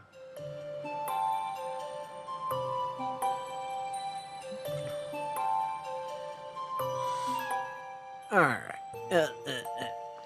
I can't actually talk to you without Peony around or some other human. Whee! What's up, bud? Crow. Oh, hey there, Chief. I had a feeling someone called me. Was it you? Huh? Human child, were you able to find something out about my loyal steed? Yes. You say you found out about something that my loyal steed could not resist? It has been so long since we rode together that I had completely forgotten. With this information, we may be able to lure my loyal steed to me yet. So, tell me, what is it that my loyal steed would find so irresistible? The Freezington Snow Samba, yes. You know what, I'm gonna say it just for the meme. The Freezington Snow Samba? I did see the villagers performing a strange dance some years ago, but it was hardly irresistible. In fact, I imagine even a Greedent would lose its appetite after one look at such an odd display. Was there perhaps anything else you discovered information about? The Reigns of Unity. The Reigns of Unity, you say? 'Tis true that they would help me regain the link with my loyal steed, but it has been many years since the humans made a new set of reins for me. I doubt we shall be able to obtain them now. Was there perhaps anything else you discovered information about? Carrots. Oh, carrots, you say? Yes, I remember now. Even back when we were together, I would leap at any chance to eat some kind of crop. Or it would leap at any chance. It would leap at any chance to eat some kind of crop. It took everything I had to restrain it. Looking back, the crop must have been carrots. I am in your debt, human child. What we must do now is clear. If we are able to find carrots somewhere, it should be but a trifle to lure my loyal steed back to me. I wonder, do the humans of the village grow any carrots? If we could obtain even a single steed, I could grow a carrot from it myself. Single seed. I think I said steed. In order to find the king's beloved steed, I'll need to first get my hands on its favorite food, carrots. Maybe the people of Freezington can help me out. Well, I know someone who can, but I kinda used up the Dynite ore that I might have used to. Oh, you're looking for carrots? There won't be any finding any this time of year. We do have seeds right here. This is awkward. I spent 8 pieces of Dynite ore to get drugs, and I needed to get carrot seeds. Yeah. So it looks like we're gonna have to get some more Dynite ore. The other awkward part is that I don't think I have time to do that tonight.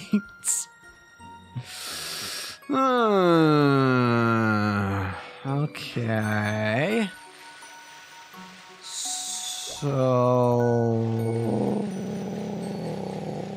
Oh, here's one thing that I do need to do that I didn't do before that I should probably do now because I need to do it. And oh yeah, we never actually, oh, that's the wrong button. We never actually set Pride up, so we can actually do that this episode. And then I'll get some more, I'll go on another Dynamax adventure some other night. But for now, I want to set up Pride. Because we should be able to learn everything we need to learn, maybe. I don't know.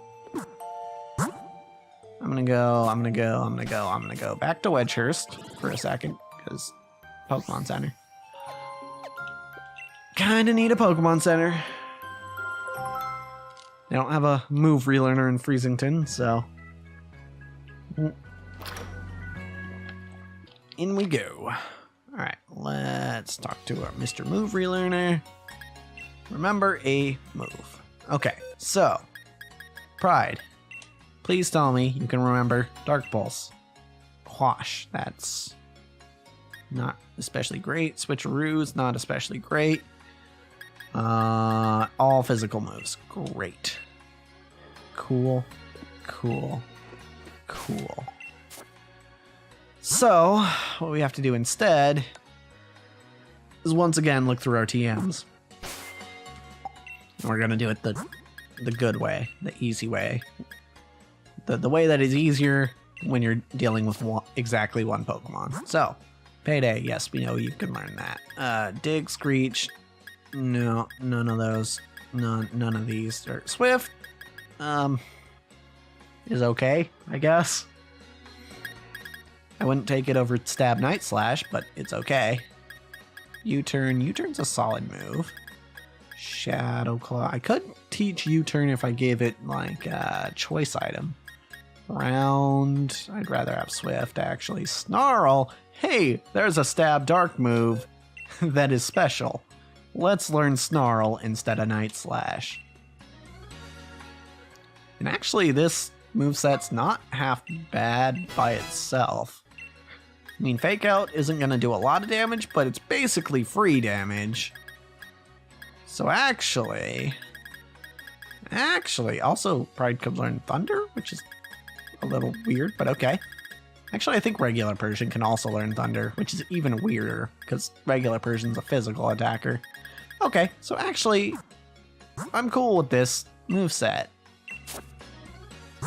We can, in matchups where we're safe, we can actually use Nasty Plot to set up a bit. And then we've got Snarl and Power Gem for a stab move and a just a solid coverage move, respectively. And then Fake Out for just free damage. That's cool. Wow, that was surprisingly quick. Dark Ghost and Bug type moves scare the Pokemon and boosted speed stat. Okay, that's what I thought its ability was, but... Alright. So, we're gonna make our way back to Freezington, because that's where we'll need to be to continue. Oh, that's actually just goes to the slippery slope. Do I? No, I should probably just fly to the max lair, actually.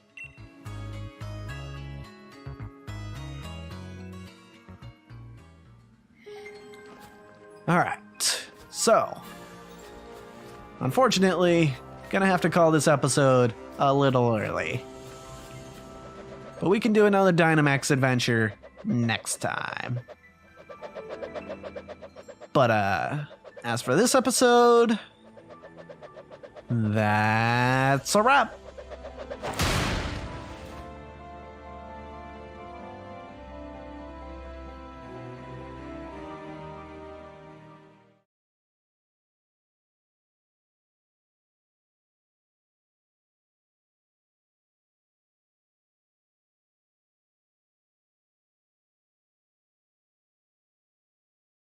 Maybe shorter episodes are better?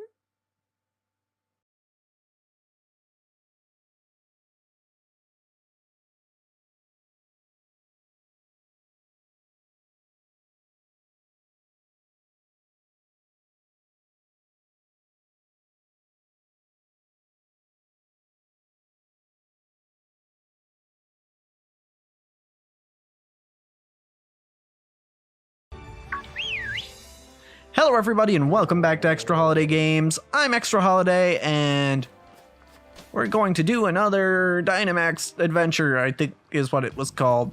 I don't remember actually because, yeah, Dynamax adventure, yes. Because we need some Dynite ore because we maybe spent ours on things. Okay, so I only have so much time to pick. I don't want heat more. Although sunny day is nice to have in some cases. Linoon or Obstagoon. Let's go Linoon. I don't know if that's a great choice, but we'll see. At the very least, it's not likely to get knocked out. Alright. Dragon type. Oh, and by the way, I can't actually keep anything from here because let's see, that's a Mantine versus a Maractus, I think. Let's go with the Mantine. Okay. Yeah, I can't actually keep any Pokemon from here because I already caught one in a Max Adventure, so I'm counting this as one area, regardless of how many times I do it. Otherwise, I would basically be able to catch as many Pokemon as I wanted, which really isn't in the spirit of a Nuzlocke. Alright, so, Linoon, what do we want to do with you? We have...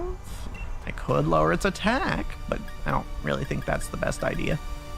Oh, let's Dynamax, since our NPC buddies aren't going to do it.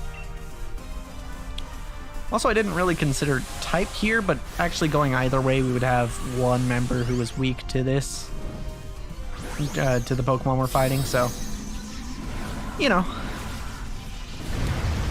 I don't think it's going to make too big a difference. Oh, actually, we have two Pokemon here that are weak to water. Oops, well, awkward. Should have chose the grass path, but alright. Hey, Toxic, that's pretty neat. Max Strike. Oh. So I was just watching a reaction video, because I do watch those occasionally. I used to have a problem with watching reaction videos, because I thought they were like lazy content or whatever, and then I realized that Let's Plays are basically just reaction videos for video games. So, and I had been watching Let's Plays for years, so it would have been a little hypocritical for me to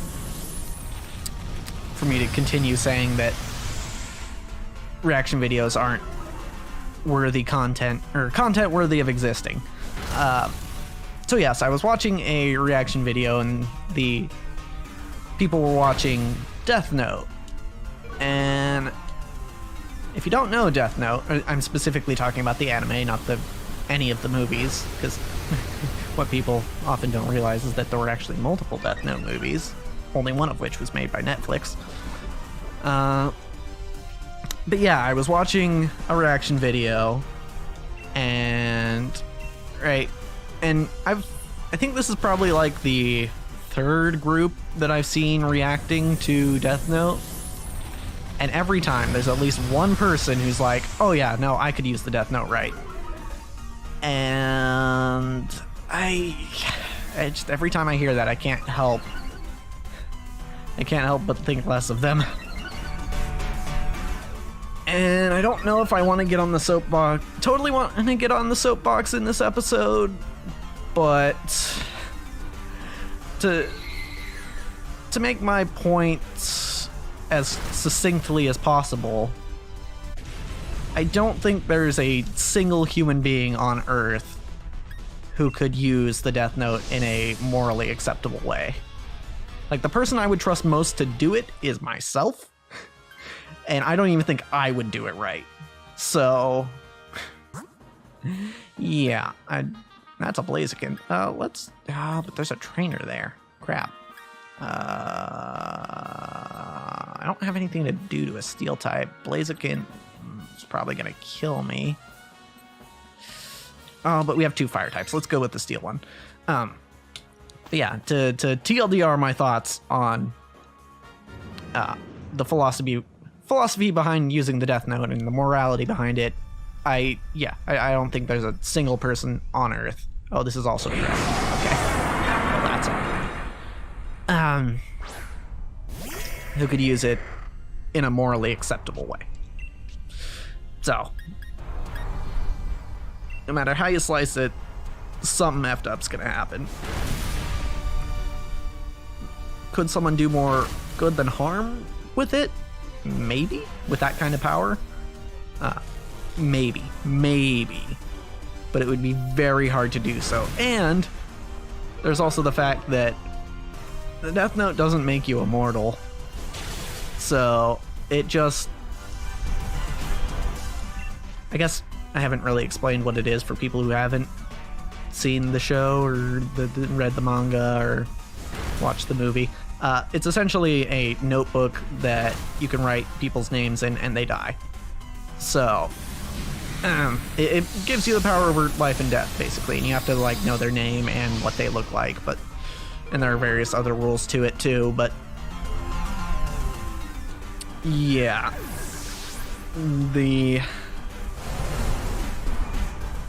what was I saying before that? Oh yeah, so the other thing about having the Death Note is even if you use the Death Note right, like perfectly, like in the best way possible, you only ever kill people who quote unquote deserve it, or you know, that it would be useful to kill for the greater good. There's still the question of what does the next person do with the Death Note? Right? How many generations can you go through with the Death Note where each person is, you know, this perfectly good person with perfectly good intelligence and information? And something tells me it wouldn't take long for someone who didn't deserve to have it to get it. So, if you were ever wondering my thoughts on Death Note, there you go. On the idea of having a Death Note. If it were me, if I came into possession of the Death Note, I would just give it back to the... Most likely, I would just give it back to the God of Death I got it from. And be like, no, this is yours. Please don't let a human get a hold of this again, because there's no human on Earth who deserves it to have this. And then, or failing that, I would just destroy it. And I get that it's actually something they bring up in the show. You might have trouble believing me because I'm on the internet or I'm just in a public place, and people are more likely to say what's socially acceptable in a public place, and I really don't have any defense for that. It's just that you just kind of have to take my word that that's what I would do. I know that I believe that, truly, and maybe I would change my mind if the situation actually happened, but that's just what I think I would do. Like, just postulating in my head, you know, even without regard for what everyone else would think. That's just what seems right to me. And the more I talk about it, the less convincing I sound, I know, but... whatever. You know, whatever. It is what it is. I'm just glad that it doesn't actually exist, because you know it would fall into the wrong hands eventually.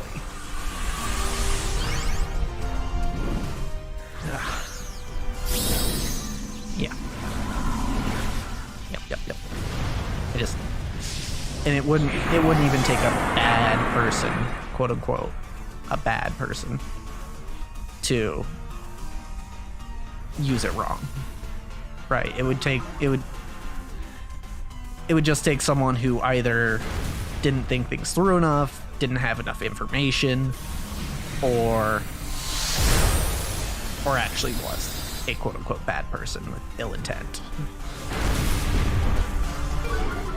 I don't know why I felt like I had to get that off my chest. It's just I had been thinking about it for a while, and I guess the reason why I said something about it is just because it comes down to some really core beliefs I have.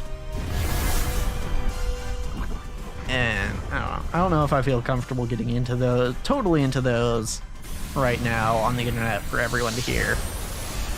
I mean, it will probably come up eventually if I remain making content on the internet, but I don't know if I want to say it right now. I don't know if I'm ready.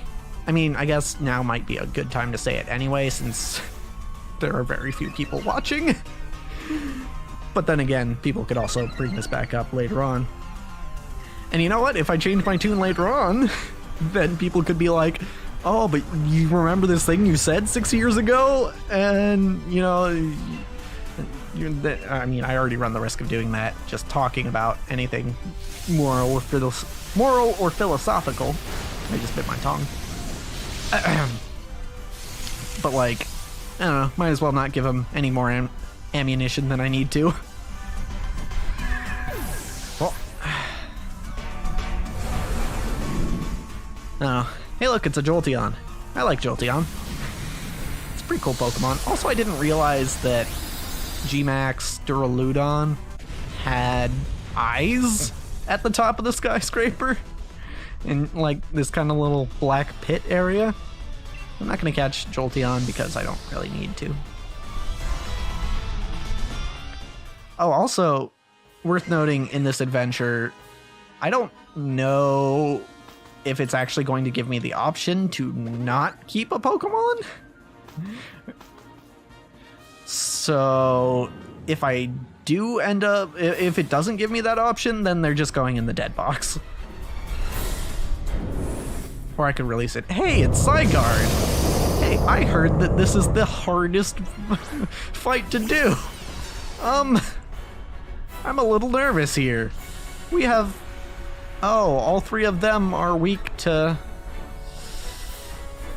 ground. That's not good. I don't think we're gonna win this fight. Well, thank you for the helping hand. I'm gonna try to get a para on this Zygarde. Oh, I forgot he's fucking ground type. I can't use Thunder Wave on him. Oh wait, yeah, no, we're all weak to ground. I just realized. Yeah, we're not winning this fight. Awkward.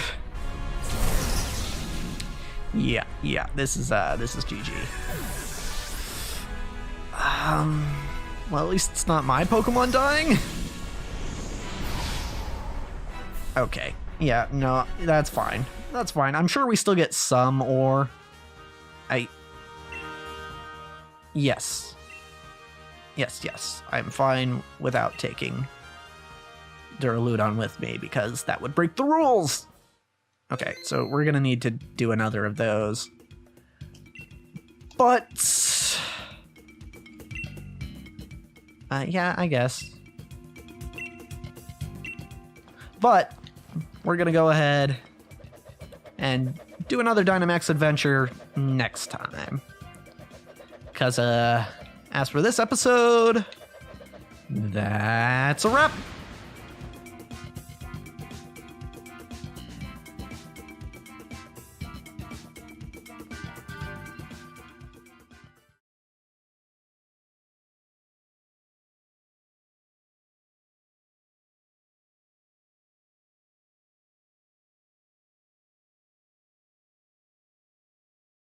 Nice of the game to choose literally the hardest raid possible.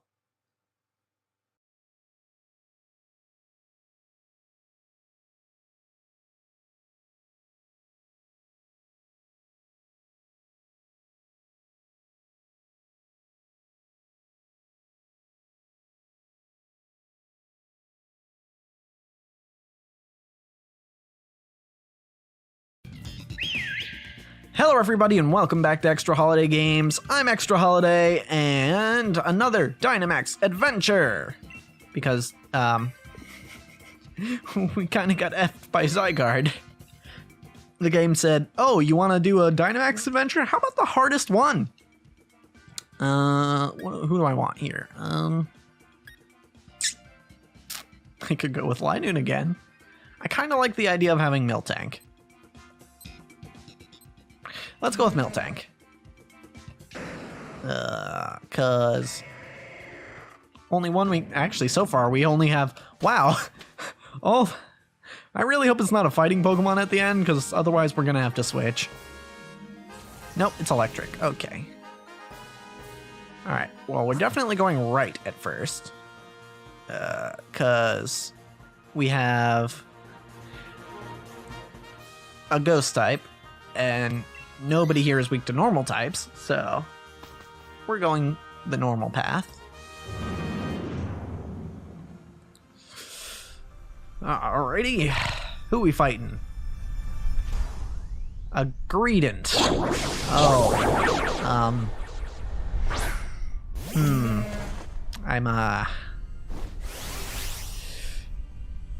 to say that I'm a little anxious about this fight is kind of an understatement. Let's just go for a Max Strike, you know? Wait, hold on, what new move is that normally? Alright, Mega Kick, so no wonder as... I didn't really think about that my only stab normal move is a super inaccurate one. Awkward. But, alright, yeah, not super pleased to be fighting another Dynamax Greedent. You probably know why. If you watched previous episodes, you know why. But you know what? I think this is a little more balanced of a fight than what happened before, so I think we're okay. That being said, that didn't do a whole lot of damage. Ew. He's para. No? Throat Chop. Can't use vocal moves. Psychic. You might lower... Yay, alright, you lowered special defense. That's pretty good. I mean, 3 of us are physical attackers, but still. And of course he gets the para on me. Very cool. Oh, actually, I'm definitely going to have to switch this Miltank out because I'm going to use 3 of my Max Strikes on this guy right now. And potentially more Mega Kicks after that. Taunts. You cannot use moves that are not attacking moves. Actually, I don't... No, I'm pretty sure Taunt doesn't do this, but for a second I thought Taunt might actually also make it so that the Greedent could only attack the one who taunted it. But that is... I'm pretty sure that's not the case. I'm pretty sure that's what Follow Me is for. Defense and special defense are swapped. Okay. Wait, so since it's got its special defense lowered, is that gonna mean that its defense is lowered now? Also worth noting, Max Strike is only like 20 power more than Mega Kick. It's actually not that much of an upgrade here, aside from being 100% accurate. Substitute. Okay, I guess. Stupid para.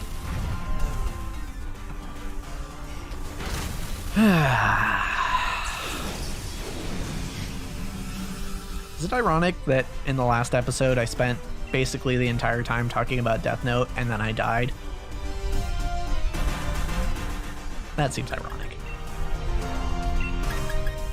Or serendipitous. Honestly, it's hard to tell the difference between the two sometimes.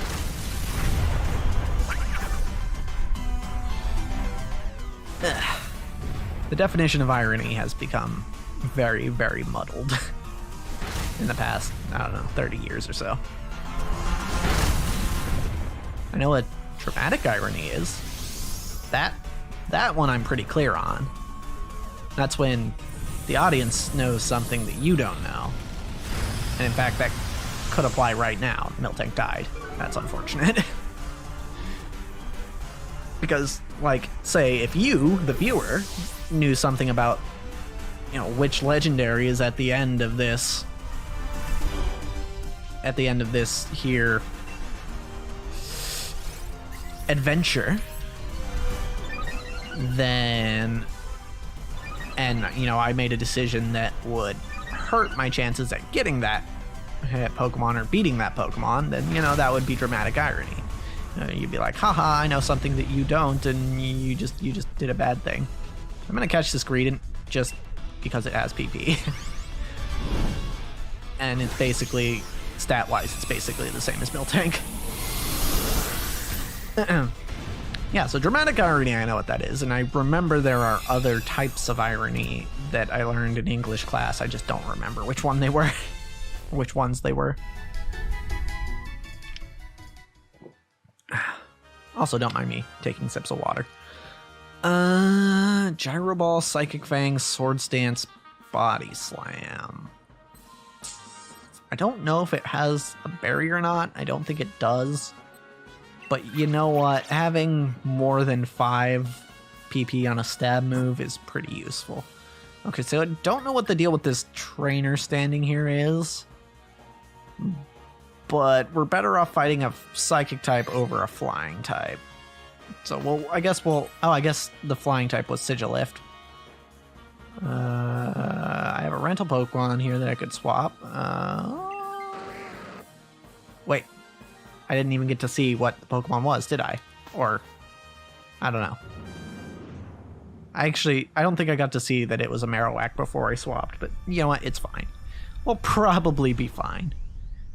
Actually, Marowak is pretty useful here because the last Pokemon we're fighting is an electric type.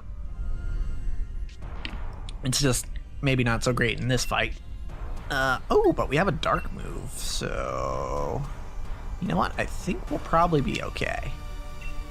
I'm gonna go for a Throat Chop. Sucker Punch, good stuff. Throat Chop. I have 2, I'm going to Throat Chop it. Solar Beam. Ow. Why could he use that in 1 turn? Why is that allowed? What? Wonder Room. Alright, it swaps defense and special defense. I think that actually hurts us more than helps us right now.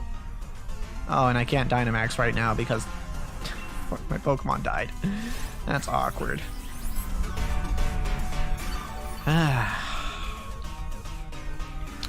Oh, I healed the Linoon. That's pretty cool. But yeah, awkward. This is very awkward. If I can, is that just a thing? Normally, Dynamax Pokemon, when you Dynamax a Pokemon, you can't use your original moves. But apparently, Wild Dynamax Pokemon can't. Well, I know that Wild Dynamax Pokemon can. That's not new. But apparently, if it's a 2-turn move, it only takes 1 turn for them to use, which is kinda effed. I don't think they needed that buff. The Wild Dynamax Pokemon. Are you aiming for Marowak again? No, you aim for the substitute. Okay, that's good. Actually, I appreciate that. I mean, honestly, the easiest route for this Exeggutor would just to be repeatedly killing my Marowak. But instead, they went for Linoon, which means the substitute was actually a super good idea. And it even heals a little bit from the substitute for because of the grassy terrain, which is pretty neat. Alright, 1 more Throat Chop and some attacks from my friends should do it. That Kangaskhan's probably running out of PP right now. For Sucker Punch, that is. I'm not going to catch this Exeggutor because Marowak is doing fine, and it's not going to be that useful in the final fight. Okay, so water. Let's actually take some time to look at what we have here. So Ghost, Water, and Electric. I don't want to fight Water. Electric is probably the best idea right now, so let's go for Electric. I would choose Ghost, except that Executor is weak to Ghost, as we saw in that last fight. So, let's do it. Luxray. I like Luxray. Are we about to get intimidated? Or is this a rivalry, Luxray? Oh, apparently it's got rivalry. Okay. That or Dynamax Pokemon don't get their abilities, which I guess is possible. I actually don't know. Dig, good idea.